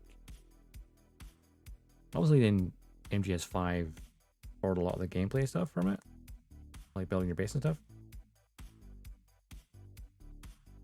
But just the tone of Peace Walker was its own thing.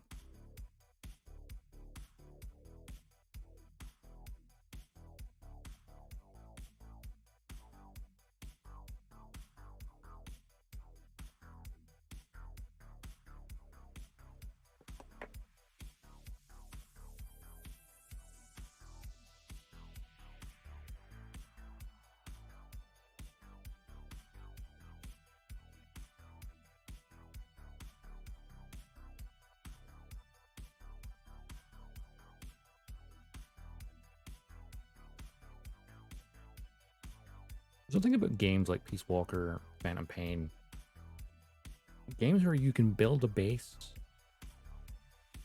Like, you can go out in missions and do missions as a normal game.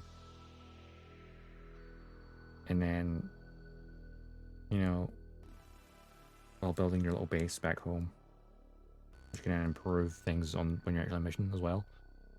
It's something I really like. High Defense, Peace Walker, find it from Portable Ops. Ah, never played Portable Ops. I only played Peace Walker because it was in the HD collection. If it wasn't in the HD collection, I probably would have never touched it. Because I never played PSP.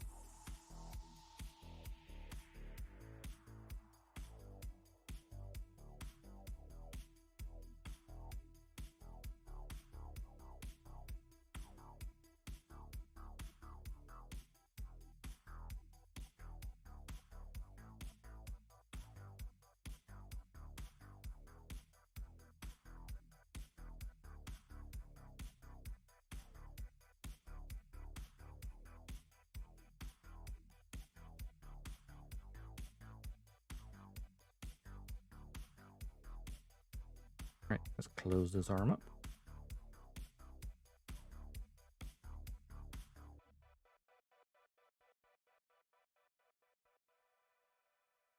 And then get the armor. Trying to play all three back to back. The concept got old real fast. Ah. Thankfully, there was a bit of a gap between me playing Peace Walker and N5. Because obviously Ground Zeroes came out in between. HD Collection and 5. Which was nice.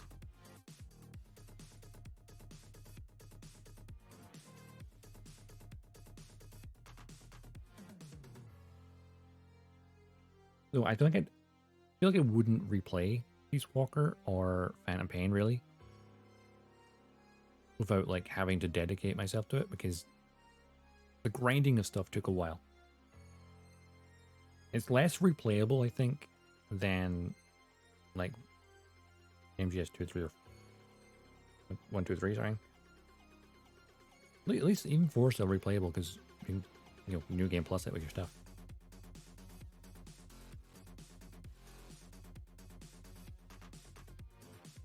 Or you can go back and just replay missions, but it's not the same. It's just like playing through it again. Right, I need the bee runner.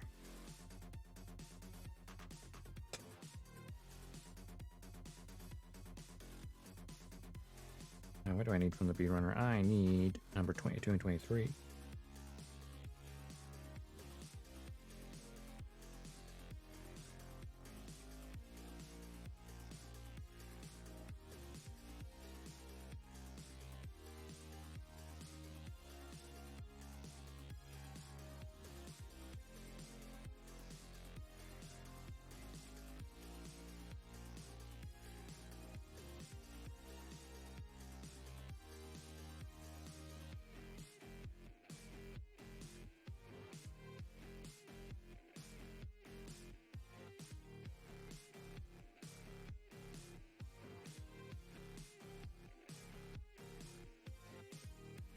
I also need number 11 and 12.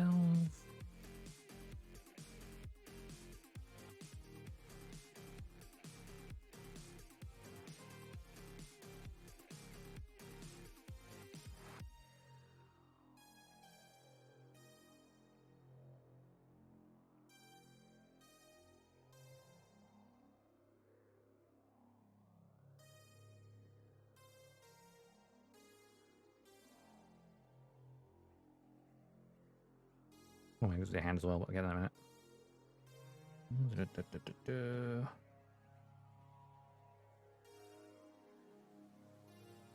Now, thinking about this here, might be best to sand them together because... Nope, there'll be a panel line, doesn't matter. Always make sure, like, if putting them together and standing at the same time is better or not.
I'm wondering how Snake Eater Remake will be like.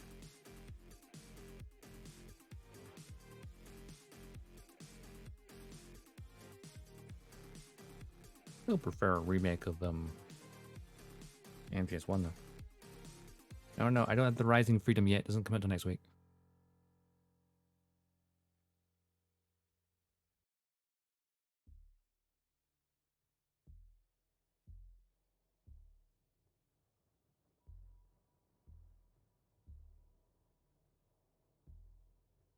This is just the good old-fashioned freedom. Freedom. Democracy. Liberty. No, wait, that's held hours.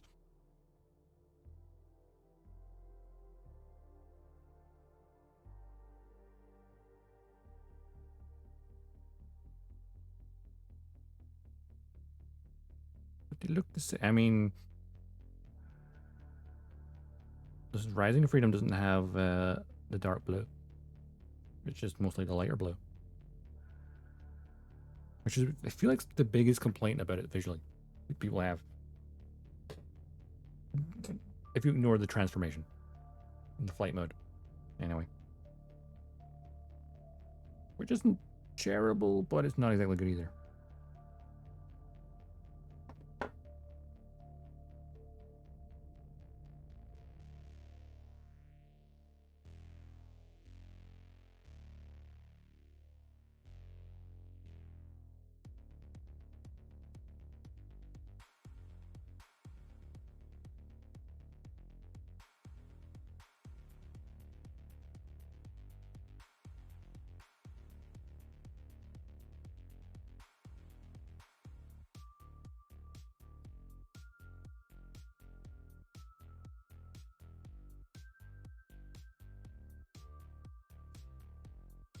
Now, at this point, I could be building this Strike Freedom. You wouldn't really be able to tell, other than if I had the plasma cannon and the lower torso.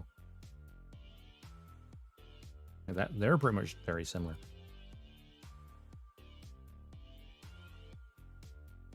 Strike Freedom is just an upgrade, really.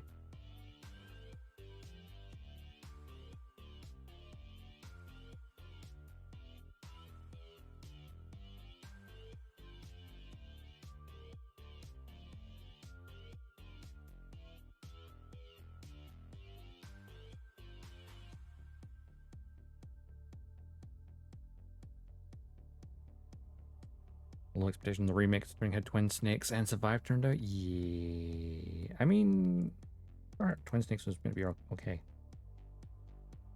Survive was them trying to get more money from the Fox engine. more than anything. That was just a couple together, like, hey, let's reuse as much of this stuff as possible to make more money from it, because Kojima spent so much money developing his engine. They wanted to kind of recoup some extra money. Whereas Snake Eater is going to be using Unreal, so.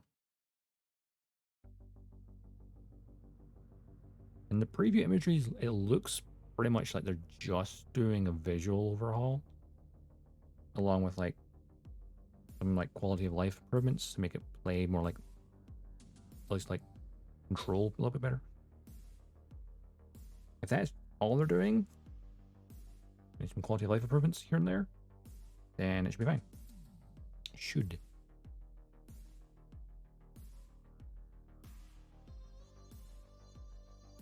But again, it's one of those things I'm not gonna pre-order it, I don't think. Definitely gonna be a wait and see kind of thing.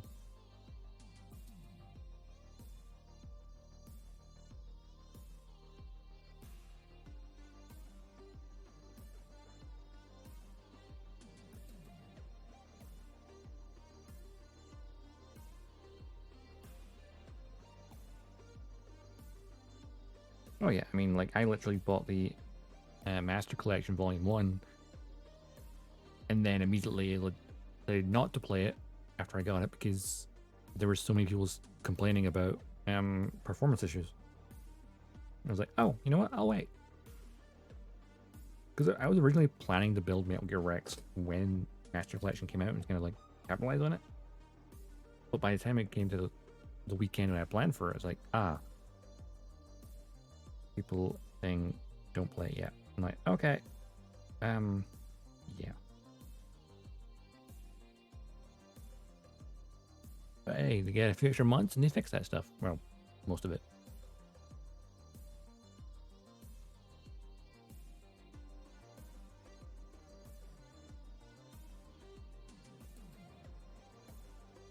That go there. And this go there. Lower arm.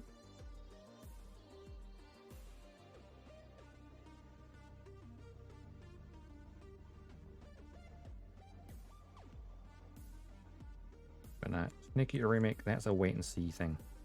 For sure.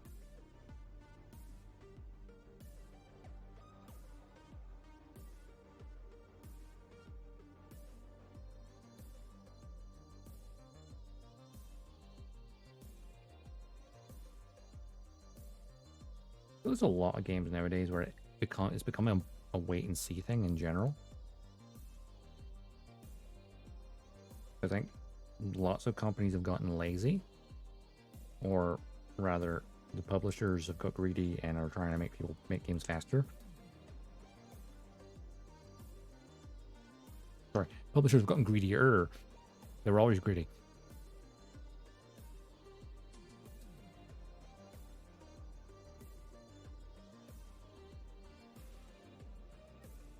And so you have that unfortunate happening. It's honestly, word of mouth sells more copies than your own like advertising campaign.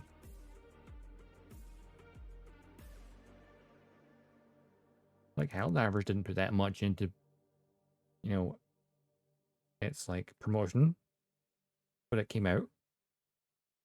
A handful of streamers got paid to stream it, and then boom, it exploded because it was that freaking good. Has its bugs, yep, not just gameplay ones, but the game-breaking ones. But a solid game. Ubisoft's a small indie company that can afford to give value to the customer. I mean, yeah. That's what makes me a little iffy about Star Wars Outlaws. Because I really want that game to be good.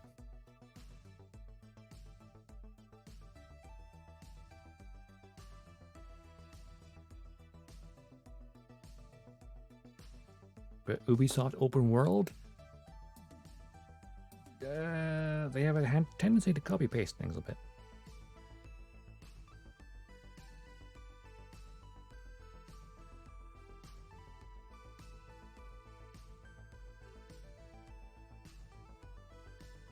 Or how about their quadruple A Skull and Bones?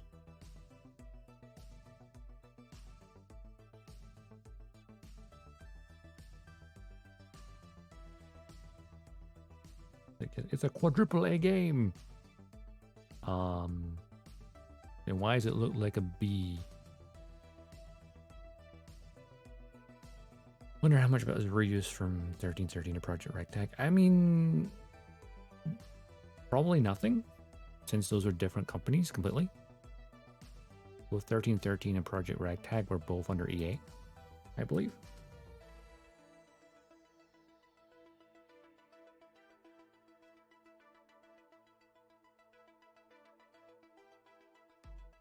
This will be the first non-EA Star Wars game since their exclusivity license has expired. They're still licensed to make games, but it's not longer exclusive.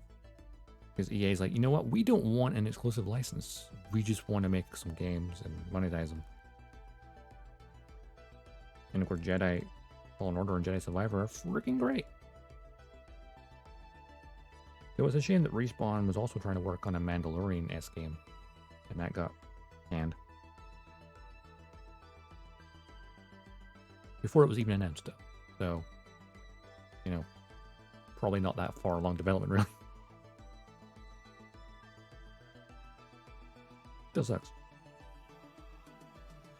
It'd be worse if they, like, showed us it and then canned it.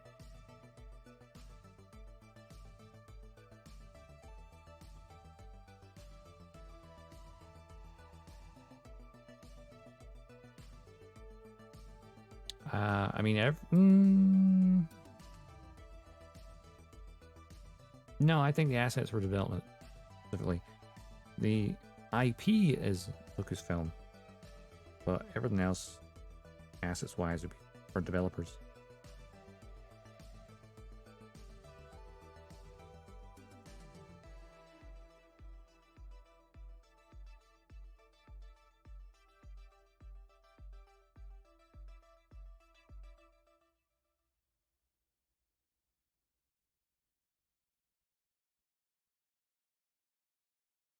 I mean, they might share some things with, you know, Lucasfilm Games, and then they might, you know, share them. But no, I think all to do individual publishers. Hey, Urban, how's it going?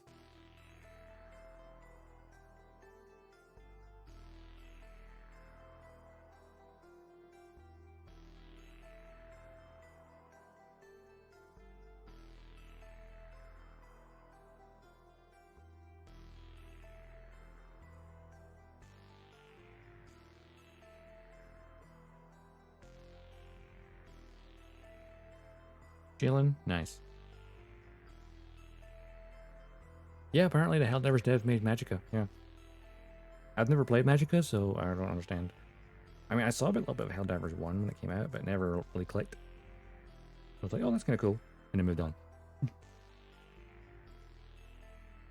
Helldivers 2, though, ugh. I haven't been playing it recently, but... And it might be the case that not enough players have been playing it recently because they've been failing some major orders, apparently. So I think the most recent major order failure probably due to the game-breaking bugs. That people were crashing and thus couldn't finish missions. Possibly. Because literally there's a bug in the game right now, as if you're using arc weaponry, like the arc caster stuff. They could potentially crash the game. Apparently. I was watching Pirate Software like the other day after the patch, and it's like, yeah. Apparently, as the arc weapons, they figured out was causing their crashes. I think it's because they changed how the game registers shots fired and shots hit for the arc thing, so they actually count now. But what it's probably doing is it's probably counting every arc and thus overloading the count, maybe. My assumption, I am not a programmer, I have no clue.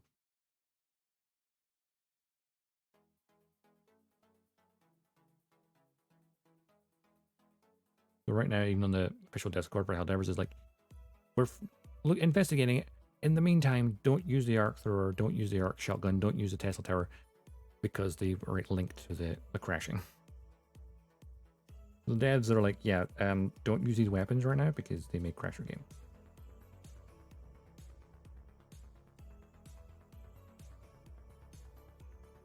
Also, you'll have to look into the code and figure out why is it doing that. Well, that's the thing is, anytime you put a patch out for a game, there's always the unfortunate reality that something, you may fix something, and then something else breaks that you didn't notice.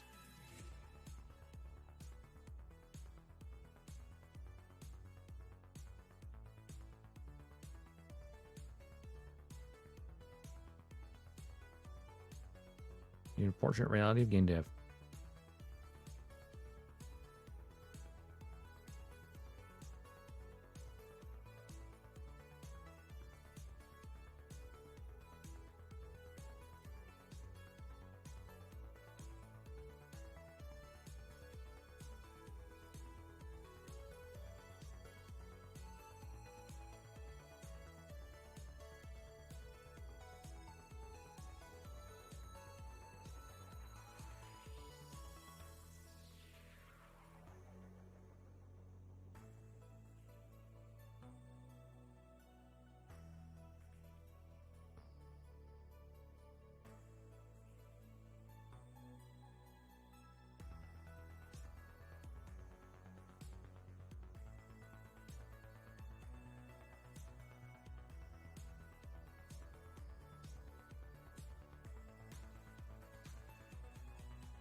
Okay.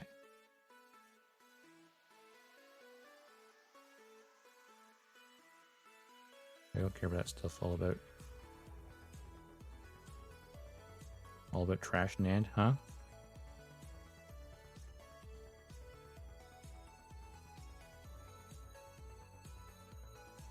What's trash NAND?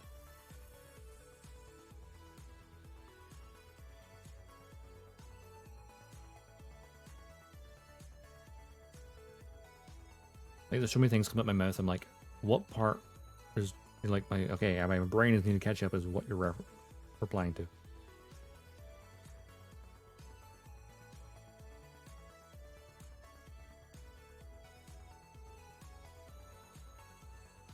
Up on the shoulder. Oh, we need to get the hand.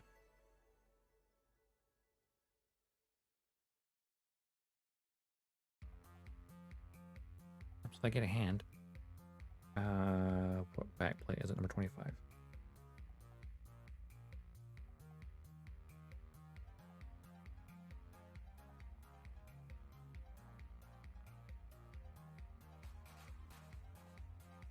Spend zero brain energy thinking about a darn video game or the corp company it came from. Ah, yeah, fair enough.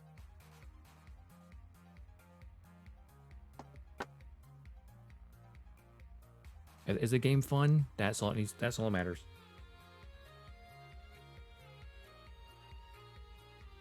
Everything else is relevant.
End of the day, when it comes to video games in general, Fun is #1 priority.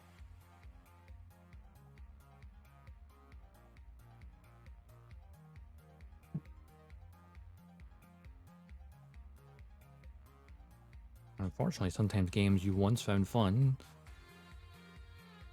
like new entries come out in the franchise, and it becomes less fun. Halo. Oh, sorry, what did I say?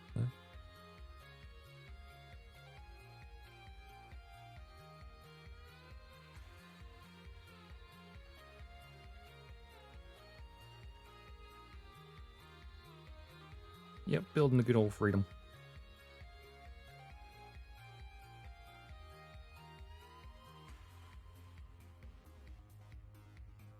To this day, still one of my absolute favorite designs. I think it's the color scheme as well, because it's mostly, blue and white, two-tone blue with white, and then some red accents. And the only yellow is the eyes and the antenna.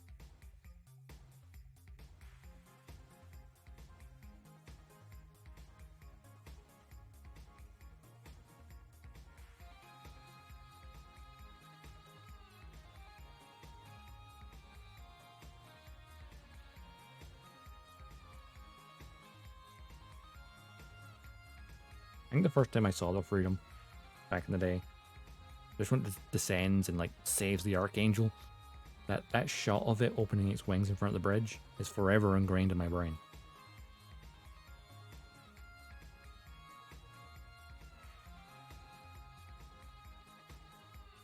I would like to maybe get that Archangel 1/44 scale bridge just for that.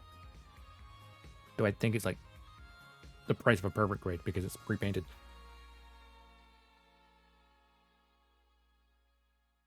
And of course, large.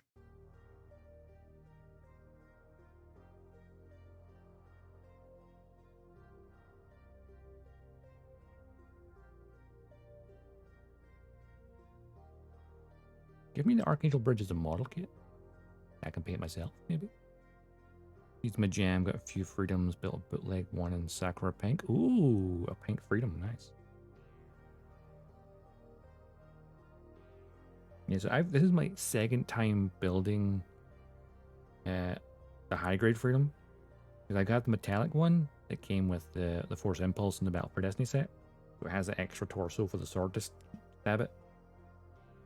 I haven't got it displayed like that because the sword and the extra torso are just plain color plastic. It's like a solid piece, pretty much. So I'm planning to eventually take those extra parts and then just paint it, maybe make a diorama of that actual part of the anime. I think it'd be a really good project. You just need to make space and learn many, many skills. Like painting, I know how to paint. I know about weathering, but the water that they're fighting above, that would be a skill to learn. Also, it would mean having to physically damage the kit, because during that fight, the left shoulder gets a chunk taken out the top of it from a beam shot that deflected off the Impulse's shield, and the left wing got practically destroyed. And then the sword, while also impaling the torso, went through the shield as well. It cut the bottom of the shield. Because Kira tried to block it last night, but there was so much force it went through the shield. A little bit. And then, of course, the Freedom Beam Saber went through the head of the Force Impulse. That final moment. Yeah, and Seed. Well, the Seed Destiny.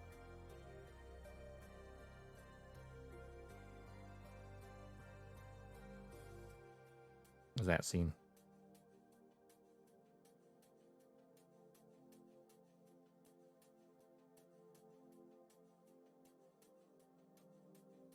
Because, you had to get the Freedom defeated so you could then make a new Strike Freedom and then sell more model kits.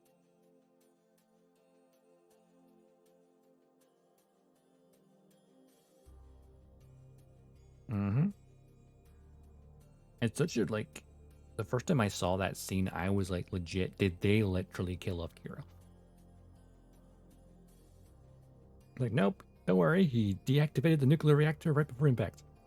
Ignore that giant explosion you saw in the previous episode.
Yeah, but technically, because Kira wasn't the main character at that point, it was definitely potential of, hey, this is a sequel show. Would they dare kill the protagonist of the previous show? Obviously, as I suppose that was really the point that Shin. But I think that's the point where it kind of flips. That's the point where Shin starts to become the villain. Or at least the antagonist.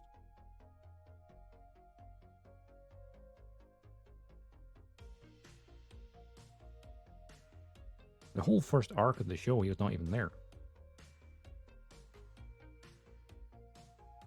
Only when they get to Earth is that's when Kira comes back into it.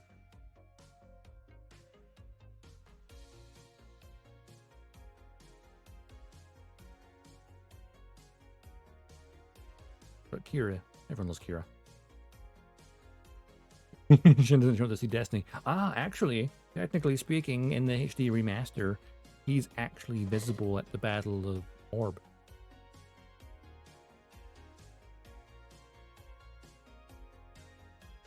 At the Battle of Orb, you can see Shin running with his family during the battle. They managed to splice that in there. But yeah, Kira, obviously in Destiny, doesn't show up in Destiny until, you know, the Junior 7 falls, pretty much. And I literally just rewatched it. Finished it yesterday. Anticipation of seeing Speed Freedom tomorrow.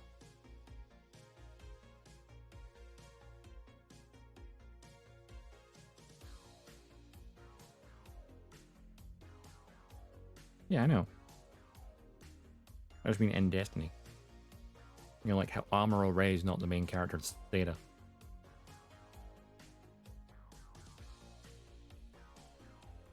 Wouldn't it have been great though if, like in Zeta Gundam, if when Amuro showed up, the show just swapped and then he became the main protag again?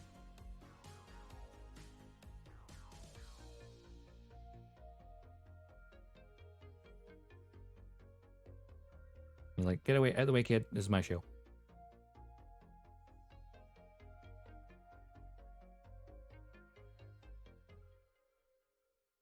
I mean, the moment the Freedom launched in Destiny, it's like, we're back. This is the way it's meant to be. Shin kept the seat warm. Kira's back now.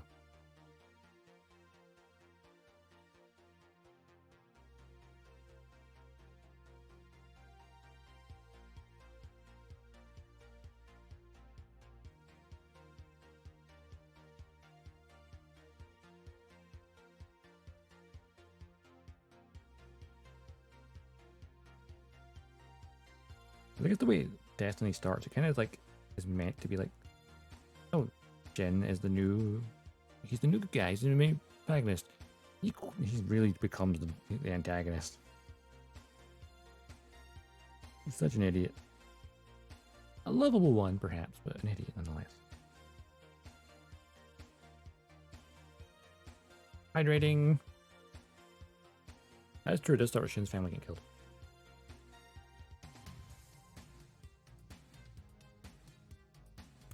So to be fair to everyone fighting at the Battle of Orb, civilians were asked to evacuate hours before the battle. So, you know,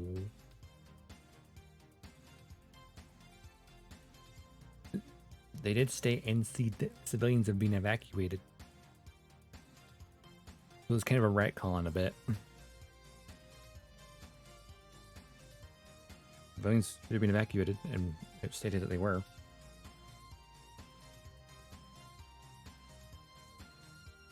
Fortunately, I guess most of them had been evacuated at that point. The last few of Onogoro had to get evacuated.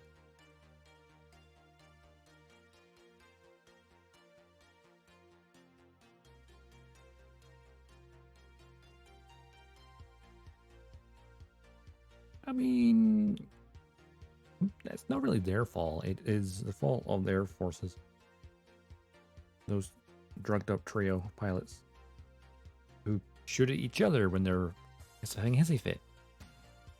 In fact, a stray shot from them killing them? Yeah, that makes sense.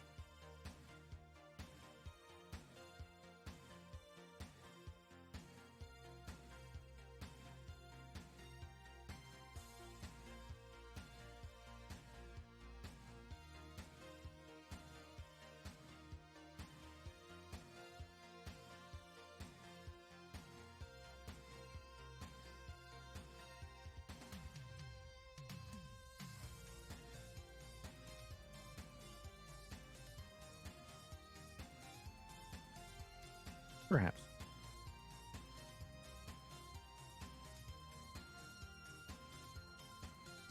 But hey, to his knowledge, civilians had been evacuated.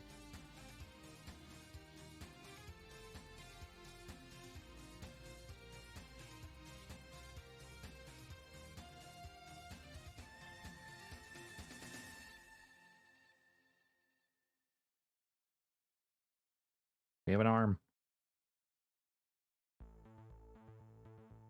Now I could get the other arm. Actually, how long did it take me to build an arm? Probably longer than I should have. I mean, we've got the torso fully done and even panel lined.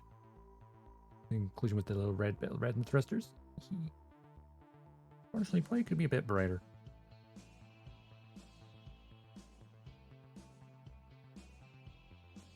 Let me go back over that later.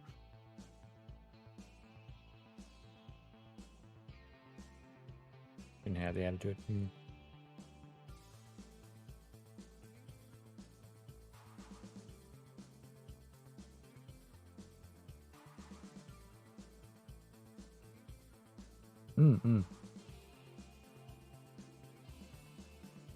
I like the whole setup though of like Destiny being like, hey, your new main character at the start anyway is someone who was a victim of the previous war indirectly because of the previous protag.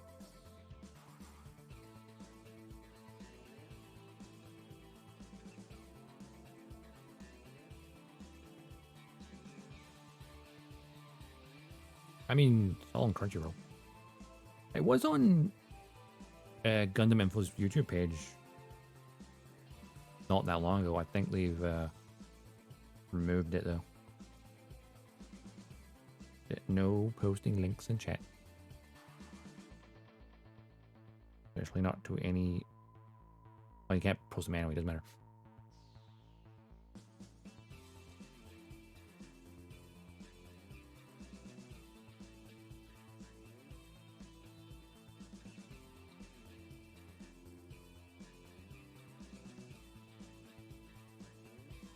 I want to build the other arm now. I can do. Yeah, I think Gundam Info, definitely check it because it was up there beforehand. I mean, I rewatched it on Crunchyroll because Crunchyroll. Do I have the actual Ultimate Edition of the Blu-rays? Unfortunately, I was unable to watch it with them because while my Xbox Series X is a Blu-ray player as well, because it's attached to my monitor via capture card, it won't let the Blu-ray player work because it's like, you have a capture card attached. Now let's do that. Like, I don't want to mess with my cables. How many shows on there? I mean, Seed and Destiny are both on there. Wings on there. Endless Waltz is on there. Double O's on there. Build Fighters, Build Fighters Try, Build Divers Re-Rise. The original TV version of Gundam's on there. The movie versions are on Netflix. Zeta Gundam and Double Zeta Gundam are both on Crunchyroll as well. I think that's everything off the top of my head. Oh, G-Reco series versions on there as well. I think that's everything off the top of my head. I've got a lot on there now. No Charge Counterattack though. That's on Netflix along with Hathaway.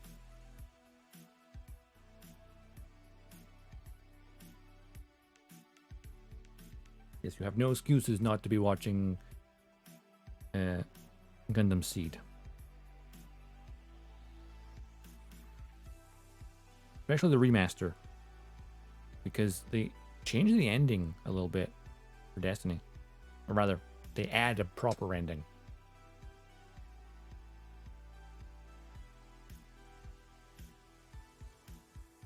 It's like, see, Destiny originally just kind of ended with the battle and that was it.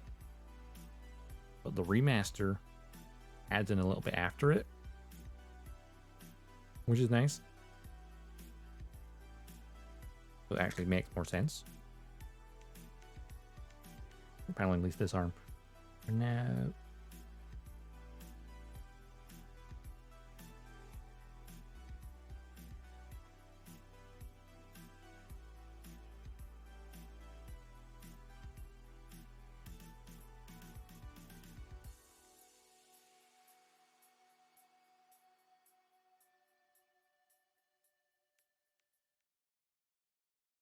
Yeah, Stargazer's not there. Annoyingly, my Destiny Ultimate Collection Blu-ray includes Stargazer, but I can't watch it because my damn Xbox is attached to the monitor via capture card, and I don't want to get behind my desk and think of the cables.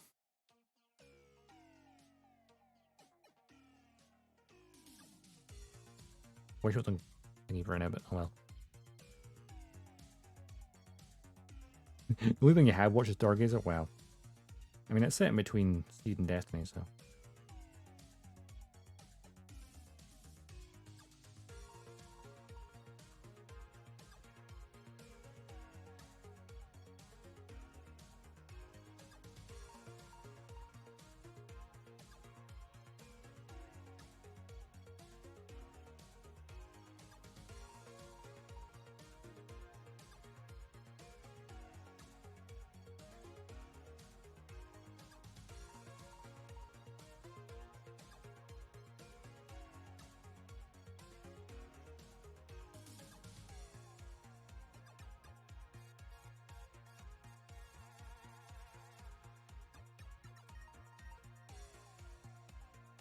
I've never actually watched Stargazer, unfortunately. One thing I've been wanting to watch, but I'm unable to watch right now.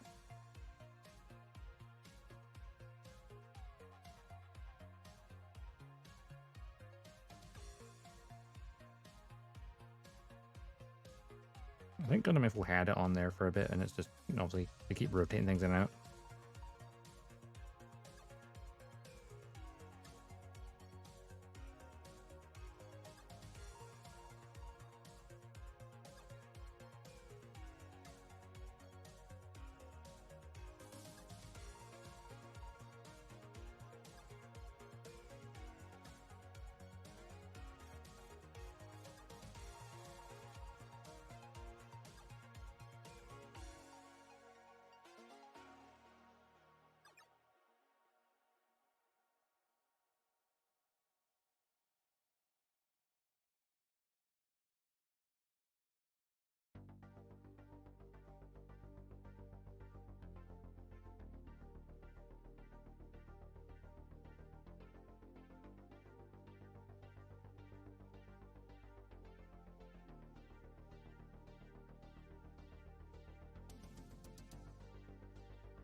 Watching Seed Eclipse. Oh, the motion comic? Oh, yeah. I wish you would just have that so I could just read it. Because I know they've been publishing that on Gundam Info, but I've never got around to looking at it. I actually have the Eclipse Master Grid that I got ages ago. Not built it, but I have it. This is a really cool design.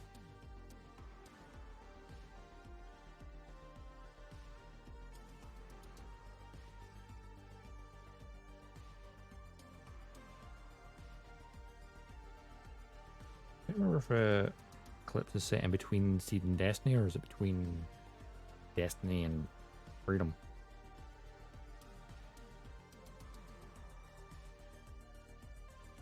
It'll make more sense the second, the latter.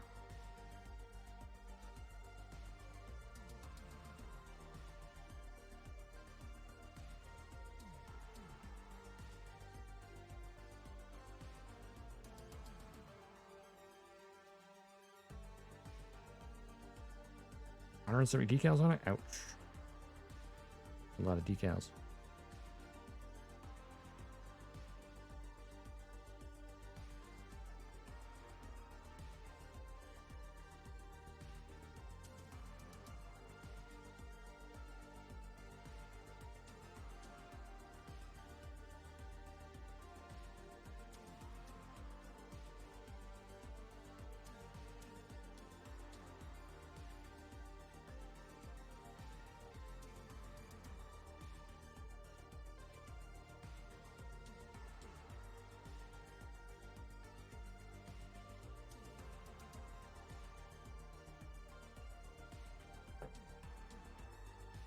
More bling bling, the ouch.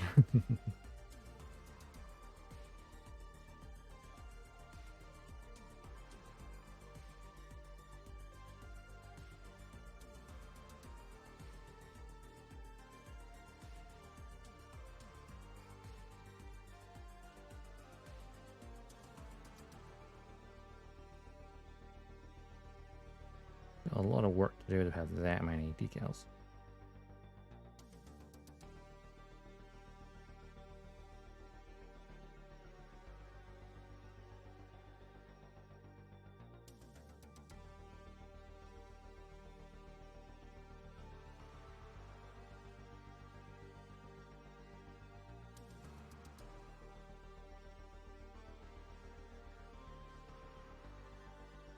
Yeah. It's the same, like, cool. It's nice that it's an option to have it, to watch it, but I'd kind of prefer to just, have a physical or even just digital place to, watch it. Same for, like, Astray. It's not published outside Japan. Like, I'd, kind of like to read the Astray manga, even if I don't like the Astray itself.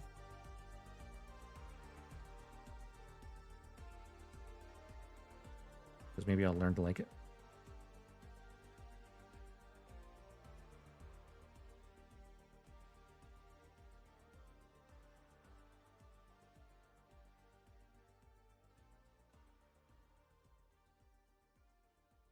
You know what? That's fair. Just if it's not in the anime show, it's not canon. Put it that way. So in my mind, there is only one Astray, and that's the M1 mass production model. The other one doesn't exist. And also doesn't make that much sense in lore, honestly.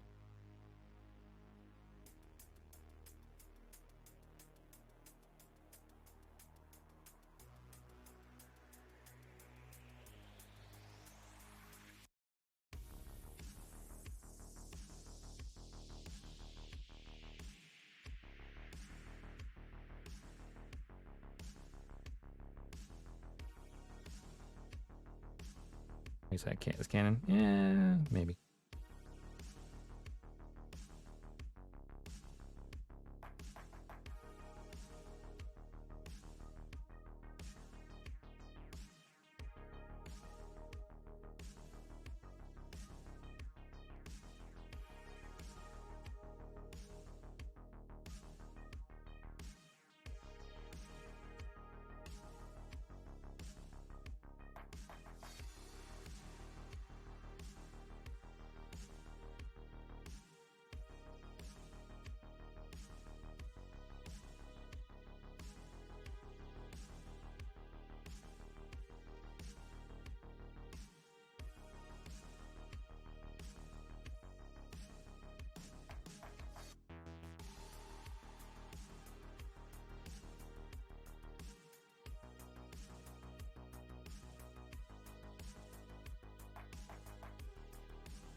Is there a thing? It's like Star Wars, Star Trek. Yeah.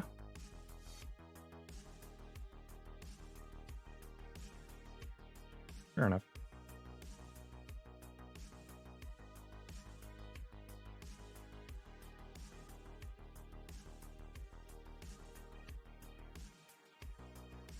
Even if I dismiss the Astro red frame and all the other ones.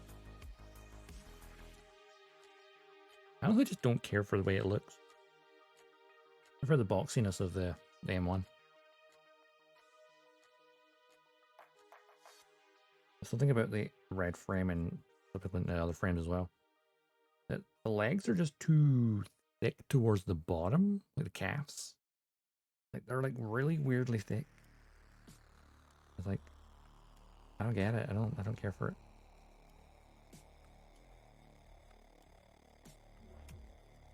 Proportions just don't seem right.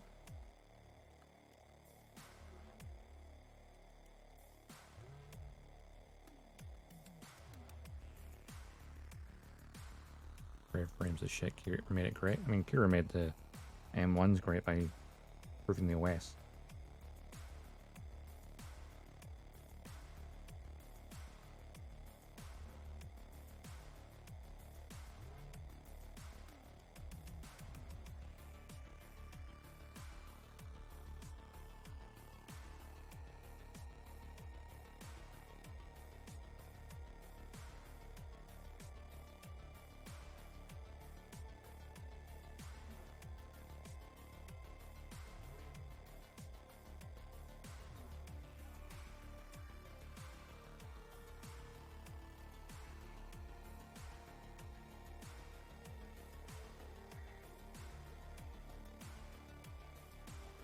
As long as it makes money, you know what? Fair.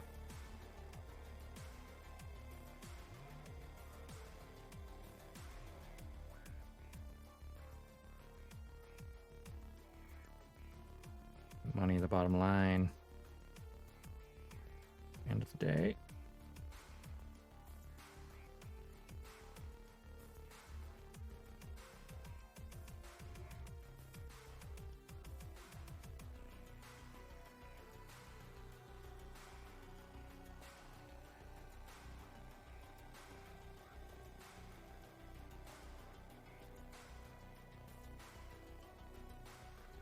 Kira never, well, I've not read the manga, so I don't know, but I know he was asked to write a program for the mass production M1s.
Okay. Arm is panel line, so I may as well attach it.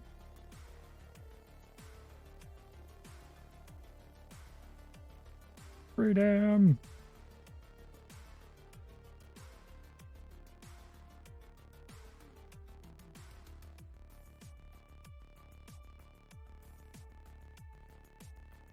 I love the freedom so much. Much as I want to get the other arm done as well, I might wrap it up here today. That is like 5 hours, and it's about time to go get some food, I think. I think I know who I'm going to raid already. If they're live, like I think they should be. But yeah, I might alternate between Rex and doing this. No, I might focus on this for the next one or two. I'll get this done and then go back to Rex. Of course, I do believe in just over a week. The Rising Freedom should be available. So maybe I do this, then I do the Strike Freedom, and then maybe I do the Rising Freedom. Maybe. Wait and see. Wait and see. As always, thank you so much for watching. It is highly appreciated. And those for dropping new follows as well. Always appreciate it. As always, you can also find me over on Twitter or join the Discord and keep you updated with the stream schedule and other bits and bobs like alerts and stuff. Next stream might be tomorrow night. I say might. I'm gonna go see Gundam See Freedom in the afternoon. But when I'm home, I might do like a wee game stream in the evening. Maybe some Helldiver or something. I don't know. Could do maybe do some Helldiver tomorrow night. If not, also then might be Thursday evening. They're on the schedule is like to be decided because it's like an evening and can't commit to it. But it's there, just in case. I've got it on the schedule as like to be decided. But I of course will post on Twitter and Discord if I am going to actually stream. Give you a heads up. Otherwise, I of course will post schedule and all that, Discord and Twitter as well. When I update it. As for right now, we're gonna go raid. Whom to raid is the question. Now, last I checked.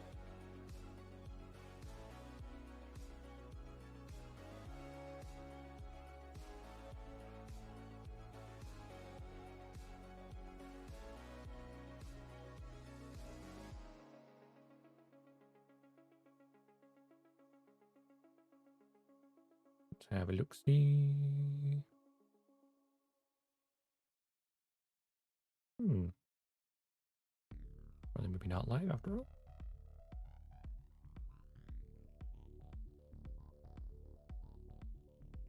Now then, let's have a look. Blur.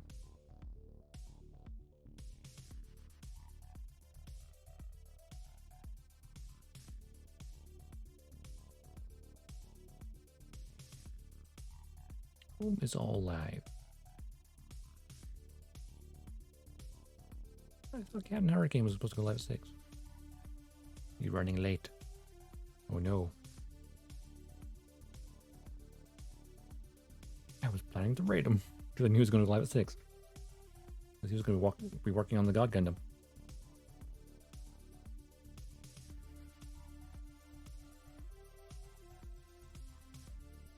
Fake Twitter.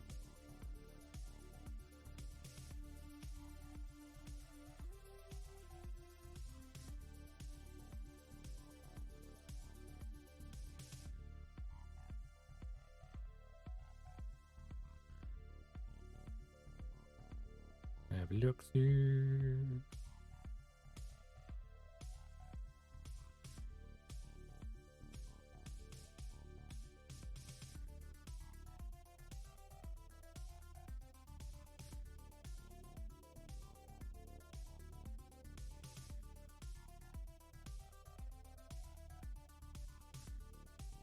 Let's see.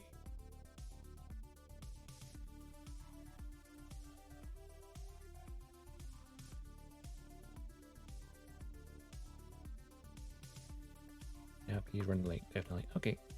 Whom shall we raid then?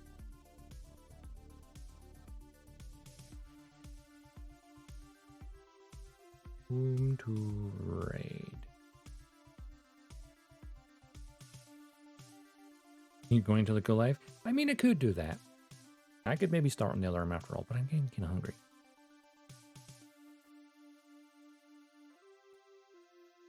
So let's look who else is live.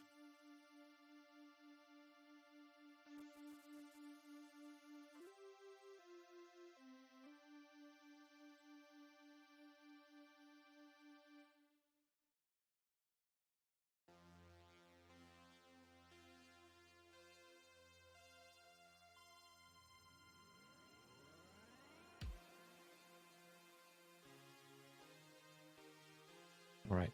While we're looking, pop quiz. What is your most anticipated model kit you're looking forward to? It's been announced but hasn't come out yet.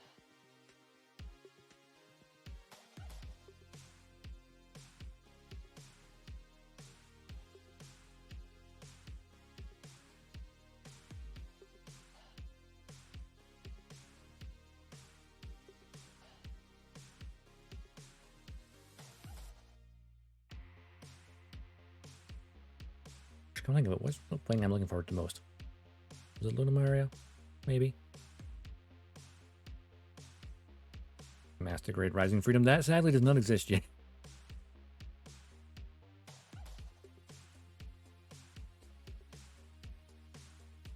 A high grade Rising Freedom does exist. I grant the Aloe Bear guy. Okay, Bear guy. Bear guy's pretty good. Bear guys are pretty cute. I wonder when actually we'll see a master grade of any of the Seed Freedom kits. I mean, there's bound to be one at some point. I don't see them being in that much of a rush. You've got to let the high grade sell first. Get the money from them. And then that can fuel production of a master grade.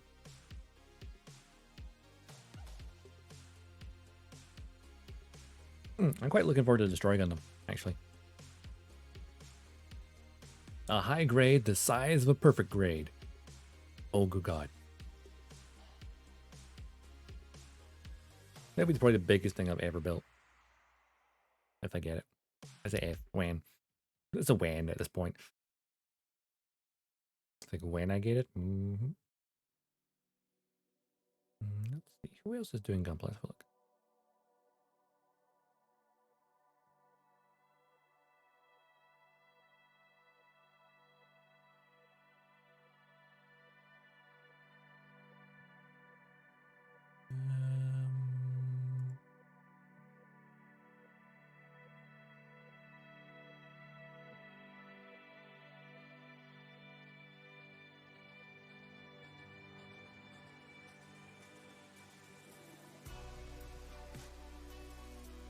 That tab for a second.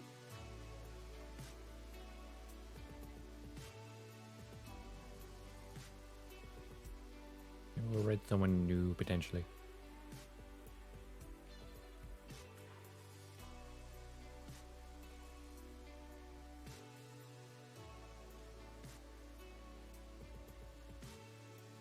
I'm always so shy when rating new people.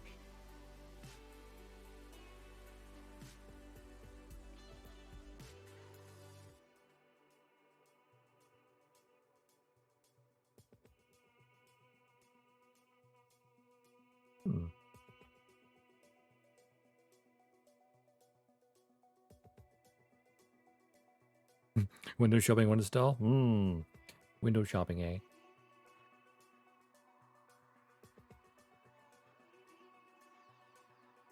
I'm having a look around, see who's live.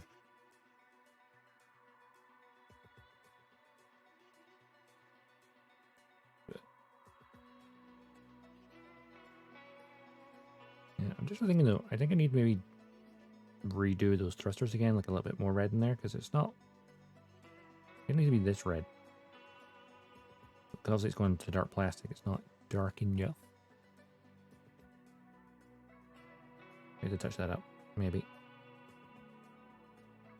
Here's the thing, I love the Freedom enough. I want to get... Well, I have bought the Master Grade already. It's waiting. I don't want to build it yet. But I was looking at the real grade as well. Just because... Why not? Also the Master Grade SD. I definitely want a Master Grade SD Freedom as well. And I don't have a Master Grade Strike Freedom. Well, it's sitting in the other room. There is the perfect grade Strike Freedom. So, you know, we'll probably build that at some point. It has been sitting there for several years, waiting. So, you know.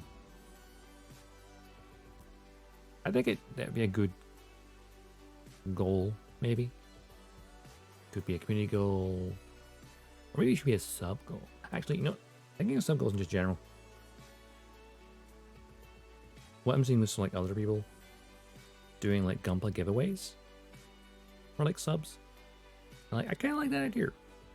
That people, you know, do a monthly giveaway. If you're subscribed, you enter it automatically. I like that idea. The only problem is buying kits to give away. I'd have to make sure, like, okay, I need this minimum number of subs to pay for the kit, and then you could give it away. Kind of that. I mean, yeah, it's an idea.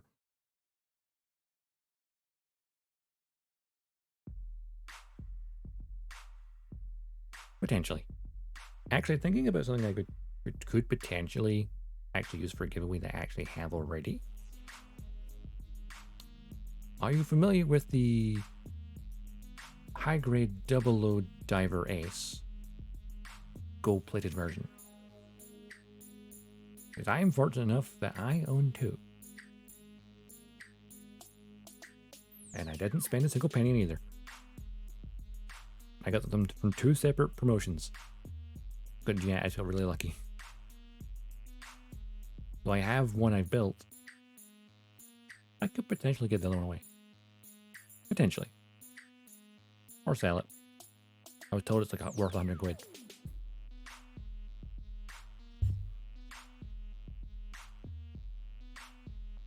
It's like sell old Gunpla to buy new Gunpla. I mean, give away things I don't want to build anymore. That's a good point as well. But here's the thing: I'd only be something I have a doubler of. Anything I have in my backlog, I plan to build, even if I'm in my 60s at the time, which is a very long way away. Like, the backlog becomes retirement plan.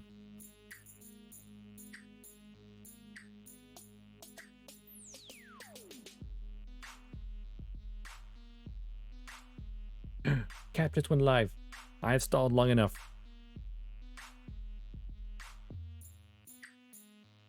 I like the notification popped up. I have stalled long enough for Captain Hurricane and his God Gundam. Is he going to be building the real grade? Apparently he's already panel lined on the runners. We shall shame him for this outrageous blasphemy. Panel lining on the runners. Ugh, disgusting. If maybe convenient. Alright, let's get the raid message ready.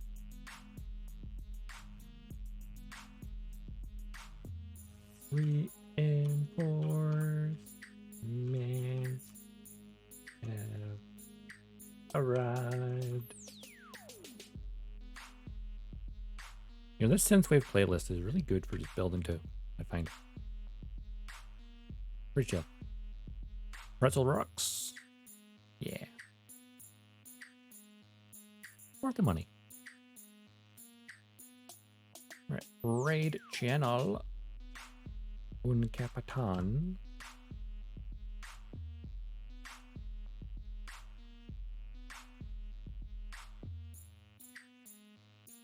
Whenever you like type in Captain Hurricane, it's like the amount of people who have Captain in their name.